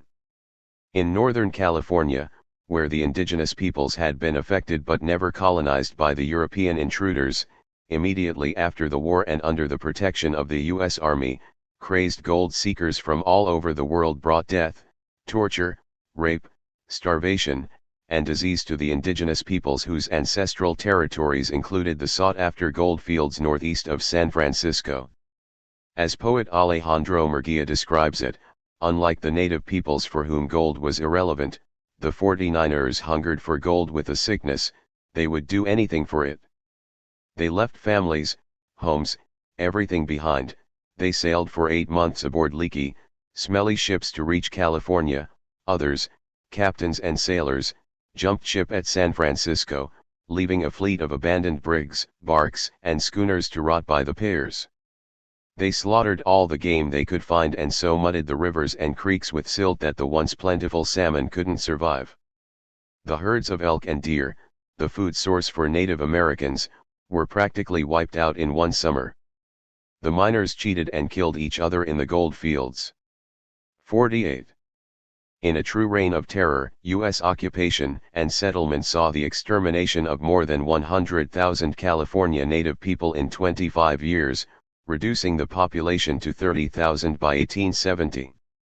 Described by scholars as the most extreme demographic disaster of all time, it has also been defined as genocide in terms of the Genocide Convention. 49 From the onset of the California Gold Rush, crazed gold bugs invaded indigenous territories, terrorizing and brutally killing those who were in their path.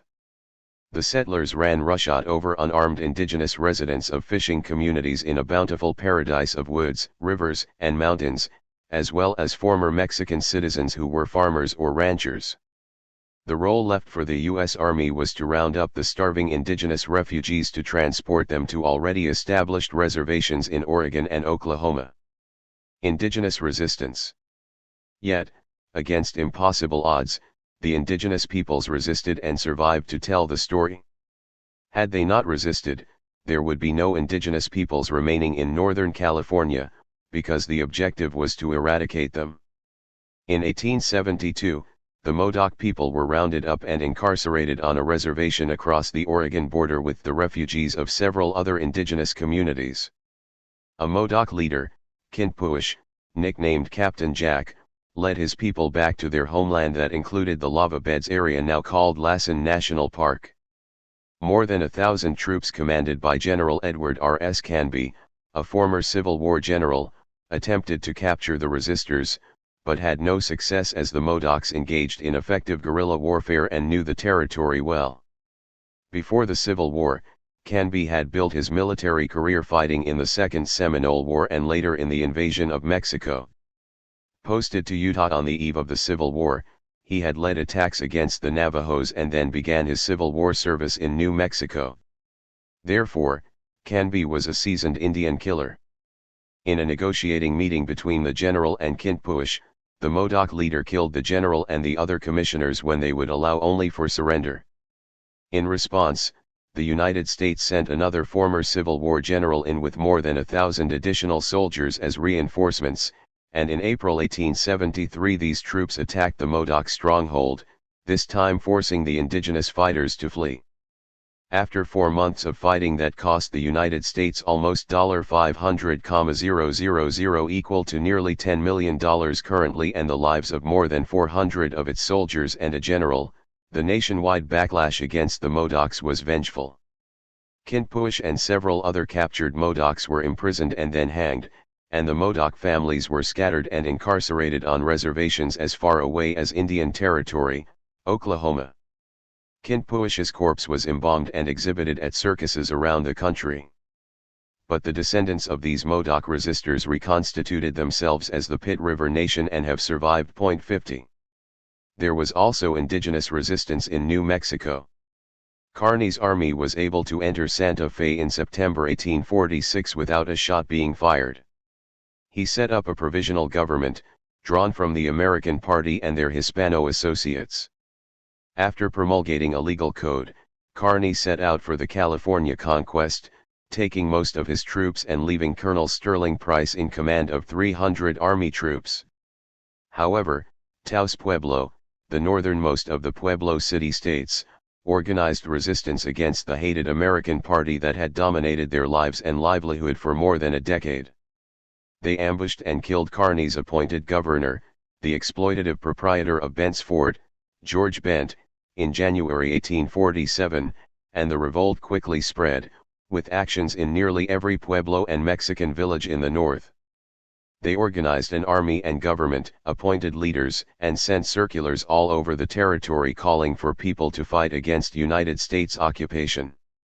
All the towns of the north, except Las Vegas and Tecolote, joined the resistance. They destroyed distilleries and other enterprises of the American Party, and apprehended and executed other prominent members of the collaborators. They also destroyed Spanish land grant documents. They numbered over 1,000 Mexican and Pueblo villagers, along with uncolonized Apache allies. Fearing being ruled by the Pueblo Indians and their allies, the New Mexico Hispano elite joined with U.S. Army troops and resident commercial hunters and fur traders in putting down the revolt.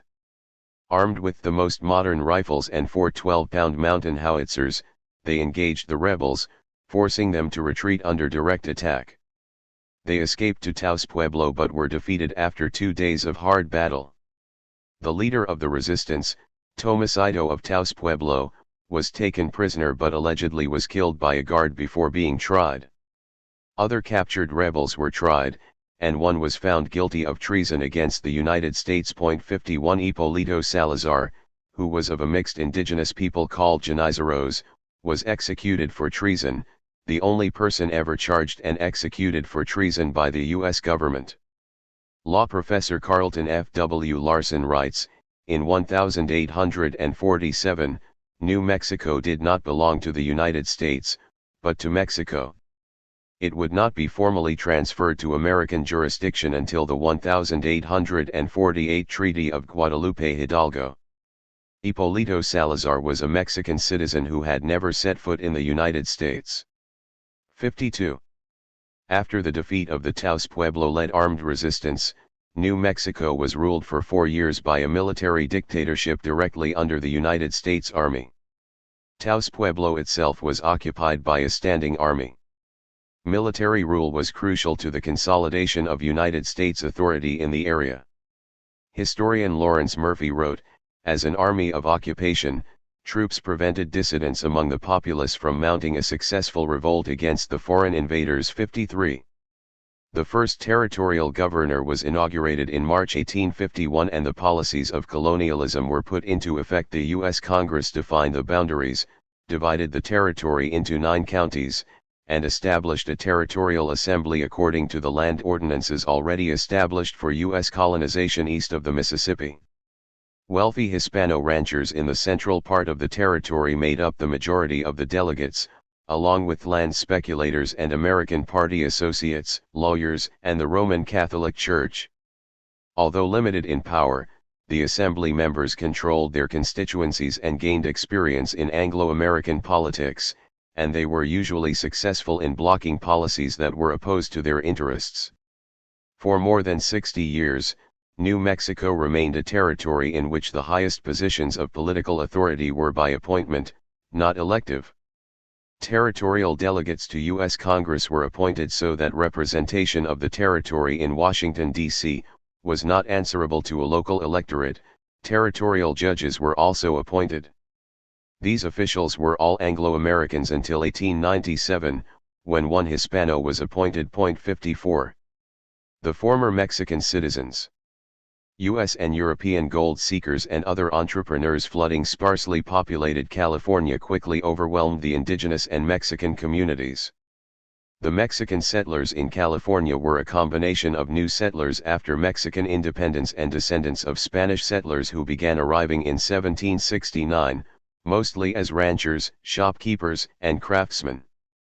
This was a double-layered settler colonialism in which Anglo-Americans became quickly dominant and violently oppressed and discriminated against the Californios, as the former Mexican citizens and their descendants self-identify in California. In the 20th century, with the development of commercial agriculture, Mexican migrant farm workers would far outnumber the descendants of the Californios, in the 21st century making up nearly half the population in California, and few if any identifying with the original Spanish settlers. The rise in pride in Spanish colonial roots in California did not come so much from the resident Californios but from the Roman Catholic Church, which grew with Irish immigration to the state beginning with the gold rush. It is estimated that the gold camps were 10 to 20% Irish, and much more in some. Out of their numbers in Northern California, especially the largest California city at the time, San Francisco, some powerful Irish entrepreneurs and politicians emerged, as well as Irish organizations in the 1860s, such as the Hibernian Society, the Sons of the Emerald Isle, and in 1903 the Irish founded fraternal Catholic organization the Knights of Columbus. San Francisco saw its first St. Patrick's Day parade in the early 1850s, and within 2 decades 6,000 people joined the procession with over 50,000 spectators. 55 In the late 19th century, Catholic organizations raised funds to restore the Franciscan missions still owned by the Roman Catholic Church as tourist sites, which were strung along El Camino Real, the Royal Road from San Diego to Sonoma, as well as creating a founding cult around the Franciscan friar Junipero Serra, who established the first 9 of the 21 missions. Lobbying by the California Catholic Church led to the Vatican's beatification of Serra in 1988 and his advancement to sainthood in 2015. A statue of Serra was erected at the California State Capitol in 1965, when Governor Edmund Pat Brown, who was Catholic, was serving his second term as governor. 56 Perhaps more bizarre, a paired statue of Columbus and Castilian Queen Isabella had been installed at the California Capitol in 1883.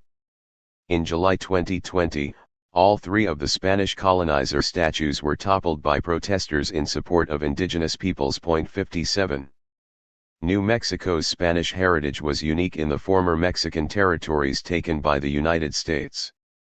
There had been migration from Mexico in the 20th century, especially in mining in the southern part of the state, but the migrant population did not outnumber that of the descendants of the Spanish colonizers, as was the case in California. The Hispano elite in the New Mexico Spanish colony never identified with the Republic of Mexico during the 25 years of its existence in New Mexico before the U.S. invasion and annexation. New Mexico was the first Spanish settler colony in the Northern Territory of Mexico that was seized by the United States. And there, the double-layered settler colonialism was and continues to be problematic.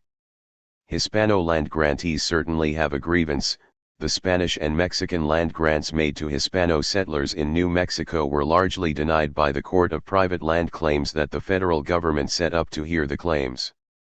Only settled villages and surrounding farmlands were recognized, while the vast pastures and alpine grazing lands and the woods and streams included in the grants for common use were denied.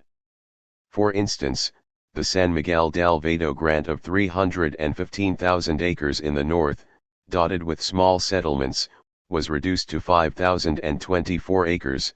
The Canon de Chama grant was reduced from nearly 500,000 acres to 1,422 acres. 58.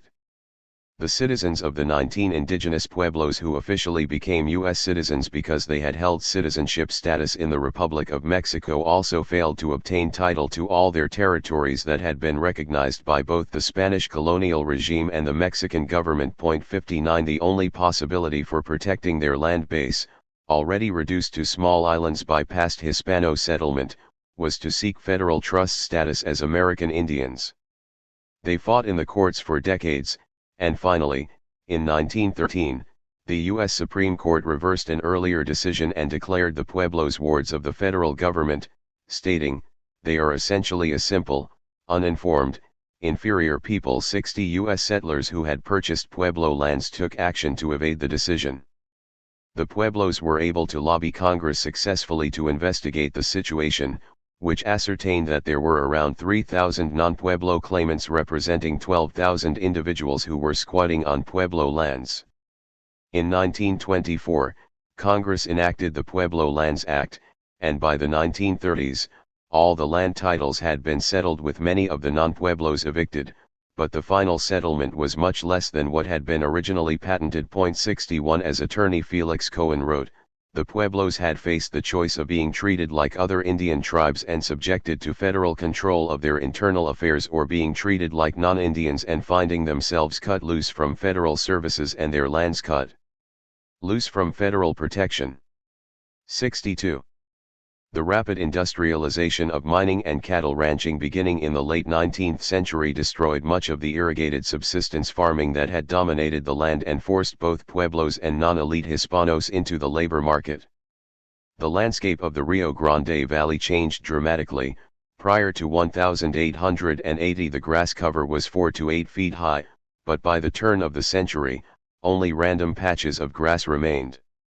Rain runoff, which once provided the valley with moisture for planting, now cut trenches hundreds of feet wide and 30 feet deep, causing catastrophic flooding. 63 Many of the rural Hispanos and pueblos who did not abandon subsistence agriculture during the drought and depression years did so during World War II. Many of those located in central New Mexico, especially the people of Acoma and Laguna Pueblos, worked for the Santa Fe Railroad, others in the uranium mines. Over half the young men of the Hispano villages and pueblos joined the military or moved their families to California, where defense facilities offered wage labor. Villages were deserted, though few landowners who left sold their land, and, of course, extended families and clans remained in the pueblos. Most residents who moved away returned, usually only to leave again in search of jobs. The impoverishment and dislocation experienced by the former Mexican citizens was due to Anglo economic dominance. By World War II, the average acreage of irrigable lands for the Anglo-American in the northern Rio Grande Valley was 50 to 200 acres, compared with an average of 5 to 15 acres for the subsistent Hispano farmer. The large operators also could afford to lease federal lands, which subsistent farmers could not afford. Except for uranium mining, not many jobs were created with the federal government's establishment of Los Alamos and the nuclear war industry in the heart of Pueblo lands. Instead, there was more displacement and far more dangerous pollution. 64. New Mexico is often compared to land areas that were colonized by Europeans in Asia, Latin America, and Africa. 65 The colonial mode presented itself in the United States' conquest of northern Mexico and in the conditions in New Mexico during the territorial period with the entrance of speculative capital and settlers from the United States. The Anglo intruders became dominant but never the majority of the population in the north. Economically, northern New Mexico had been brought into the mainstream of the U.S. economic system and resembled other depressed rural areas of the United States, parts of the Deep South and Appalachia more than colonies of the Third World. Only the indigenous Pueblos and the Apache and Navajo reservations in New Mexico retained a colonialist relationship with the U.S. government. The Hispano-Anglo dichotomy has an ethnic and a class element, but that does not adequately explain the land question of New Mexico today, which configures as both Hispano-settler colonialism and Anglo-settler colonialism. Hispano land grants. In the early 1960s, Hispano land grantees began a campaign that continues in the 21st century to repossess the land lost under United States occupation. Lorena Oropeza writes, in August 1962, Reyes López Tijerina announced his intention to resurrect the Treaty of Guadalupe Hidalgo, which, he rightly claimed, the United States had violated the treaty in terms of property rights, the land grants that both Spain and independent Mexico had bestowed upon the Hispano settlers. He accused the United States of colonialism, comparing its actions to those of European states' colonization of Africa and Asia. 66. Tijerina was a Texas-born Mexican-American evangelical preacher whose wife was a New Mexico Hispano land grantee. In 1963, he formed the Alianza Federal de Mercedes, later called the Alianza Federal de Pueblos Libres, to pressure the U.S. government to reconsider the land grant settlements and loss of the common lands. The Alianza grew and was composed of many poor as well as affluent land grant heirs. In June 1967, the National Guard was dispatched with tanks, helicopters, and infantry to Rio Arriba County in northern New Mexico in search of the agrarian Hispano rebels who had participated in the courthouse raid. Earlier that month, Tijerina had led an armed raid on the Rio Arriba County courthouse to free the imprisoned members of his group. The incident occurred in the tiny and remote Hispano town of Tierra Amarilla on the edge of national forest land that had been a land grant before it was denied by the U.S. government. The incident and government response briefly focused international and national attention on northern New Mexico, and the land grant issue, which had been resolved in the courts of law for more than 60 years, was once again a live issue. It remains so in the 21st century. The Alianza was behind the several years of actions that culminated in the 1967 U.S. military assault on the mountain settlements of the old Tierra Amarilla Community Land Grant. Land was the fundamental if not the single issue of the Alianza. 67 Along with such actions, the organization and others undertook community projects to decrease the economic suffering and dependency of the villagers in the original grant area. Proposals were formulated that would establish a new land claims court to reopen the land grant settlements. Another proposal would establish, based on the requirements of the Treaty of Guadalupe Hidalgo, a federal agency to protect the property of the former Mexican citizens. Lawsuits were drawn for the reopening of land grant settlements. In a parallel development, the Pueblos continued their vigorous battles for land and water rights, which often conflicted with Hispano land claims. Land tenure, along with water rights, without exception remain the major political and social issues of northern New Mexico. Federal land comprises 30% of the state, or 25.7 million acres, most of it the result of the settlement of Hispano land grants. These forested areas, lava beds, and mountains are all areas that Pueblos traditionally considered sacred and contain particular sites of ritual. They are analogous to what Christians call churches and cathedrals and pilgrimages.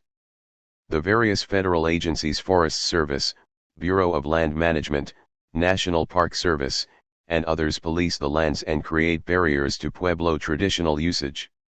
Meanwhile, without much attention paid by the Alianza, Pueblos in New Mexico were continuing their ceaseless claims to land and water, with Taos Pueblo winning a major victory in 1970, thanks to decades of pressure bolstered by the native rights movement and the more militant Red Power movement. After more than a half-century of litigation, mass struggle, and congressional debate, 48,000 acres of land, including Blue Lake, were returned to Taos Pueblo, land and water sacred to the Taos people that had been appropriated by the United States Forest Service as the Carson National Forest in 1906. The victory of Taos was one of the few instances of land being returned to its indigenous owners rather than monetary compensation being made. 68 An opponent of the return of Blue Lake testifying before the Senate subcommittee invoked the 1967 courthouse raid and the Hispano land grant movement. The history of the land squabbles in New Mexico among various groups of people, including Indian Americans and Spanish Americans, is well known. Substantially every acre of our public domain, be it national forest, state parks, or wilderness areas, is threatened by claims from various groups who say they have some ancestral right to the land to the exclusion of all other persons. Recently, one of the more notorious claimants, Reese Tijerina, was convicted in the federal district court for appropriating one of our national park areas and assaulting a park ranger who sought admission to the area. The group not only claims the park area as its own, but it has sought to set up that area as a completely separate country outside the United States and to establish its own government therein. This is only one example of the dangerous condition existing in the state, which can only be fostered and encouraged by the present legislation if passed. 69. Senators sitting on the subcommittee expressed fear that a precedent might be set by returning land to claimants based on ancient use, treaties, and aboriginal ownership. Though the senators finally agreed that the Taos claim was sufficiently unusual to avoid establishing a precedent, the case has, in fact, set a precedent. 70 In a study of Indian land claims, a legal authority pointed out, it would seem that rather than being a unique case, the return of Blue Lake has, as opponents predicted, established a precedent. 71. Hispanos gained considerable political power in New Mexico, dominating local and county governments and law enforcement, as well as the state legislature. And in 2001, after decades of pressure from the Hispano land grantees, the U.S. government's General Accounting Office began a study of New Mexico land grants, completing a preliminary report that year and issuing its final 220-page report in 2004. It concluded, "Based on all of these factors, we have identified a range of 5 possible options that Congress may wish to consider, ranging from taking no additional action at this time to making payment to claimants' heirs or other entities or transferring federal land to communities. We do not express an opinion as to which, if any, of these options might be preferable, and Congress may wish to consider additional options beyond those offered here. The last four options are not necessarily mutually exclusive and could be used in some combination. 72. The proposed GAO options are these. Consider taking no additional action at this time because the majority of community land grants were confirmed, the majority of acreage claimed was awarded, and the confirmation processes were conducted in accordance with U.S. law. Consider acknowledging that the land grant confirmation process could have been more efficient and less burdensome and imposed fewer hardships on claimants. Consider establishing a commission or other body to re-examine specific community land grant claims that were rejected or not confirmed for the full acreage claimed. Consider transferring federal land to communities that did not receive all of the acreage originally claimed for their community land grants. Consider making financial payments to claimants' heirs or other entities for the non-use of land originally claimed but not awarded. The report adds, as agreed, in the course of our discussions with land grant descendants in New Mexico, we solicited their views on how they would prefer to have their concerns addressed. Most indicated that they would prefer to have a combination of the final two options: transfer of land and financial payment.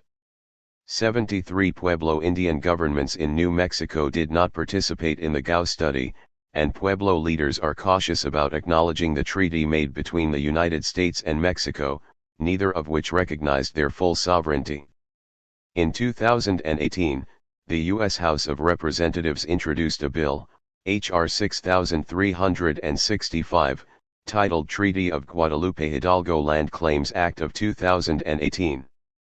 Its stated purpose was to establish the Treaty of Guadalupe Hidalgo Land Grant Merced Claims Commission and other federal policies for the restoration of land for hardships resulting from the incomplete and inequitable implementation of the Treaty of Guadalupe Hidalgo, to affirm land grant merced property rights protected by the Treaty of Guadalupe Hidalgo, and for other purposes. The bill was introduced in September 2018 but was not enacted. 74. Ortiz, Tijerina's biographer, captures the contradiction of descendants of one colonizer claiming to be colonized by a succeeding one.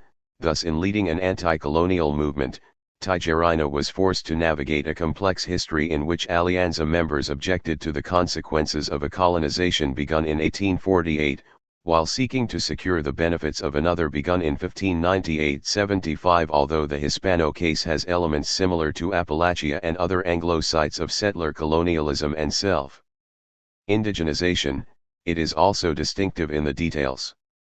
Laura Gomez uses the term double colonization, explaining that with the U.S. annexation of half of Mexico, in New Mexico the various groups were obligated to deal with various racial regimes at the same time: the Hispano, Pueblos, and other indigenous groups within the Anglo-American racial order and the influx of Anglo settlers.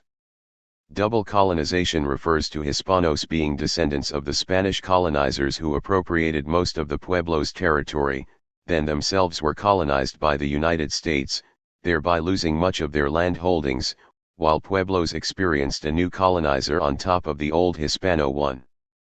Gomez claims that this double colonization resulted in everyone having to compete for status. 76 However, it was not an even playing field, what with both the Anglo and the Hispano colonizers Indian hating and the very real possibility of genocide for the numerically fewer and still colonized indigenous peoples, including the Apache and Navajo nations that span both Arizona and New Mexico. Historian John M. Nieto Phillips, himself New Mexico Hispano, argues that the Spanish-American identity of New Mexico Hispanos evolved out of a medieval rhetoric about blood purity, or limpieza de sangre, along with a desire to be accepted into the United States white body politic. 77 In an interview, Nieto Phillips explained, in aligning themselves with whiteness, some Hispanics advocated for pure Spanish blood to be perpetuated by pushing a eugenics movement, treating those with mixed backgrounds as mongrels who couldn't govern themselves. Whiteness figured very prominently into the creation of Hispanics, at least in the context of New Mexico. If it were to truly be in allyship to indigenous communities, I think we need to acknowledge our complicity in the roles that we played historically, that our forebears have played, and understand that Latinx people are both the protagonists in historical justice and the progeny of colonization. 78. Hispano settler colonialism in New Mexico. Chicano and indigenous activism declined during the Reagan era, following nearly 2 decades of converging alliances between indigenous and Chicano activists.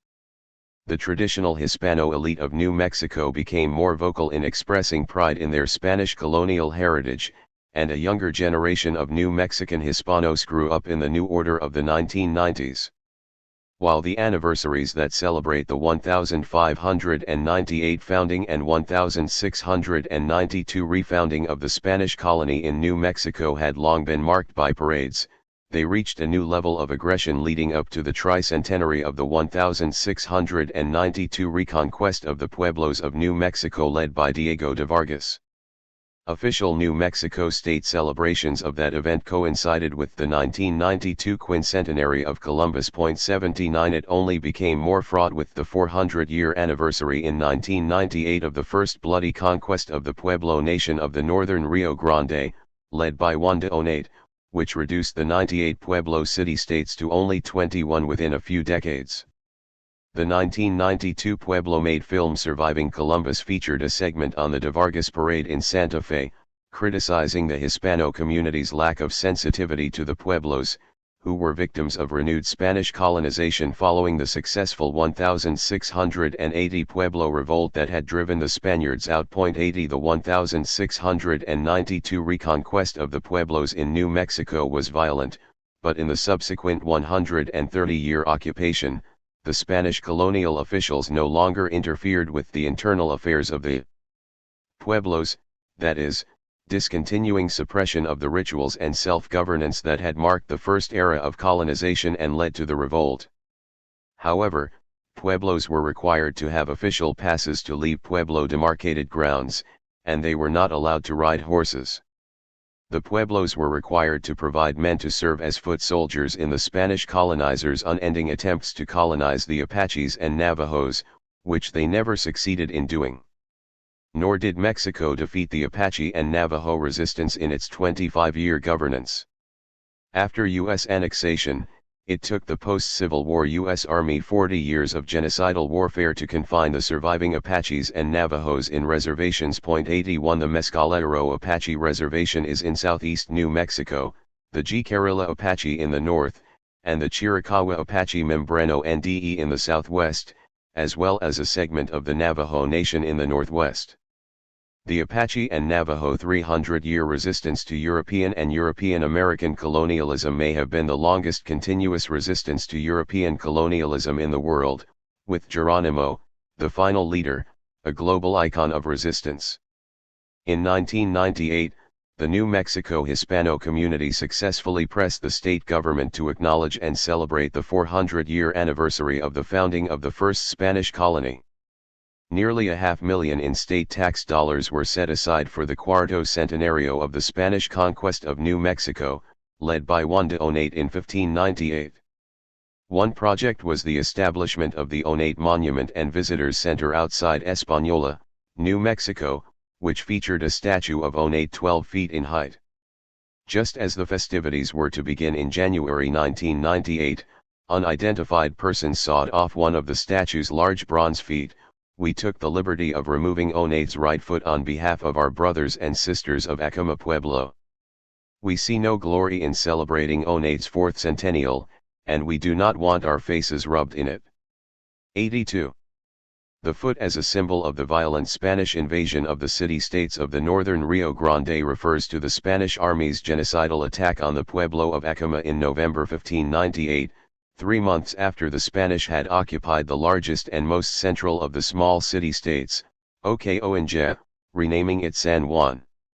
When several abusive Spanish soldiers were killed at Acoma, Oñate sent 70 heavily armed soldiers to punish the people. The Acomas surrendered after several days of assault that left over 500 men and 300 women and children dead. The survivors were charged with treason against the Spanish monarchy, and Oñate personally imposed the sentences. All males over 25 were sentenced to have one foot cut off and to serve 20 years enslaved. Males between the ages of 12 and 25 years and women over 12 were sentenced to 20 years of slavery, and young girls and boys were given to missionaries, who were to supervise their distribution in this kingdom or elsewhere. 83 Although Acoma was effectively Depopulated, many of those who were enslaved managed to escape, and by 1601 they had re-established Acoma, however, with greatly reduced numbers.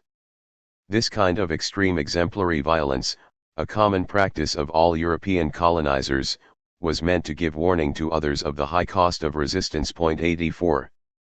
Hispano writer Juan Esteban Arellano, then director of the Oneate Monument and Visitors Center, responded with extraordinary tone deafness to the statue foot-cutting by blaming the Anglos, arguing that no Pueblo could have done the deed.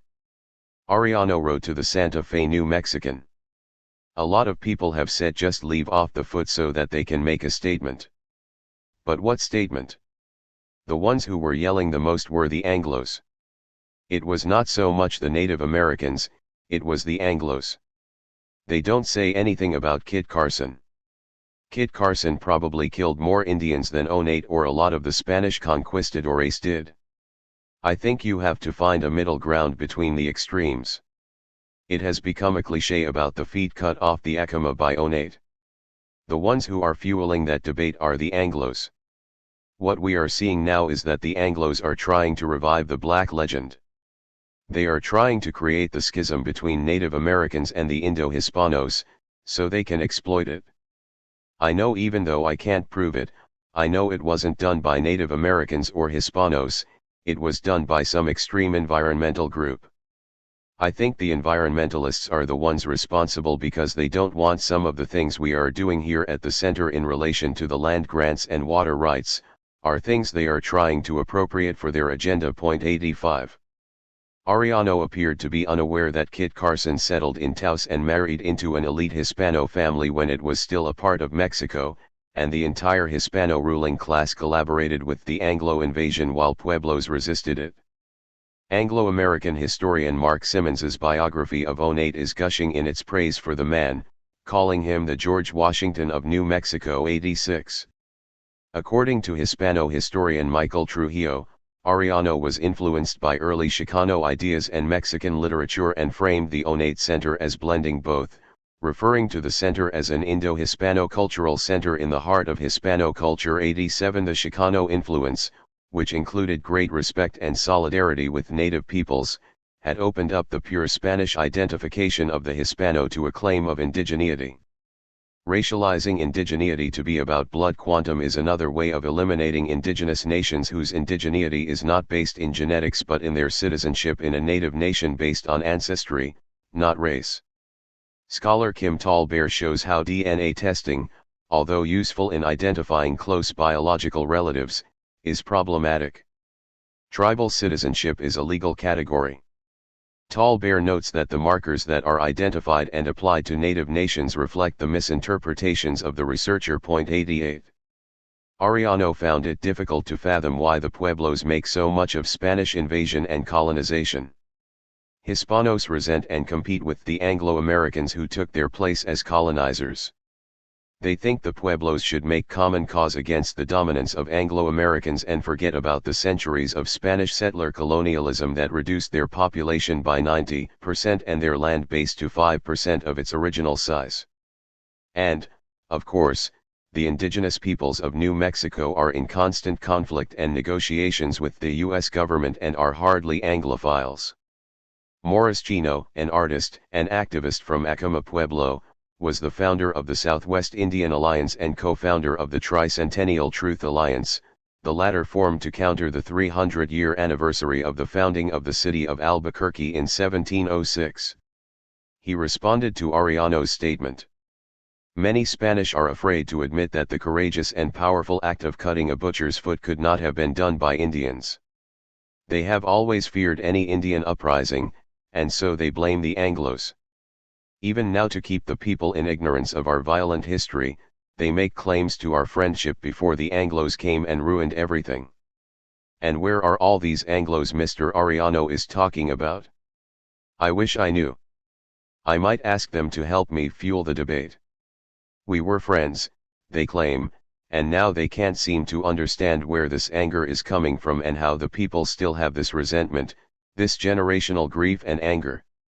And always they go back to the peace before the Americans came. There was never peace.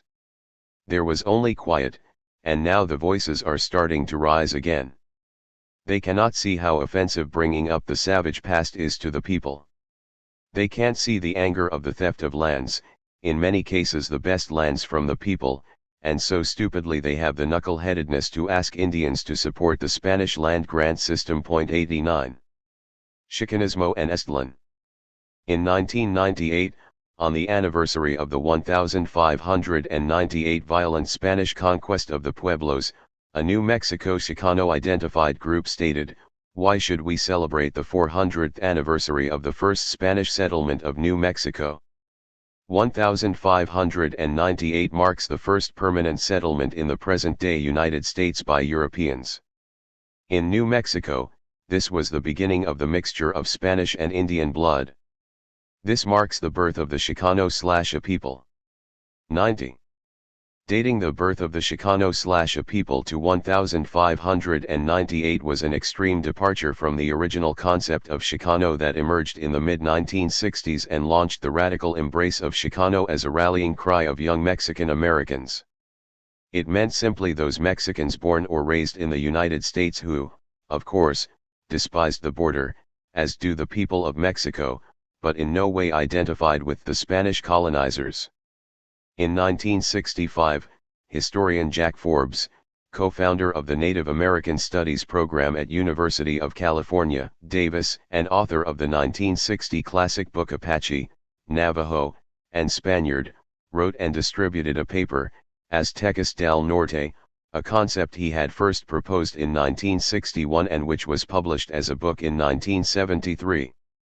Aztlan, the original homeland of the Nahuatl-speaking Aztecs, was located in the region of New Mexico, Arizona, and Colorado.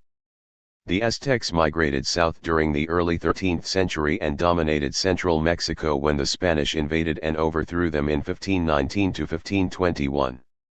During the 3 centuries before the Spanish invasion, the Aztecs, who called themselves Mexica, had maintained ties with the north with road building and trade. When the Spanish arrived in New Mexico, they were surprised that the language of central Mexico was widely spoken as a second language, the language of trade. 91. Records of Onade's 1598 violent invasion of the Pueblo homeland along the northern Rio Grande contained lists of some 200 Spanish settlers, including families, soldiers, and priests who were meticulously recorded and identified, along with 7,000 head of cattle. But the records did not list the number or names of captive indigenous servants who most likely outnumbered the Spanish soldiers and settlers. The servants were surely scattered to work on the many Spanish ranches and settlements, but by 1610, the majority of them resided in the Spanish capital, Santa Fe, in a section the Spanish named the Barrio de Analco, serving the officials and ruling class in households as day laborers and as army auxiliaries. From this history, Forbes posed an origin story, theorizing that the birth of the Chicano took place in the Barrio de Analco in Santa Fe during the 1680 Pueblo Revolution that drove out the Spanish colonizers for 12 years. By 1680, 8 decades after the Spanish invasion, the descendants of the servants brought from Mexico had multiplied.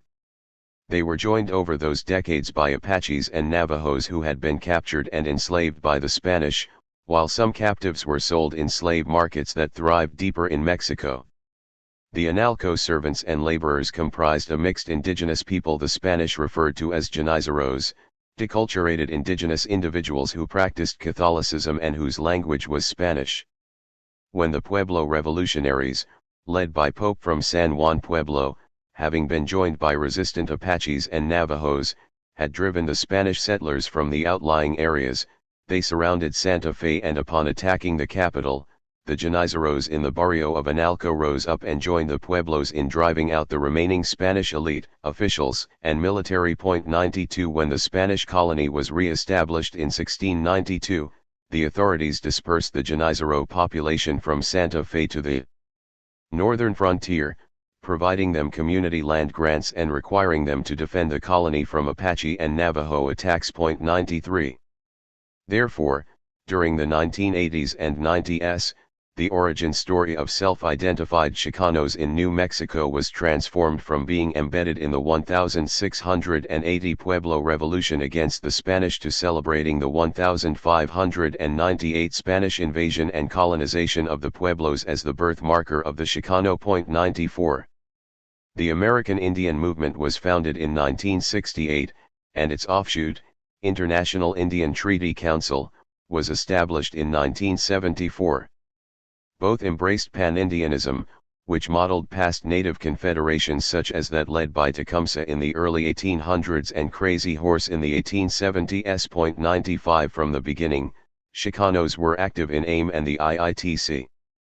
In New Mexico, the 1960s generation of young Hispanos, especially college students, also identified as Chicanos, most notably the prize-winning author of the 1972 novel Bless Me, Ultima, Rudolfo Anaya. 96 Many still do identify as Chicano, but in the context of that shift at the turn of the century that connected Hispanos to the Spanish invasion, self-indigenizing their Spanish settler heritage as Indo-Hispano. As noted above, this was not the case in other parts of the Southwest and California or nationally. Most self-identified Chicanos in other locales were first or second generation children of Mexican citizens who migrated to the United States for work, not descendants of the original Spanish settlers, although some Californios and Tejanos descendants of Spanish settlers were involved in the Chicano movement. There are also Mexican immigrants and their descendants in New Mexico, but mostly as migrant workers, particularly in the zinc mines in southern New Mexico and in agribusiness. They are outnumbered by the Hispano population. 97. Descendants of original settlers' claims of indigeneity. Early on in this Neo-Hispano era, in 1993, the El Paso, Texas, city government commissioned a giant statue of Onate on a rearing horse.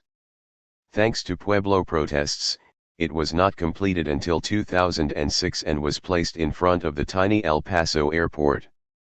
El Paso had been the site where Onate's 1598 colonizing project was organized and the site to which the surviving Spanish settlers and officials retired when they were driven out by the Pueblo Revolution.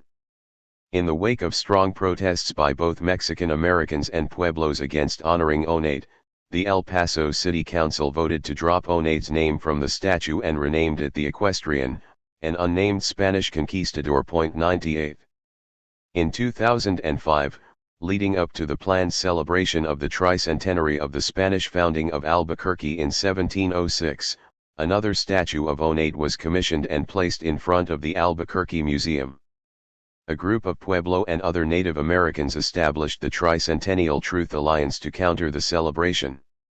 Members of the Spanish royalty from the city's namesake traveled to New Mexico for the celebration in April 2006. 99 Following a protest by the Tricentennial Truth Alliance, a Hispano citizen wrote a letter to the Albuquerque Journal objecting to a quote from the group, "We equate the conquistador Juan de Onate and his soldiers with Hitler and the Nazis.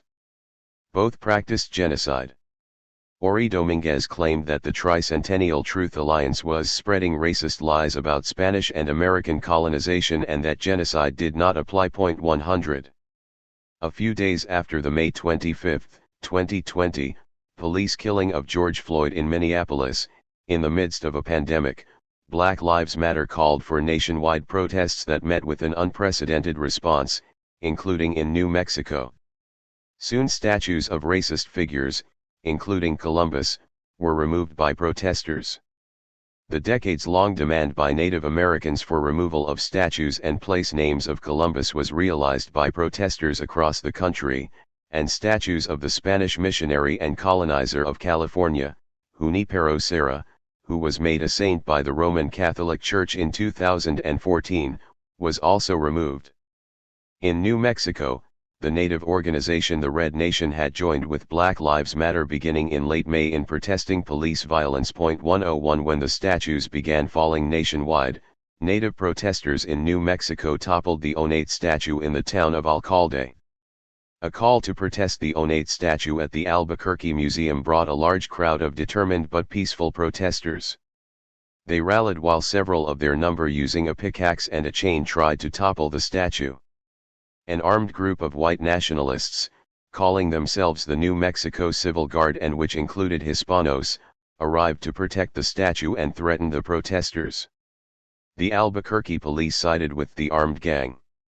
Stephen Ray Baca, a Hispano man and the son of a deputy sheriff, who would later claim he was not with the self-styled militias, knocked down a woman protester and was chased by other protesters. He pulled a firearm and shot one of the protesters, who was hospitalized but survived. Baca was charged with aggravated battery, but the charges were soon dropped. 102 The museum removed the statue for safekeeping. Coincidentally, also in June 2020, a collection of essays appeared in book form, Querencia, Reflections on the New Mexico Homeland, published by University of New Mexico Press. Notwithstanding a few indigenous commentaries, the book is a Hispano version of a similar collection of Appalachian writers published in 1978, Colonialism in Modern America, the Appalachian Case 103 discussed in Chapter 2. In both cases, the logic of settler colonialism is on display, invoking the feeling of belonging. Querencia is a Spanish word that Levi Romero, Hispano poet laureate of New Mexico and co-editor of the collection, describes as the traditional northern New Mexico concept to define the relationship between place and identity, and, in the words of Juan Esteban Arellano, to whom the book is dedicated, Querencia is that which gives us a sense of place, that which anchors us to the land, that which makes us a unique people. 104 As Jake Kozek puts it, nature is central to these senses of belonging, as attachment, as possession, and as appendage. 105. As with the Appalachians who claim indigeneity, the Hispano writers take great pains to express their gratitude to the natives for having bequeathed them their Querencia. Rudolfo Anaya, referring to a Hispano elder, writes, Cleof's Vigil understood how much the Pueblos had shared with the Españoles. They helped them survive those years after 1598. The Pueblo love of Querencia was shared with the Españoles through hard work, stories, songs, ceremonies, fiestas. I think it is fair to say that the Pueblo world's subliminal knowledge of Querencia became part of our birthright. 106 Echoing the last of the Mohicans, the great gift-giving Indian is a refrain of settler colonialism in the United States. But much more is at stake in New Mexico than in Appalachia, where the Cherokee presence is ghostly but not present, the area having been ethnically cleansed by the Scots-Irish ancestors of the contemporary residents. In New Mexico, the descendants of the Pueblos who were brutally colonized by the Spanish are very much present, as are the descendants of the Spanish colonizers. The remaining 19 Pueblo city-states in New Mexico are located on minuscule remnants of their original land base and are surrounded by Hispano and Anglo settlers. The Hispano movement for regaining land their ancestors lost to U.S. occupation constitutes a project of settler colonialism and recolonization, as that land should be restored to the relevant Pueblos. In the aftermath of the demonstrations in Albuquerque, University of New Mexico professor Dulcinea Lara cites the United States annexation of New Mexico as an example of how Hispanos were able to benefit from their European ancestry. Lara finds that many younger generation Hispanos among her students are acknowledging the settler colonial stance of Hispano nationalism. There's a lot of crying in my classes, with students saying, "Here I am in this body, talking about the discrimination my family and I have experienced, but at the same time, historically my ancestry has been involved in the oppression of indigenous people," Lara says. We have to have these conversations in a compassionate way, because it's not so much about the statues. It's about challenging systems of oppression and its symbols. 107.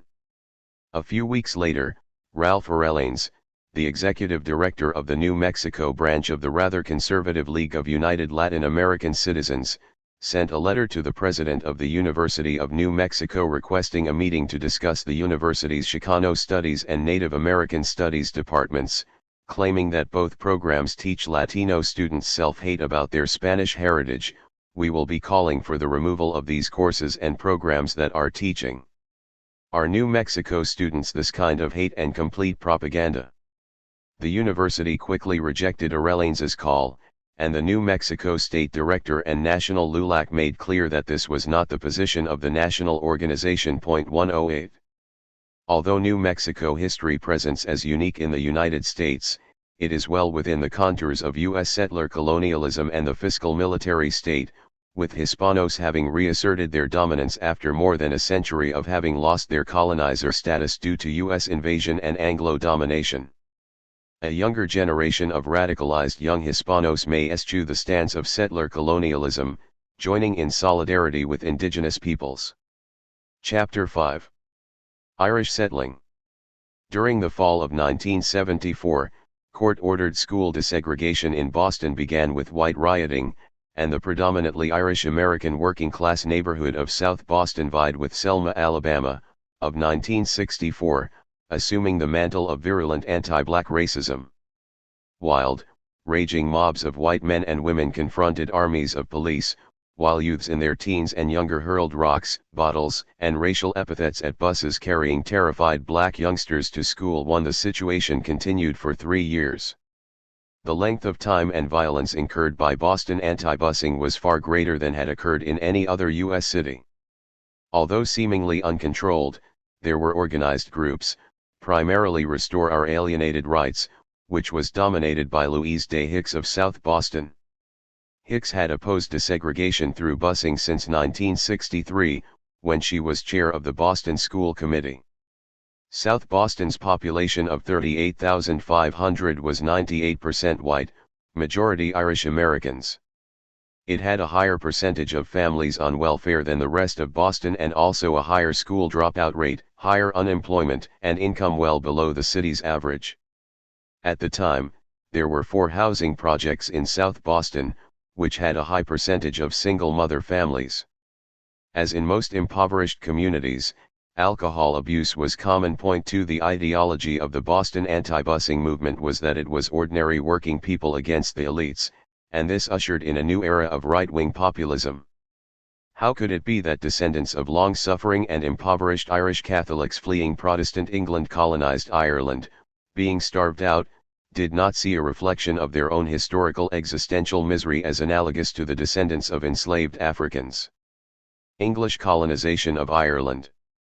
The 12th century Christian crusades against Muslims and their expulsion from Spain in the early 15th century and the Anglo-Norman 12th century invasion and occupation of Ireland marked the beginnings of European colonialism.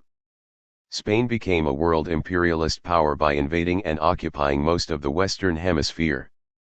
England invaded and began the colonization of Ireland in 1155, which was not completed until 1801.3. England emerged as a world imperialist power a century after Spain, absorbing aspects of the Spanish racial caste system into its colonialist rationalizations, particularly regarding African slavery. It did so within the context of Protestantism, which imagined a chosen people founding and raising a new Jerusalem in North America, establishing providence or manifest destiny. The English did not just adapt the habits and experiences of Spanish colonization, they also had their own prior experience, which in their colonization of Ireland constituted overseas imperialism. During the 1600s, while establishing colonies in North America, the British declared 500,000 acres of land in the north of Ireland open to settlement, forming the plantation of Ulster, the two combined creating the template of settler colonialism. The settlers who served this early settler colonialism came mostly from western Scotland, but also from Wales and England. Many of these Protestant Scots settlers in Catholic Ireland, the Scots-Irish, became a settler class in North America in the 1700s. The settler colonial occupation of Northern Ireland was brutal. The ancient Irish social system was systematically attacked, traditional songs and music forbidden, whole clans exterminated, and families crushed with debt and hunger. The British colonization of Ireland, like its colonizations in Africa, Asia, and the Americas, wreaked misery on the majority of the populations. English economist-statistician William Petty estimated that by 1641 there were 250,000 Scots Protestant settlers in the Ulster plantation, whom the Irish called undertakers, among the 1.5 million Irish Catholics. That year, a rebellion in Ireland that lasted 8 years was violently crushed under Oliver Cromwell, who continued the ethnic cleansing. During the following half-century, English colonization formed the characteristics that persisted into the 20th century: loss of small land holdings, absentee land ownership, Catholic persecution and Protestant privilege, corrupt administrations, and official terror. English legislation was enacted that prohibited Irish marketing products and goods such as cattle, woolens, linens, and glass, creating dependency and impoverishment. 4. In the 1830s, Frenchman Gustave de Beaumont visited Ireland and published an ominous account of what he witnessed. Misery, naked and famishing, that misery which is vagrant, idle, and mendicant, covers the entire country, it shows itself everywhere, and at every hour of the day, it is the first thing you see when you land on the Irish coast, and from that moment it ceases not to be present to your view, sometimes under the aspect of the disease displaying his sores, sometimes under form of the pauper scarcely covered by his rags. It follows you everywhere, and besieges you incessantly. You hear its groans and cries in the distance, and if the voice does not excite profound pity, it importunes and terrifies you. 5. De Beaumont attributed the situation to English colonialism, writing, "The dominion of the English in Ireland, from their invasion of the country in 1169, to the close of the last century has been nothing but a tyranny. During the 3 first centuries, they covered Ireland with deeds of violence, the object of which was the completion of the conquest. When the wars which the Irish maintained for the defense of their religion and country terminated, English oppression did not cease." 6. From this account, it is clear that the Irish already lived with hunger long before the potato crop was struck by blight in 1845, and would continue to live with and flee hunger through the rest of the century. Famine. By the time of the famine, nearly half the population depended almost solely on the potato for food and as a cash crop. With Spanish colonization of the Andes in South America, the potato had been dispersed all over the world, arriving as a staple for poor Irish families in the late 1700s. The potato did alleviate hunger. However, only one genetic strain of the hundreds cultivated by the Quechua people in the Andes was planted, what came to be known as the Irish potato, and the lack of diversity made it vulnerable to the spread of blight. 7. The homes of most of the rural Irish population were windowless mud huts without furniture. Large, productive farms on vast estates of land were owned by an absentee Anglo-Protestant gentry who rented small parcels to the Irish tenants, who could barely eke out a living and were indentured by debt. 8. English rulers' response to the potato famine and the plight of the Irish was inaction. Food was available, but the English colonial masters claimed that food assistance would create Irish dependency, whereas in reality they considered the Irish a surplus population. The potato famine was a form of colonial genocide. 9. This can be seen in the words of Charles Edward Trevelyan, who was the British Assistant Secretary to the Treasury and oversaw relief for the victims of the potato famine. In 1848, 3 years into the famine, he published The Irish Crisis, defending the continued export of food from starving Ireland. As a follower of Thomas Malthus, the British theorist of population control, Trevelyan saw the famine as the work of God, culling the Irish population through natural disaster. He wrote, "The judgment of God sent the calamity to teach the Irish a lesson, that calamity must not be too much mitigated. We must not complain of what we really want to obtain. If small farmers go, and their landlords are reduced to sell portions of their estates to persons who will invest capital, we shall at last arrive at something like a satisfactory settlement of the country." 10. Mid-19th century Ulster Scot scientist Robert Knox, apparently welcoming the famine, spelled out a case for genocide very similar to that being attempted in the United States at the time. The race must be forced from the soil, by fair means, if possible, still they must leave. England's safety requires it. The Orange Club of Ireland is a Saxon confederation for the clearing the land of all Papists and Jacobites, this means Celts. 11. The German transplant to England Friedrich Engels travelled to Ireland for the first time in 1856 and wrote to Karl Marx. Strong measures are visible in every corner of the country, the government meddles in everything, of so-called self-government there is not a trace.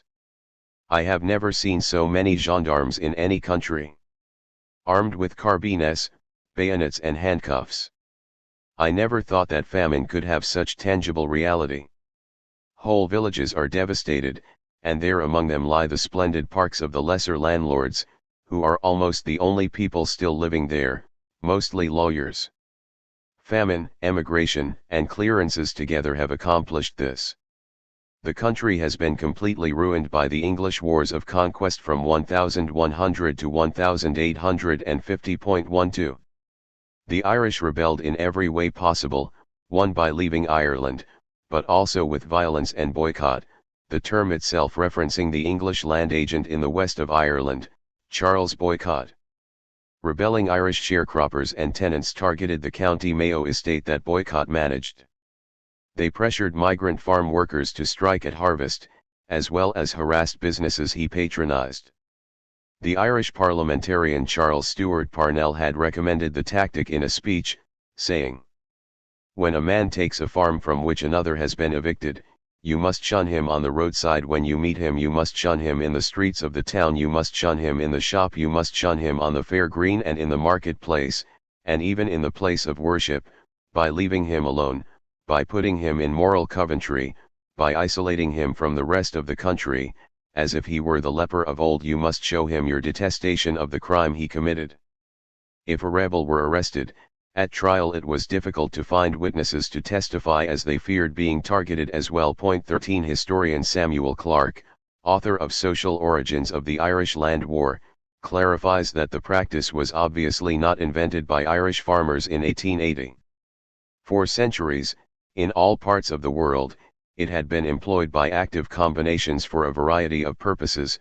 Rather, what was new was the spread and development of this type of collective action on a scale so enormous that the coining of a new term was necessary. Boycotting was becoming the most awesome feature of the agitation. 14. The stigma of being Irish and Catholic. By the time of the famine that began in 1845, impoverished and colonized Ireland had already been bleeding its population through emigration, mostly to the United States. By the 1830s, Irish Catholics outnumbered Scots-Irish Protestants in the United States. By 1840, Irish Catholic immigrants constituted a third of the immigrant population, which increased to half the immigrant population with the arrival of the famine refugees after 1845. Many well-off Irish Catholics as well as Scots-Irish Protestants immigrated to the United States both before and after U.S. independence, but poverty was the rule for the famine refugees, and anti-Catholicism in the United States was virulent.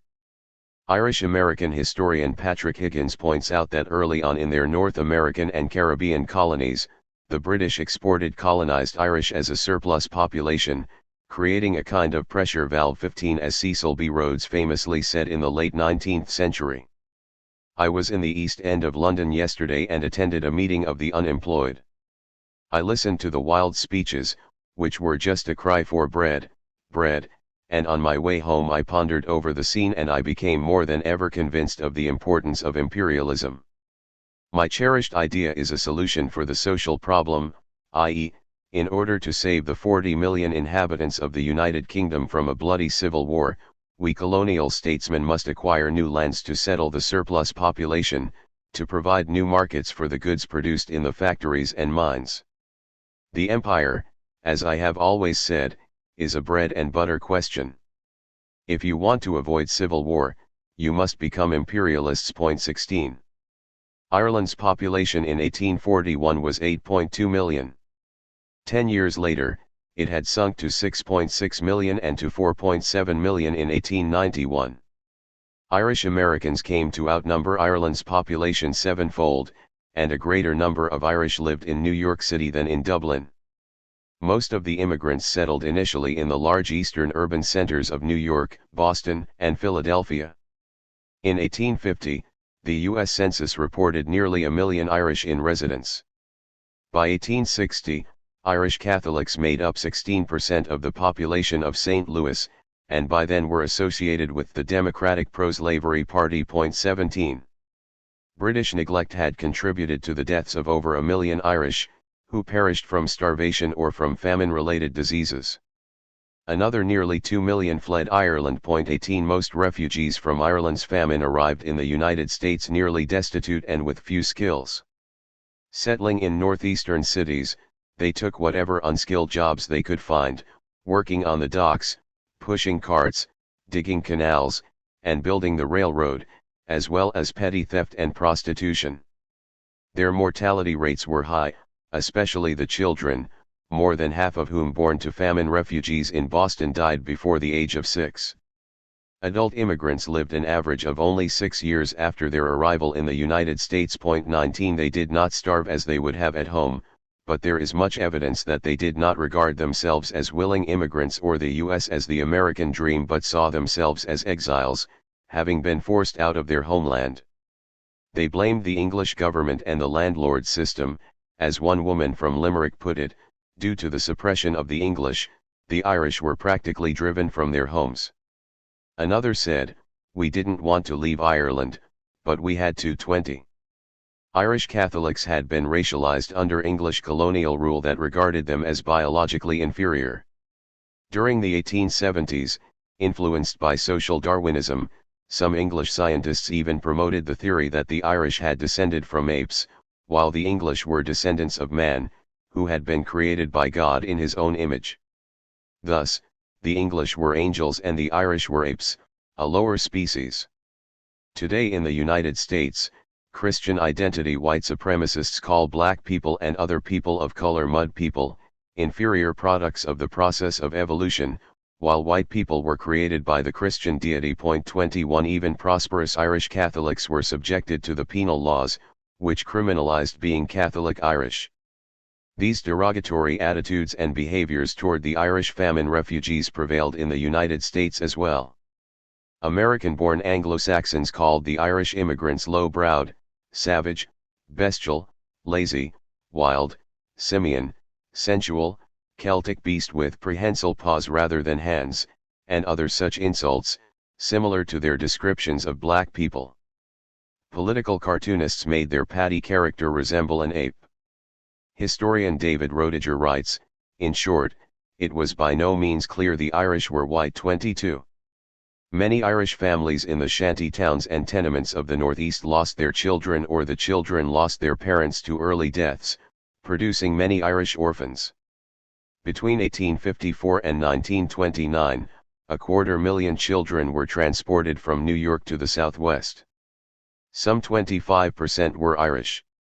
In the 1870s, the Roman Catholic Church was so concerned that the children were being placed in Protestant homes that it set up its own program, placing out. 23 Historian Linda Gordon writes that in 1904, Catholic nuns in New York transported 40 Irish orphans to an isolated Arizona mining camp to place them with Catholic families, who were Mexican and part of the majority of the border area population. However, the local Protestant Anglo-Americans expressed horror about interracial mixing. They formed a vigilante raid that was successful in kidnapping the children, and in the fray nearly lynched the nuns and the local priest. The Roman Catholic Church sued for return of the children, but the courts all the way to the U.S. Supreme Court ruled in favor of the Anglo-Americans. 24. How the Irish became settlers. The late historian Noel Ignatieff, in his 1995 book, How the Irish Became White, theorizing whiteness as a social construct, did not take into account the very bedrock of the United States as a settler colonial, fiscal capitalist state. 25 Ignatieff expressed frustration that Irish immigrants did not identify with enslaved Africans and express solidarity, becoming abolitionists, and especially why they did not unify with the free black population in the eastern cities where the refugees lived in squalid poverty. In Ireland itself, anti-slavery was widespread.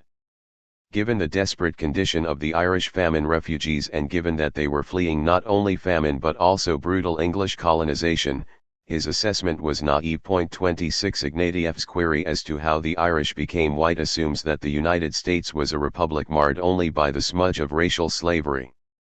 As Irish scholar Mary Mullen has observed, the question is not how the Irish became white, rather how the Irish became settlers. 27.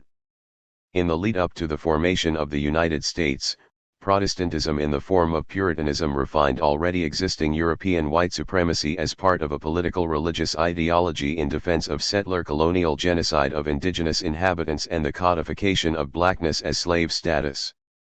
Irish famine immigrants, then, arrived in the United States as inferiorized and stigmatized people. This was the time of the violent ethnic cleansing of the Southeast indigenous commons in the 1840s and appropriation of land and human property by slavers. The result was the Cotton Kingdom, a vast commercial agricultural construct made up of factory-like plantations surrounded by concentration camp conditions to control enslaved black workers, elevating the U.S. economy to the wealthiest among European states. This was the birth of fully developed racial capitalism, the fiscal military state. Despite their lowly state, the Irish refugees, because the majority were light-skinned in a U.S. culture obsessed with whiteness, became U.S. Americans inheriting the privileges of white settler. The stigma of Catholicism was resolved through settler colonial extreme patriotism, which they came to embrace. 28. A major factor in Irish acceptance of U.S. patriotism was Irish republicanism, as they saw the United States as a prior colony of Britain that revolted and became a republic, not recognizing the settler colonialism in the U.S. that was patterned after the English settler colonialism in Ireland. 29. Anti-black racism was also required for acceptance. By the 1850s, Irish Catholic famine refugees, having fled brutal and racialized English colonization, would flock to minstrel shows, which often showcased Irish immigrants in blackface. 30. The integration of millions of Irish immigrants into the white republic formed a template for the absorption of the 20 million, mostly destitute or persecuted Eastern and Southern European immigrants, predominantly Catholic and Jewish, who arrived between 1880 and 1920. Although neither the Irish nor the later European immigrants left their homes and countries and arrived in the United States in pursuit of the American dream, a concept invented in 1931, they surely were not aware of, or were in denial about, the racial capitalist order they were entering. 31. It was a superior social order based on whiteness that they could join, even if they remained working class or poor, as part of the dominant settler class by virtue of being of European origin. As the inventor of the American dream meme explained, that dream of a land in which life should be better and richer and fuller for everyone, with opportunity for each according to ability or achievement. In other words, a sense of superiority, not prosperity, was the guaranteed reward. 32. Unlike earlier Irish Catholic settlers who had arrived as individuals or families in the 18th century British colonies or in the 4 decades after U.S. independence, the Irish famine refugees were not simply a mass of impoverished, starving individuals or families, they were also a conscious, colonized people escaping British colonization. Although not pursuing any kind of dream in their exodus, they regarded the United States positively as having expelled the hated British Empire. They had either no knowledge or incorrect knowledge of the indigenous nations that were resisting U.S. genocidal colonization, nor knowledge of the central role of racial slavery that was at its apex in the Cotton Kingdom on their arrival. Yet, in escaping Ireland, being free of colonization, they soon gained the privilege of whiteness, of Europeans and European Americans in the United States, especially after the Civil War. W.E.B. Du Bois wrote in his 1935 book Black Reconstruction in America, 1860–1880 that normal labor unity did not work, due to a carefully planned and slowly evolved method, which drove such a wedge between the white and black workers that there probably are not today in the world two groups of workers with practically identical interests who hate and fear each other so deeply and persistently and who are kept so far apart that neither sees anything of common interest. Du Bois added his oft-quoted concept of the white worker's psychological wage, writing, "They were given public deference and titles of courtesy because they were white. They were admitted freely with all classes of white people to public functions, public parks, and the best schools. The police were drawn from their ranks, and the courts, dependent upon their votes, treated them with such leniency as to encourage lawlessness." 33. Noel Ignatieff and other whiteness studies scholars and activists make much of the psychological wage without acknowledging adequately the much greater importance of the material rewards of maintaining the wedge, which is a major factor in the ascendancy and continued success of U.S. capitalism that is based on surplus labor supply and exploitation of labor. Formerly enslaved abolitionist Frederick Douglass traveled as an abolitionist leader extensively throughout Ireland, publishing his analysis of the colonization of the Irish. 34 However, he acknowledged the stark contrast between the political views of the Irish in Ireland and Irish Americans, lamenting that the Irish, who, at home, readily sympathize with the oppressed everywhere, are instantly taught when they step upon our soil to hate and despise the Negro. 35. Irish Americans' climb to political access depended on their numbers. Roediger points out that how immigrants voted in the U.S. had little impact through 1830, as the foreign-born accounted for only 1 in 30 ballots. But Irish Americans, by sheer numbers, gained political attention between 1830 and 1855, during which they made up nearly half the total immigrants.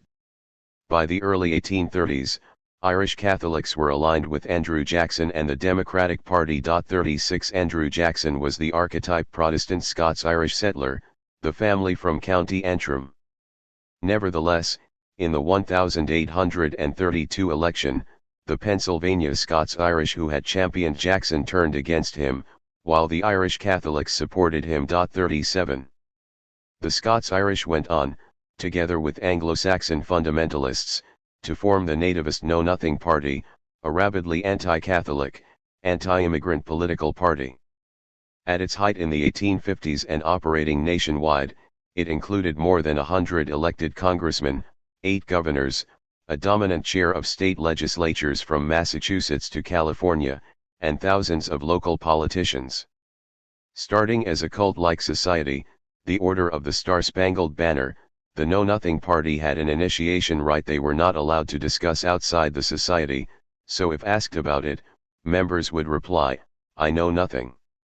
The party supported a naturalization period of 21 years for immigrants, mandatory Bible reading in schools, and the expulsion of Catholics from public office, and they were in favor of temperance, Protestantism, self-reliance, and U.S. nationalism. 38 Although the Know Nothing Party faded as a party, the ideological tendency continued in U.S. politics, becoming dominant in the mid-20th century in opposition to the civil rights movement and immigration, including among white Catholics. When they were no longer the target. The San Patricio Battalion and Irish Americans in U.S. wars. The military is another avenue for immigrants to become Americanized. Irish famine refugees had an added misfortune of arriving as the United States prepared to invade Mexico. The U.S. Army heavy-handedly and with false promises recruited Irishmen and others into military service upon their arrival in the United States.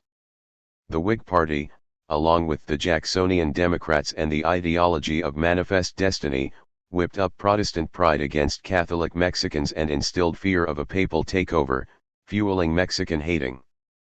Irish immigrants' loyalty was questioned. 39 Most Irish soldiers in the Mexican War remained loyal to the United States, and in the battle to take Mexico City, their performance was praised by U.S. officers as the extremest of bravery. But around 700 mostly Catholic famine refugee soldiers deserted the U.S. Army at the Rio Grande under the leadership of Irish-American John Riley, forming a battalion within the Mexican Army. 2/5 of the battalion were Irish-born, and the rest were Polish, German, and other Catholic immigrants. They were motivated by revulsion of the Texas slavers, the anti-Catholicism of the U.S. soldiers and officers, and for the Irish immigrants, anti-colonial solidarity with a poor country like their own, plus the Mexican government distributed flyers urging desertion with promises of land and citizenship. 40. Dubbed by Mexicans as the San Patricio Brigade, they fought in a number of battles before the Mexican Army's key defeat on August 20, 1847, at the Battle of Churubusco on the outskirts of Mexico City, which allowed the U.S. Army to occupy the capital. Some Irish and other immigrant soldiers were killed and others escaped, but 85 were captured and tried for desertion. The commander, John Riley, was wounded and captured. At trial, Riley spoke in defense of the Irish American troops that joined the Mexican Army and of the vicious treatment of Irish and other Catholic immigrants in the U.S. Army, attributing their desertion to U.S. anti-Catholicism. Because Riley was a U.S. citizen and already a regular in the U.S. Army and had defected before the declaration of war, he was not eligible to be sentenced to death. Rather, a D for deserter was branded on his cheek and he was then released.